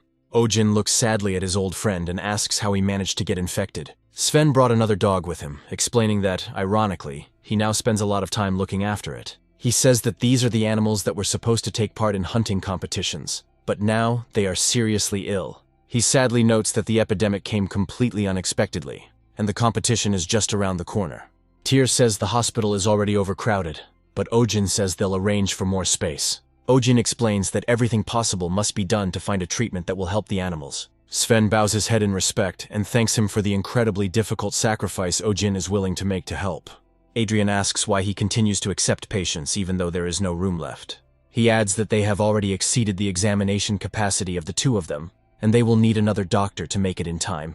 Ojin says that the situation must be dealt with at any cost, as the lives of many animals depend on it. Pio notes that owners are starting to want to take their pets back because they are starting to lose trust in the clinic. According to her, the owners believe that if it is just a mild cough, there will be no problems in everyday life. Ojin states that if it were people, he might consider it, but he can't just let animals go. He says it will be simply terrible if the hunting dogs that Mr. Sven brought can no longer hunt. He also states that animals that have become useless are abandoned far more often than one might imagine. Ojin emphasizes that Mr. Sven is a good person, so he is unlikely to do such a thing, but no one knows how others will behave. He adds that this applies not only to hunting dogs, but also to all other animals they have. From his point of view, the longer animals are sick, the more problems they cause, and not everyone can withstand this. At night, Ojin continues to try to create a cure using the dragon's power and his honest thoughts. However, despite everything, for some reason nothing works out for him, and apparently, this necklace is not all-powerful after all. Selena asks him to stop, explaining that overusing the dragon's power could harm his heart. She states that he needs to get some proper rest because if he rushes into this matter, nothing good will come of it. She adds that the epidemic appears to have a much more complex cause than might initially be thought. Ojin wonders if it's all because of mana, and reasons that he should have learned at least some magic. Selena asks how long he has been awake, and Ojin replies that he has been up for 3 days. Selena realizes that negotiating with him is pointless, and delivers a powerful blow to the top of his head to knock him out. Ojin's mind immediately switches off, and Selena calmly carries him to the bed, adding that he needs to rest. 5 hours later, Ojin jumps out of bed and wonders where he is and how he managed to fall asleep. Tyr immediately greets him and brings him breakfast, explaining that she is glad that he woke up and recommends that he eat to gain strength. Ojin looks at the very impressive fried eggs and notes that they are fresh and delicious. Tyr says that Popo laid these eggs this morning, and the protagonist feels a little awkward. After this, he turns his gaze to her and says that he still hasn't seen her, although several days of the epidemic have already passed. Tyr explains that Popo has been at home all this time, and Ojin asks why she is there. Tyr says with a slight smile that she is not infected, so there is no reason to take her to the clinic. Ojin notes that out of all the animals in the house, she was the only one who got sick, and no one else, to which Tyr suggests that Popo is simply very healthy. Looking around, she says that Sunja is also feeling fine, despite being in the clinic. Ojin remembers that even in this clinic, which is full of patients, Sunja behaves like an ordinary cat. He is trying to understand what these animals have in common and why they have not yet become infected. Ojin thinks for a long time, but still doesn't come to a specific conclusion, because the animals are too different. After some time, his thoughts are interrupted by another quarrel between the mandrake and Sunja, which Pio tries to separate. He notices that the mandrake is spitting towards Sunja and constantly hitting her head. Ojin immediately remembers that Popo also received mandrake the last time she was at their clinic. He guesses that the key to the mystery is probably related to the mandrake's saliva, and decides to conduct tests immediately. He takes Sunji's saliva and places it on a special glass slide for careful examination. He also placed there experimental grass, contaminated with the patient's saliva, which looked withered. Ojin reasons that if the leaves turn green again under the influence of this herb, it can be considered a cure. His guess is correct, and the plant quickly takes on a healthy appearance, which gives serious hope. Ojin, Adrian, and Pio begin to praise Mandy, noting that she is the best mandrake they have ever seen. However, the question of production immediately arises, since saliva is essentially plant juice. They understand that it is impossible to simply squeeze all the juice out of it, otherwise the plant will die, and they need to act differently. At this time, Selena decides not to talk to anyone in particular, and begins to implement her plan. She quickly prepares a small vessel, and places it next to the mandrake, which immediately pays attention to it. Mandy sniffs the straw for a while, and then begins to drink the cocktail with pleasure, showing that she really likes it. Selena takes another glass, and carefully brings the mandrake leaf to its rim. It quickly becomes clear that a drop is flowing from it, which can be expressed to create a medicine. Ojin receives a whole glass of the stuff almost immediately, and comments that it's incredible they were able to collect so much. He looks happily at the employee and asks how she managed to get Mandy drunk. Selena calmly explains that she mixed sugar water, which the mandrake loves, with a nutrient solution for growing herbs. She explains that she added a diuretic to speed up the flow of juice, and Ojin feels slightly unwell. He reassures himself that it is a tonic, and since mandrake is a plant, there is nothing to worry about. The next day, the first patient they decided to try the drug on recovers quite quickly. Ojin looks at Max happily and says that he did well, after which he thanks him. After this, the vaccination procedure begins, and all that remains is to wait for the vaccines to finally take effect. Pio happily reports that this was the last patient, and now the prognosis for overcoming the epidemic is very positive. Ojin happily notes that in such a case, special medications need to be prescribed and finishes these matters for today. Suddenly, there is a loud knock on his door, and irritated voices order him to leave the clinic immediately. Doyle arrives with his guards and announces that Ojin has been arrested but must now stand trial. The nearby residents look at the Baron in surprise and ask what happened and why he decided to arrest someone again. Ojin opens the door with an irritated smile and asks what reason they have come today. Doyle explains that they haven't seen each other for a long time, then repeats that Ojin has been arrested for spreading the epidemic.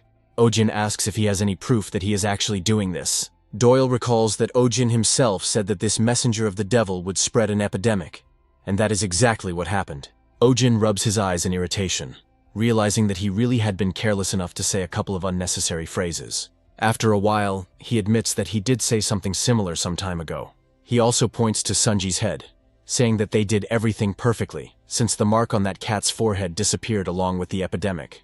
Ojin wonders what someone like Morocco would do with him, and Doyle claims he wanted to profit from the treatment. Immediately after this, Doyle orders Ojin to be taken away so that everything can be cleared up during interrogation.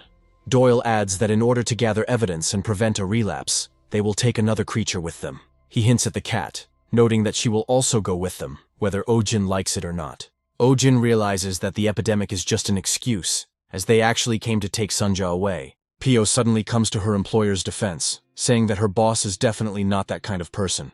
She accuses Doyle of blind greed, and the aristocrats ask her how she dares to behave like that towards him.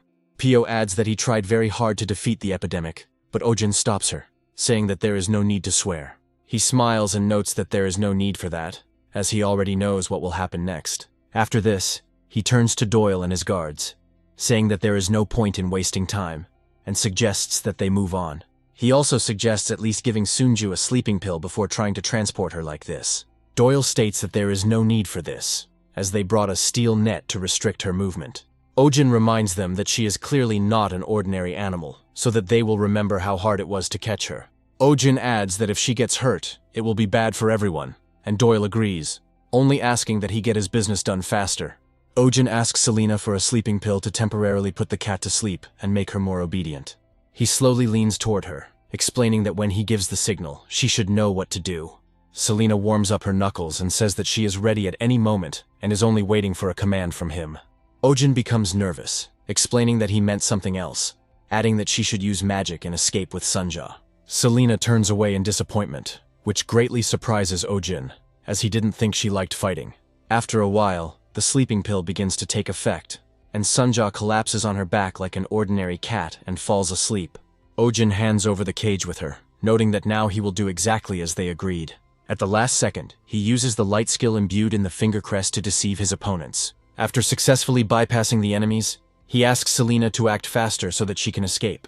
Selena decides to use a simpler method and delivers a powerful blow directly to the faces of her opponents. While holding the cage with the cat, she throws several people in different directions. Immediately after this, she runs away, beaming with pride for winning this fight. Doyle rubs his eyes and orders that these people be detained, adding that the cat is more important than the doctor. Ojin notes that they have shown their true colors, and Doyle grabs him by the clothes, saying that he will not forgive this. He turns to the mercenaries and orders them to destroy everything so that the clinic cannot be restored. Pio stands in their way, saying that he will not allow the place where people are treated to be destroyed. She adds that if they try to destroy the furniture, she will not forgive them. The mercenary looks at the girl with irritation and asks if she isn't tired of being an eyesore. Adrian comes to Pio's defense, saying that they should stop, which surprises everyone. He begins to threaten them, noting that if they touch the girl, he will not forgive them, and the aristocrat's wrath is terrible. Ojin notes that this scoundrel had not interfered before, and calmly watched as he was almost knocked down. Doyle says there are too many witnesses and they need to leave, adding that only Ojin Kim will be detained. Pio tries to defend her employer, but he reassures her that there is nothing to worry about. He tells her and Adrian that while he is gone, they must take care of the clinic and receive visitors. After this, he goes forward, thinking that now all hope lies with Selena, and that she can be saved. The next morning, citizens begin to discuss rumors that the epidemic was caused by Ojin. Some of them claim he was trying to profit from the drugs, and add that a public trial will soon be held. They want to see this person in person while he is catching up on lost sleep after long overtime. After some time, he begins to wake up due to loud voices and demands to get up immediately. He looks at them menacingly and demands to know when they hid the cat and the elf who ran away with her. Ojin lazily stands up and yawns, wondering why he suddenly needs to know about this if it happened spontaneously. Doyle explains that if Ojin refuses to cooperate voluntarily, he will have to resort to the well-known torture methods. He points to the other wolves and notes that they have been very bored lately and now they need to have some fun. Ojin notices that one of the wolves is acting very strangely and pays closer attention to it. He quickly realizes that it is Doyle's pet wolf Magma, who is acting like he is in a really bad way. Ojin examines him closely and concludes that he seems to have a stomachache, asking if he has had any unusual symptoms. Doyle looks at his pet and notes that something is definitely wrong with him this morning. Ojin asks what exactly happened, and Doyle explains about the blood. Ojin quickly stands up and pushes him away, saying that they need to examine the wolf immediately before it's too late. After this, he carefully approaches the dog, examines it and calls it a good boy. After Magma lets him get closer, Ojin quickly examines him and realizes that he has a hernia. Ojin notes that the condition is very serious, and is surprised at how things could have gotten to this point. He turns to the owners with apprehension and says that immediate surgery is needed. He warns them that if they delay even a little, Magma could die. Meanwhile, a hooded figure gradually approaches the Baron's estate, trying not to make any unnecessary sounds. In the silence, Sunja's aggressive hissing and growling sounds can be heard periodically. Selena reports that there is nothing to worry about yet. Ojin is fine, but he will be called out of captivity very soon. The castle is in complete chaos as Magma needs to be transported to a clean room as quickly as possible. Ojin demands that the necessary tools and medicines be prepared, after which he begins disinfection along with the other servants. He sets up a portable operating room, and servants, dressed in special aprons, begin to assist in the operation. One of the servants hands Doyle an apron, noting that it should be worn to prevent infection. Ojin demands to check the dog's temperature, adding that another operating board needs to be prepared in 5 minutes. After using the tweezers, he demands that they be immediately disinfected and re-prepared. Doyle watches the scene carefully without saying a word, as if it reminds him of something. Ojin demands that the door be closed immediately to prevent a draft, as this could harm the patient. Doyle quickly walks out into the hallway, and the servants discuss whether Ojin can be trusted, since he does not have warm feelings for them. One of them adds that he has never heard of a disease called a hernia. Another confirms his suspicions, noticing that the insides are falling out. Doyle abruptly interrupts them, saying that there can be no talk of Ojin lying, which surprises the servants. He looks at the portrait of a beautiful dog and notes with heaviness in his voice that Magma's mother died tragically from the same symptoms. Pleasant memories are immediately replaced by bitterness, and he mentally wonders if she suffered from the same thing. He loved this dog named Angela as much as he loved her son, and the thought that he could save him makes the loss a little easier. After some time, he has brought a huge number of documents, which turn out to be petitions. Doyle questions the contents of the petition and learns that they are all demanding the release of Ojin Kim. He also receives a letter from Lady Marian Astrid, and Doyle realizes that she is quite a wayward girl. Doyle carefully examines the letter, which states that if Ojin is not released, she will complain to the king. A few moments later, the servant reports that the operation was successful. Doyle happily runs into the room, wanting to make sure his dear pet is okay. Magma feels great, although she is under anesthesia, after which the servant informs her that the stitches will be removed in a week. Doyle carefully approaches the weakened animal and bends over it, expressing gratitude to God. Afterwards, he turns his gaze to Ojin Kim, noticing that he is sleeping, and remembers that he has not slept lately due to the epidemic. The henchmen advise taking him back to the dungeon immediately so as not to raise unnecessary questions. Doyle takes a closer look at Ojin's hands and discovers serious marks on them from a long-standing relationship. Doyle orders the servants not to put any shackles on him so that he can sleep properly. Ojin finds himself back in the dungeon, but is given minimal comfort to avoid sleeping on the cold floor.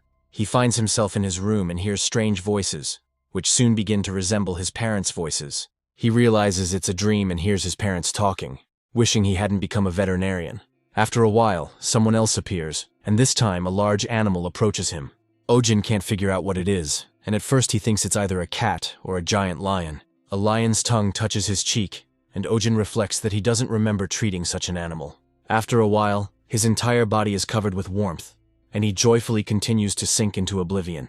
Meanwhile, Theos wonders how they managed to miss the Monoceros during a routine arrest. Doyle notes that the animal appears to have been taken over by the Order of Etherian, which appeared out of nowhere. Theos wonders what this means, as no one has reported on the Order's activities before. Doyle claims that the elf who was with the veterinarian turned out to be a spy for this order. He adds that he recently received a report about this girl's contact with a group of suspicious elves. Theos understands that these are very serious people who are better not to cross, so he decides to retreat. He irritably notes that his subordinates are useless and cannot do anything properly. Doyle apologizes to His Highness and asks if Ojin Kim can be released on this occasion. He emphasizes that the constant complaints are a big inconvenience because people love Ojin. Theos states that he can do whatever he wants, and Ojin pulls him out, after which he strives to wake up the next morning. Ojin leaves instructions to the servants, informing them that he has written rules for them to follow. They also say that they will soon bring their hunting dog so that it can be examined. Ojin thanks them for their polite treatment at the end of the visit, and they promise that such detentions will not happen again. However, as soon as he steps outside the castle, he immediately encounters a large number of people joyfully running towards him. Ojin asks what they are doing here, surprised at how friendly these people are towards him. The lord of the city reports that they have been waiting all this time for him to be released to meet him. Sven emphasizes that if they had been held back a little longer, they would have tried to storm the castle. Ojin tries to thank them, when suddenly Sunja, who missed him very much, jumps right in his face. Ojin also finds Selena and is glad that she is okay, to which she notes that it was not difficult. Ojin looks at Sunja and tells her that he saw someone very similar to her in his dream yesterday. He smiles and notes that he made the right decision when he became a veterinarian and dedicated his entire life to it. Observing this, one of the Baron's servants asks his master if Ojin will really be released just like that. He recalls the events of this morning, saying that they clearly saw everything that was there. We are, of course, talking about the creature that was in Ojin Kim's cell when they decided to look there. Doyle and his servant froze on the spot and were unable to utter a word from surprise and horror. This cat looked like Sunja, but he clearly had a lesson to learn, and after a few moments he simply disappeared into thin air. The servant notes that at first glance it was clear that this was an unusual animal with strange skills. Doyle turns to him and says that he sincerely doesn't understand what he's talking about. To the servant's surprise, he asks what was in Ojin Kim's cell. After this, he turns around and says that they didn't see anything, and the servant apologizes for such stupidity.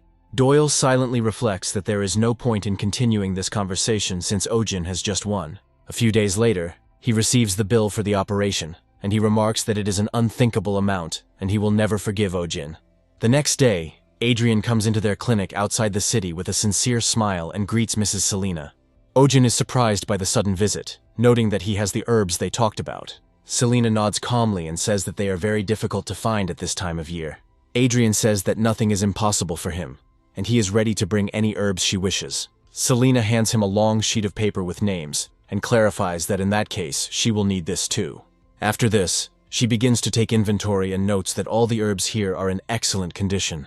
Adrian holds out the sample she spoke about at such length, but the unknown creature quickly snatches it from her hands. Adrian turns around to see Blob preparing to devour this valuable natural artifact. Adrian tries to take it, but Blob quickly bites him, testing his resistance to the max. Immediately after this, he delivers several blows to the cheek to discourage the aristocrats from encroaching on his food. Adrian notes that, as expected, all of Ojin Kim's personal pets have nasty personalities, just like their owner. Selena says the hamster is hers, and Adrian adds that it's not surprising. considering how well she knows about herbs. Pin looks menacingly at his opponent, a dark smile spreading across his face. Adrian is very surprised and mentally wonders if this hamster just smiled at him. Selena, meanwhile, returns him to the cage so that he can continue his business. Pin is a sacred being, worshipped by many and considered by some to be part of the divine plan. In this place, where hundreds of animals come every day, there are only 2 rulers for him to obey. The first ruler, of course, is Ping himself, whose main territory is the pharmacy on the 2nd floor. The second ruler is rightfully considered to be Sunja, who is Oh-jin Kim's right hand and the supreme ruler of the clinic. He clarifies that it is considered as such only at first glance and without further delving. He certainly acknowledges her power since he is too small, but he still cannot be touched without consequences. All this is because of the core that is located in his forehead and allows him to feel unpunished. The moment someone crosses his path, he can act exponentially and cause a catastrophe. Pin recalls that when they first met, Sunja instinctively sensed danger and launched a daring attack. However, he immediately demonstrated his strength and made everyone tremble in fear of his incredible power. After this, he was taken in by the true mistress of this place, named Selena, and he began to live as one of the 2 rulers. Sometime later, a fawn that had been hit by a cart burst into the clinic, adding that it was no longer breathing. Nearby customers wonder if it's too late and lament that she came with a dead pet. Oh-jin quickly examines the fawn and finds that the airways are clear, after which he asks Pio to time the minutes. Immediately after this, he begins to perform indirect cardiac massage in order to at least somehow restart it. The procedure looks very strange, since he has to give the deer artificial respiration. People nearby wonder what he is doing, emphasizing that they are seeing such a procedure for the first time. However, it bears fruit, and after a while the fawn begins to breathe again and its heart starts up again. Oh-jin quickly takes his pulse and reports that, fortunately, they were able to bring him back to life. However, the treatment procedure does not end there, and he notes that he needs to be transferred to the examination room immediately. Pin watches this closely and reflects that bringing the dead back to life is truly an impressive feat. He realizes that Oh-jin Kim is not such a simple person, and now understands why Selena took him under her command. He also remembers Mandy Kim, whom he dislikes because she is the offspring of Oh-jin Kim. From his point of view, these are just medicinal plants that are grown here, but she thinks too much of herself. The pathetic attempts to show off look pretty funny, but Pin constantly reacts to them. Thus, a feud arises between them, and Pin continues to glare at Mandy. He enjoys his impunity for a long time and wonders what the plants can do to him, because they are weak. Night falls and Pin continues his grueling training, constantly running on the wheel. After a while, he gets tired and realizes that today's training is over, and he can rest peacefully. He jumps out of the cage and decides to take a special tactical position that he has already developed for himself. He jumps on top of the closet to enjoy the view from there. It is also where his headquarters are located, specially presented to him as a sign of incredible loyalty and fidelity. From this place you can see the entire clinic, and it is the best place to maintain a comfortable temperature and humidity. And suddenly, to prevent anything irreparable from happening, Pin froze in surprise and indignation. It turns out that his precious headquarters was destroyed by an unknown creature that managed to get there. Pin falls to his knees for a moment and ponders what kind of creature could stoop to such a level. He hears a strange rustling sound and realizes that Mandy is nearby, learning to get out of the potty. Looking at her, he notices an incredibly satisfied expression on her face and feels a complete sense of impunity. Pin wonders how this creature dared to do such a thing, unaware of the consequences. Pin recalls that recently, due to the development of new drugs, Mandy ate all sorts of junk and learned to move around without a potty. He says that the ability to somehow move his pathetic legs does not give him the right to challenge him. After this, he throws himself into the air to restore order in this place and punish the violators. He delivers a quick and powerful blow to the mandrake's body, but she manages to block it in time. Pin is thrown backwards at high speed, but manages to stabilize himself in flight and stop. He realizes that his opponent has become much stronger and more powerful due to the effects of drugs. He also realizes that Mandy's durability has also increased, and now he will have to take that into account. However, from his point of view, pure fighting power cannot be imitated with meager drugs. He quickly jumps up in the hopes of taking revenge in a mirror image on this pathetic plant. He realizes that without a pot to return to, Mandy will simply dry up and die forever. Under Pin's powerful blows, the pot falls down and breaks, scattering earth all over the floor. Mandy falls to her knees in despair and begins to cry, trying to understand how Pin dared to break her pot. Pin continues to look at her proudly, adding that this is precisely the difference in level between them. Mandy turns towards him in irritation, and Ping realizes that he has started celebrating his victory prematurely. Mandy begins to quickly take a deep breath to prepare for the sonic attack. Pinpin tries to cover his ears, but his arms are too short to reach them. Luckily, instead of a powerful scream, Mandy only lets out a hoarse whisper, which sounds rather unimpressive. Pinpin happily realizes that since she started coming out of the pot, she has lost her voice and can no longer scare others. He begins to laugh menacingly and notes that she fully deserved her fate with her arrogance. Ojin comes downstairs after hearing the sounds of breaking pots and wonders what happened. The first thing he comes across is a distraught Mandy, who looks like everything she held dear has been taken from her. Ojin picks her up and says that he understands perfectly the grief of losing her home. He tries to calm her down when suddenly a brilliant solution comes to him about what he needs to do. He realizes that it is time to transplant her, as she has received a generous dose of growth serum and has grown 1.5 times. The next morning, Ojin notes that this is why they prepared a new, spacious house for her. He reports that inside there are several layers of the best soil they could find. He also adds that as a bonus they brought a portion of elite organic fertilizers.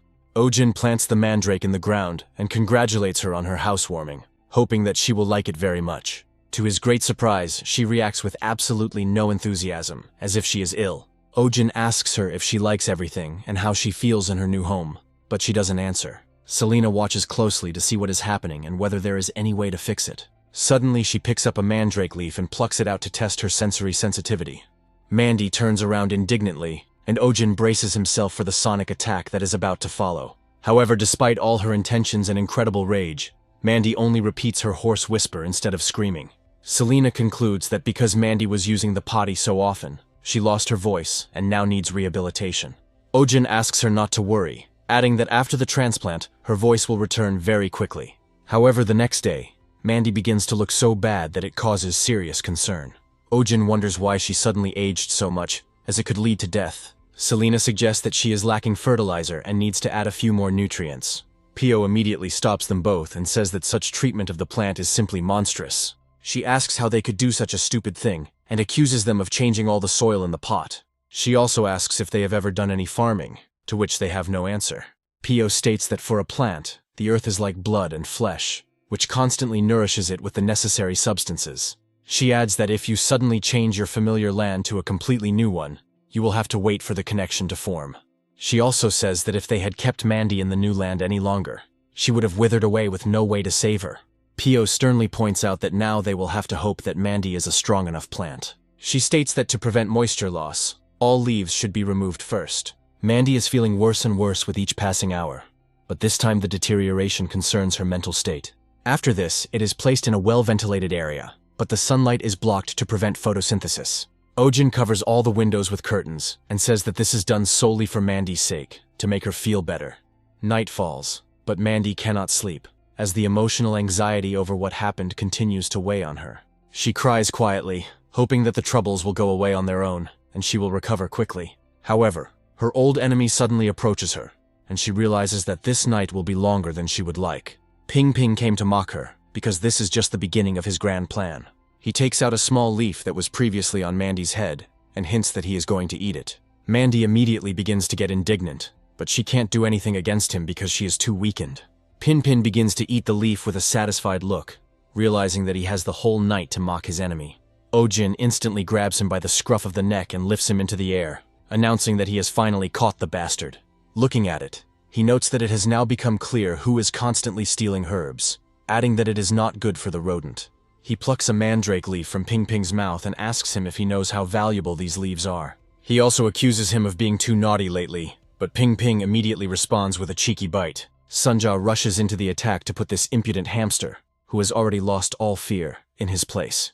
At the same second, she delivers a powerful blow to the hamster and sends him flying out of control. Ping Ping feels intense pain from the blow, but also realizes that his star has not yet activated. Ojin, with tears in his eyes, notes that this is the most undesirable outcome of all possible. He begs all the higher beings of the world to cancel the process of division that is already in motion. The process fires a powerful beam towards Pinpin, not giving him a second to react. The beam envelops its body and prevents the division process, gradually absorbing the energy contained in the star. After a few moments, the beams seem to separate the star from Ping Ping's body and fly into the air. Ojin looks at what is happening in surprise, trying to figure out what to do and how to control the situation. The light begins to wander throughout the room, ricocheting off different surfaces, making the situation extremely unpredictable. At a certain point, the beam is directed straight towards Mandy, who accidentally ends up in its path. Mandy realizes that this is likely where her story ends, as she won't be able to dodge it. Ojin rushes towards her in fear, hoping to prevent serious injury. Fortunately, this intervention not only did no harm, but also restored Mandy. Mandy feels an incredible glow emanating from her aura and realizes that her powers have fully returned. Pin and Ojin watch this in surprise and try to understand what caused it. The next morning, Selena calmly explains that this is normal plant cell division. She adds that the fission core's energy came into contact with Mandy, causing abnormal cell division, and that's all. Pio is the happiest of all because Mandy was her favorite plant, and Mandy continues to dance and rejoice. Selena suddenly turns her gaze towards the enclosure where Pin is sitting, and notices that he is in a depressed state. She looks at him carefully and asks what happened. She also tries to reassure him by saying that the fission nucleus is normal, and has simply lost some of its energy. She hands him a mandrake leaf and tells him that as soon as his strength is restored, the plant will also return to normal. Selena carefully watches the processes happening to Ping and remembers her master. She mentally thanks him for the work he has done, and notes that the fission core he has created is simply magnificent. There is a terrifying story in the western forest that can make even the most seasoned hunter's blood run cold. This story tells of a beauty who looks like an ordinary woman with long hair. In fact, she turns out to be a terrible cannibal with long fangs, who cruelly deals with her victims. According to legend, this creature has no hind legs and moves by crawling on its front paws, and it appears when a baby cries. There is a theory that it is a vengeful spirit that went mad after losing its cub, but no one knows the whole truth. Ojin interrupts the story, explaining that it is not worth saying something so plausible. Pio claims that the story just told is true, and Ojin asks if she saw the creature. Pio proudly adds that no one has ever seen anything like it, but Selena claims that she has encountered this creature. Ojin turns to her, startled, and asks what she means. Selena explains that she saw tracks, as if someone was crawling on its front paws, and notes that the number of people has decreased. A terrible, sticky fear creeps through Ojin's body, and he understands that he urgently needs to find some kind of peace. He hears a strange sound outside the door and wonders who decided to make it at such a time. Selena says that someone must have decided to visit them and heads for the door, despite her friend's entreaties. As soon as the door opens, Max comes in, holding a piece of clothing in his hands. Ojin greets him happily, then tries to get the piece to see what it is. Upon further inspection, it becomes clear that the clothes belong to Mr. Sven. Ojin and Max quickly run towards the forest where Sven lives and try to shout to him. Sven appears alive and well and asks why they came here at such a time. Ojin explains that Max brought the piece of fabric because it belongs to him, but he doesn't immediately recognize it. After turning the piece over in his hands for a bit, he realizes that it is a piece of Max's favorite toy. He adds that he has been very busy lately, and Max was apparently bored, so he decided to play with someone else. Ojin asks why Sven is working at such an hour, adding that it will soon be night. Sven points to the nets near the trees and asks if Ojin can see them. He adds that there is a kitten inside, and Ojin hears a pitiful cry, trying to understand how this is possible. Sven claims that poachers have been setting up these traps recently. He also notes that poachers often come across cubs, and Ojin understands that even such freaks exist in this world. After a while, Sven says that the baby is caught too high and he can't reach him. After thinking for a bit, he says that he needs to bring a pole to at least somehow reach the kitten. Ojin doesn't answer, when suddenly he notices something very strange near the tree. He looks at the eerie marks and wonders what these traces are, realizing that they were left by some creature. Sven looks closely at these marks and says that they look like scratches. Ojin turns around and notes that there are quite a few strange tracks here. He notices with horror that they look as if an animal had crawled there using only its front paws. Ojin hears someone start whining and asks Sven why this is happening at such a crucial moment. Sven turns to him in horror and says that there was a sound, which means there is someone else here. Gradually the crying becomes louder and an unknown creature appears from behind it. Ojin and Sven realize that they now need to run away urgently, as that very spirit from the horror stories has come for them. However, upon closer inspection it becomes clear that this is some kind of animal that was badly injured. Ojin realizes that all this time it was a fox in front of them, and not the monster they imagined. He discovers that the fox has injured its hind legs, which is why its tracks look like someone is crawling on its front paws. Meanwhile, the kitten's complaints continue to be heard from the trap, spreading over tens of meters. Hearing it, the fox begins to howl loudly, and the sound resembles the cry of a young girl or a baby. Ojin and Sven step aside, after which the fox continues to scratch the tree trunk with all his might. Ojin realizes that the fox is reacting to the kitten's meowing, and probably wants to eat it to restore its strength. Meanwhile, the fox continues to make every effort to shake the trap. Ojin realizes that if this continues, the trap will fall and everyone inside will die. After some time, the fox reaches its target, and the trap with the net falls down. Ojin rushes forward to intercept the trap and prevent tragedy. Opening the net, he finds inside a kitten that has gotten a lot of splinters lately. However, to his surprise, he notices that there is another fox cub inside the trap, which, unfortunately, has already died. A few moments later, a giant fox appears behind him, ready to strike. Ojin realizes that he was careless, let his guard down, and will now probably pay for it with his life. However, fortunately, a small ampule containing a special powder suddenly flies into my head. Suspecting its purpose, he realizes that it is a tranquilizer for animals. The fox falls to the ground and loses consciousness, and now you can breathe a sigh of relief, as the danger has been neutralized. Selena arrived on time and asked if anyone was hurt during the fox attack. Ojin sincerely thanks her and asks when she arrived, to which the girl replies that she just arrived. After carefully examining the fox, she notes that it is an ordinary sky blue fox. Ojin takes out his field bag and tries to examine it, realizing that the fox is in a very poor condition. The fox's hind legs show signs of recent birth, which explains why she moved by crawling. Selena notes that the cub appears to have appeared quite recently. She adds that the condition of her breasts shows that the cubs have not nursed for quite some time. Ojin understands what happened here, and the thought gradually settles in his mind, causing horror. He realizes that the fox cubs he found trapped are most likely her cubs, which she was trying to save. A few nights ago, poachers were walking through the forest to hunt foxes using firearms. They came across several cubs and quickly shot them, hoping to make a lot of money. They knew it was a small specimen, but they could still get a fair amount of money for it because it was white. Their wish does not come true, since such behavior only attracts the attention of their angry mother.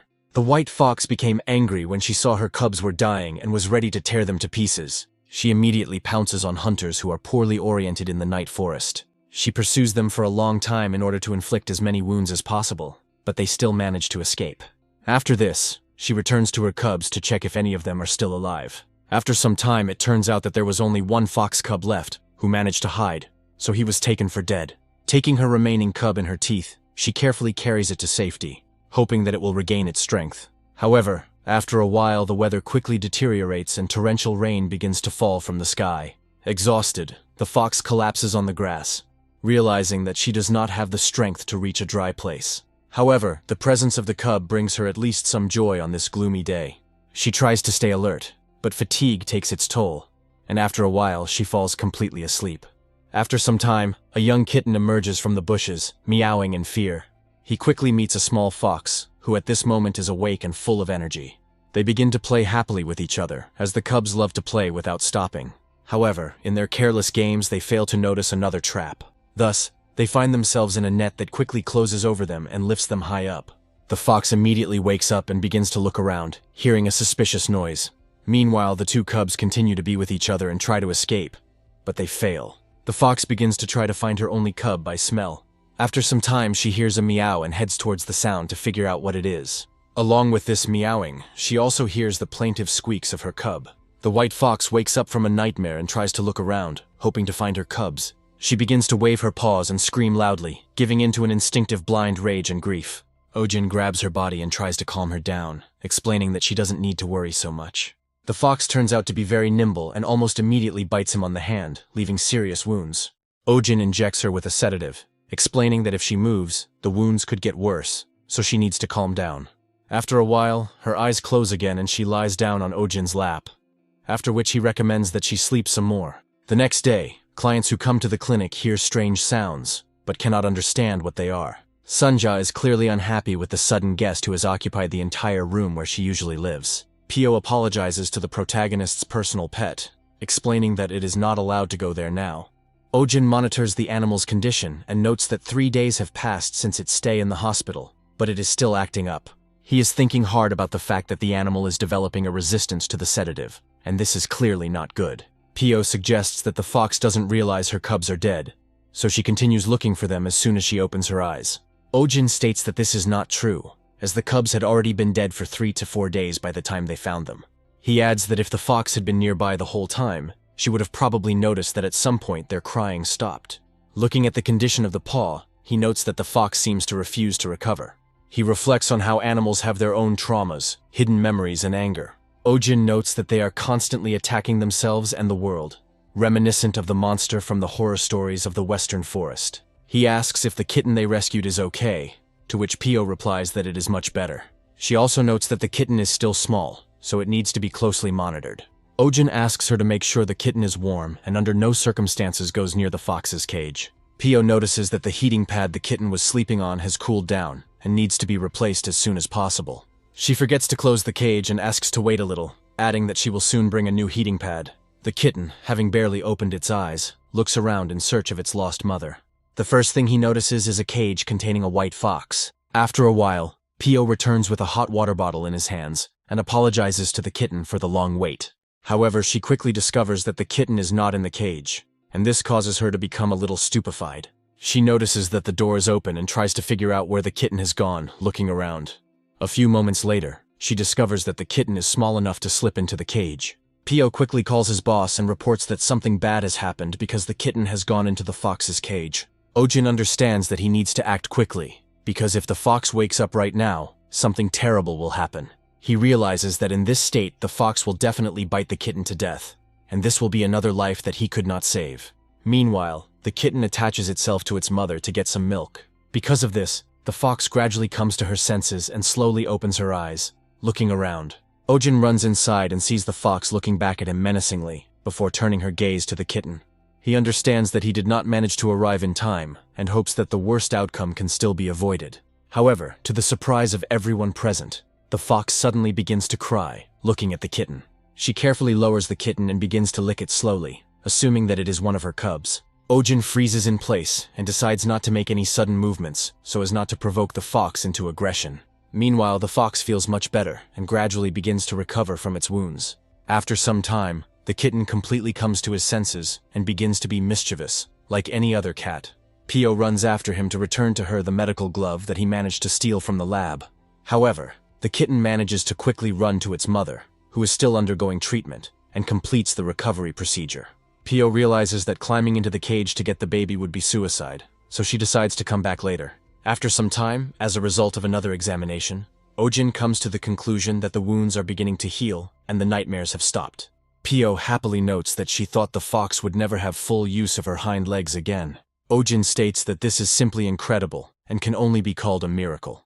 He reflects on the fact that he will never be able to fully return what bad people took away. However, it is a great happiness for him that he can at least partially atone for the guilt of his family. After some time, they are released into the wild so that they can live in the wild as they should. Ojin waves goodbye and expresses his hope that they will never meet again on such a sad occasion.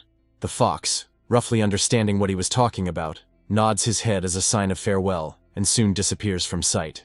After this, the rumors about the monster from the Western Forest die down and new ones begin to circulate, about a white fox that carries a kitten with her. Meanwhile, at Ojin Kim's clinic, clients are surprised when a radish-like plant suddenly starts moving. A client who has been here many times before smilingly informs that it is a mandrake named Mandy who lives here. He adds that, according to rumors, it is something like a guardian spirit for this hospital, which everyone treats with respect. However, another client says it appears to be outdated information as the hospital has a different custodian. A little girl who has also been here before reports that, according to rumors, there is a very scary cat here. She adds that no matter what predator comes, it dares not peep in front of this cat, and in fact, it is a messenger of the devil. Mandy starts to get angry because some pathetic cat is getting all the attention instead of her gorgeous self. Immediately after this, she heads towards Sunji's bowl to take immediate revenge. Coming closer, she throws water into the bowl with incredible determination to show how cool she is. Watching her, clients wonder if she is really the real owner of this clinic and is not afraid of anything. Mandy's triumphant triumph is short-lived as the bowl's owner appears behind her. Sunja looks at the troublemaker with an angry look, who for some reason decided that she was the boss here. Mandy takes a deep breath to defend herself with the powerful scream she has now regained. Sunja realizes that she is not in danger and begins to meow, preparing to attack. However, suddenly she begins to cough and loses her fighting and threatening appearance. People look at her with fear and assume that she is ill. After some time, a lump of an unknown substance flies out of the cat's mouth, which looks quite disgusting. The lump flies straight into Mandy's face, and because it was flying at such a high speed, she falls on her back. After this, Sunja calmly begins to lick herself, not paying attention to what happened. Ojin explains that it's just a hairball. adding that cats usually lick themselves with their tongue to stay clean. He adds that the hair that enters the body accumulates into a ball and comes out either from one side or the other. He also notes that he has been busy lately and hasn't brushed Sunja's hair, so she needs a good brushing. However, an hour later, the procedure is still not finished, and he is trying to understand what the reason is. He comes to the conclusion that this is no longer just shedding, but real baldness, which requires urgent action. After some time, he discovers a huge bald spot on Sunji's body. Ojin carefully leans over the bald spot and tries to figure out what it is, as it is clearly a disease. After examining the skin, which is no longer hairless, he realizes that it is a fungal dermatitis that causes hair loss. Ojin mentally scolds himself for not noticing that his cat had developed a skin condition. After this, he opens the box to find there a special tool that he had been keeping all this time. He is glad that it was not in vain that he prepared the instrument, made to order by the best master. Looking happily at Sunja, he realizes that he will soon be able to begin her hand training, the first in the world. Ojin watches the instrument perform in action and notes that it performs beyond all praise. However, it would be a big mistake to say that Sunja enjoys the procedure and that it does not cause her any discomfort. She suddenly jumps into the air, trying to escape the cruel pressure from her master. She also begins to hiss at him, indicating that she does not want her fur to continue being cut. Ojin is very impressed when his beloved cat suddenly hisses at him out of aggression. There is a slight pause, and he realizes that a normal owner would back down in such a situation so as not to destroy trust. However, he firmly decides that now he will act as a veterinarian, not as an owner, to help the animal. Ojin awakens his inner veterinarian spirit, who never backs down when confronting an animal. He holds the cat tightly and begins to cut its fur to see how deep the fungus has penetrated. He tries to calm her down, telling her that it will all be over soon and she doesn't need to worry. Sunja starts screaming loudly, and Ojin apologizes to her, telling her that it will be over soon. He understands that in such matters one must act quickly, since an animal's patience is a very fragile resource. Sunja starts screaming desperately, and suddenly activates the collar, which creates a powerful flash of light. Ojin looks at his pet in surprise, as it gradually begins to glow more and more. A few moments later, a beam of light pierces the office he is in, and goes far into the sky. Ojin hugs Sunja tightly, frightened and trying to understand what just happened. After some time, he decides to look at the table and discovers that a special portal has appeared there. After some time, a hologram of the now well-known Kalian emerges from the portal. The elf states that he is approaching Ojin with his family's blessing. He emphasizes that, according to the agreement, he answers the call to see how he can help. After some time, he completely materializes and appears right on the table in the office. Ojin decides that they need to brew a few cups of tea to discuss everything properly. The first thing he does is apologize for calling them for nothing, adding that he is a very busy man. Kalian tells Ojin not to worry about it, as he knows how to solve the problem. He explains that Monokeros's hair loss is not due to a skin disease, but rather a precursor to the condition. He explains that Monokeros goes through several growth periods, and each time his fur falls out. Kalian emphasizes that this is just a precursor to the clinic, and it should not worry Ojin. He also says that during this period the creature must cleanse its body in a special pond. He warns that if this is not done, the lost hair may not grow back and the creature will remain disabled. Ojin takes a moment to reflect on the fact that he owns a creature he raised with love. He can't believe that his pet has suddenly started going bald and there's nothing he can do about it. Kalian reports that it is not dangerous to health, and that it will take a long time for the fur to grow back. Ojin asks where this pond is so that he can go there immediately. Kalian explains that the pond is not a geographical name, but a general term for lakes with high mana content. He adds that a characteristic feature of such lakes is a bright red flower.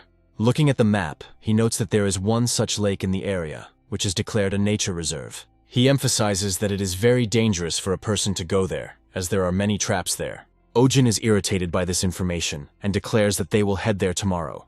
When asked who will look after the pets in his absence, Ojin states that he has a doctor who will take his place.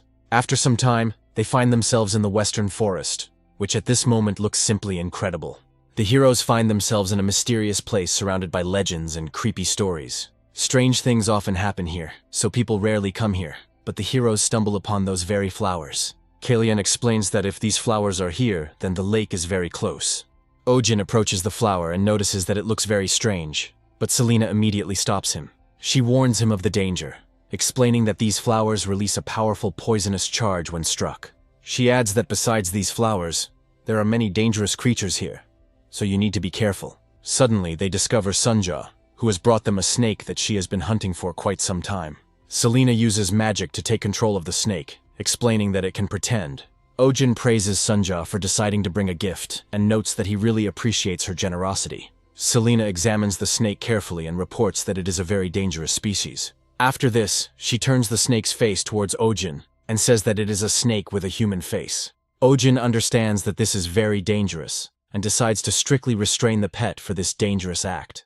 After some time, they finally arrive at the lake, and it turns out to be even more beautiful than in the books. Ojin looks around the lake carefully and notes that it is a very beautiful place. He asks them both to stay here, adding that he will go to the lake alone to help the pets. Kalian says that this is a very dangerous decision and advises to think again about how to implement all this.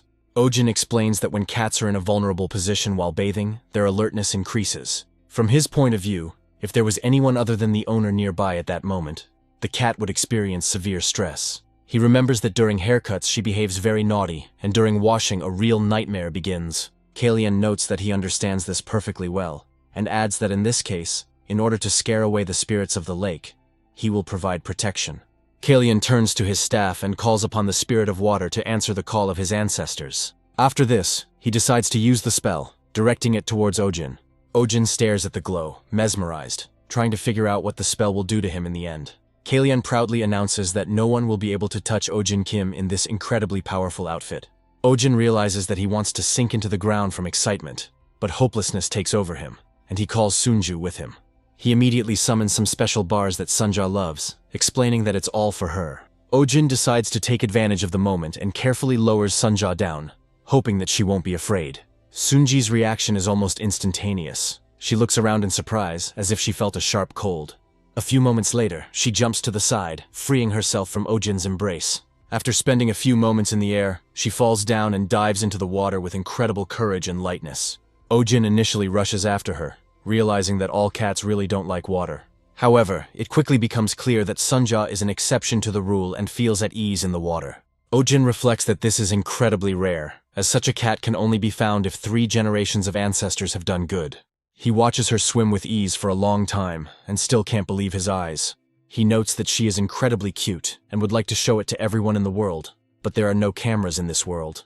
After this, he discovers some shiny particles in the water, and assumes that these are particles of magical energy. Suddenly he remembers the hot springs he trained in and rejoices at those times. Tears begin to flow from his eyes, and he reflects that he is almost completely overwhelmed by a feeling of nostalgia.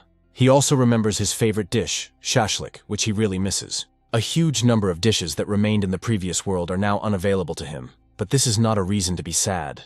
Looking around, he reflects that in the real world, such a landscape cannot be found anywhere. After this, he approaches Sunji and says that it is time to wash up, as they have been playing for too long.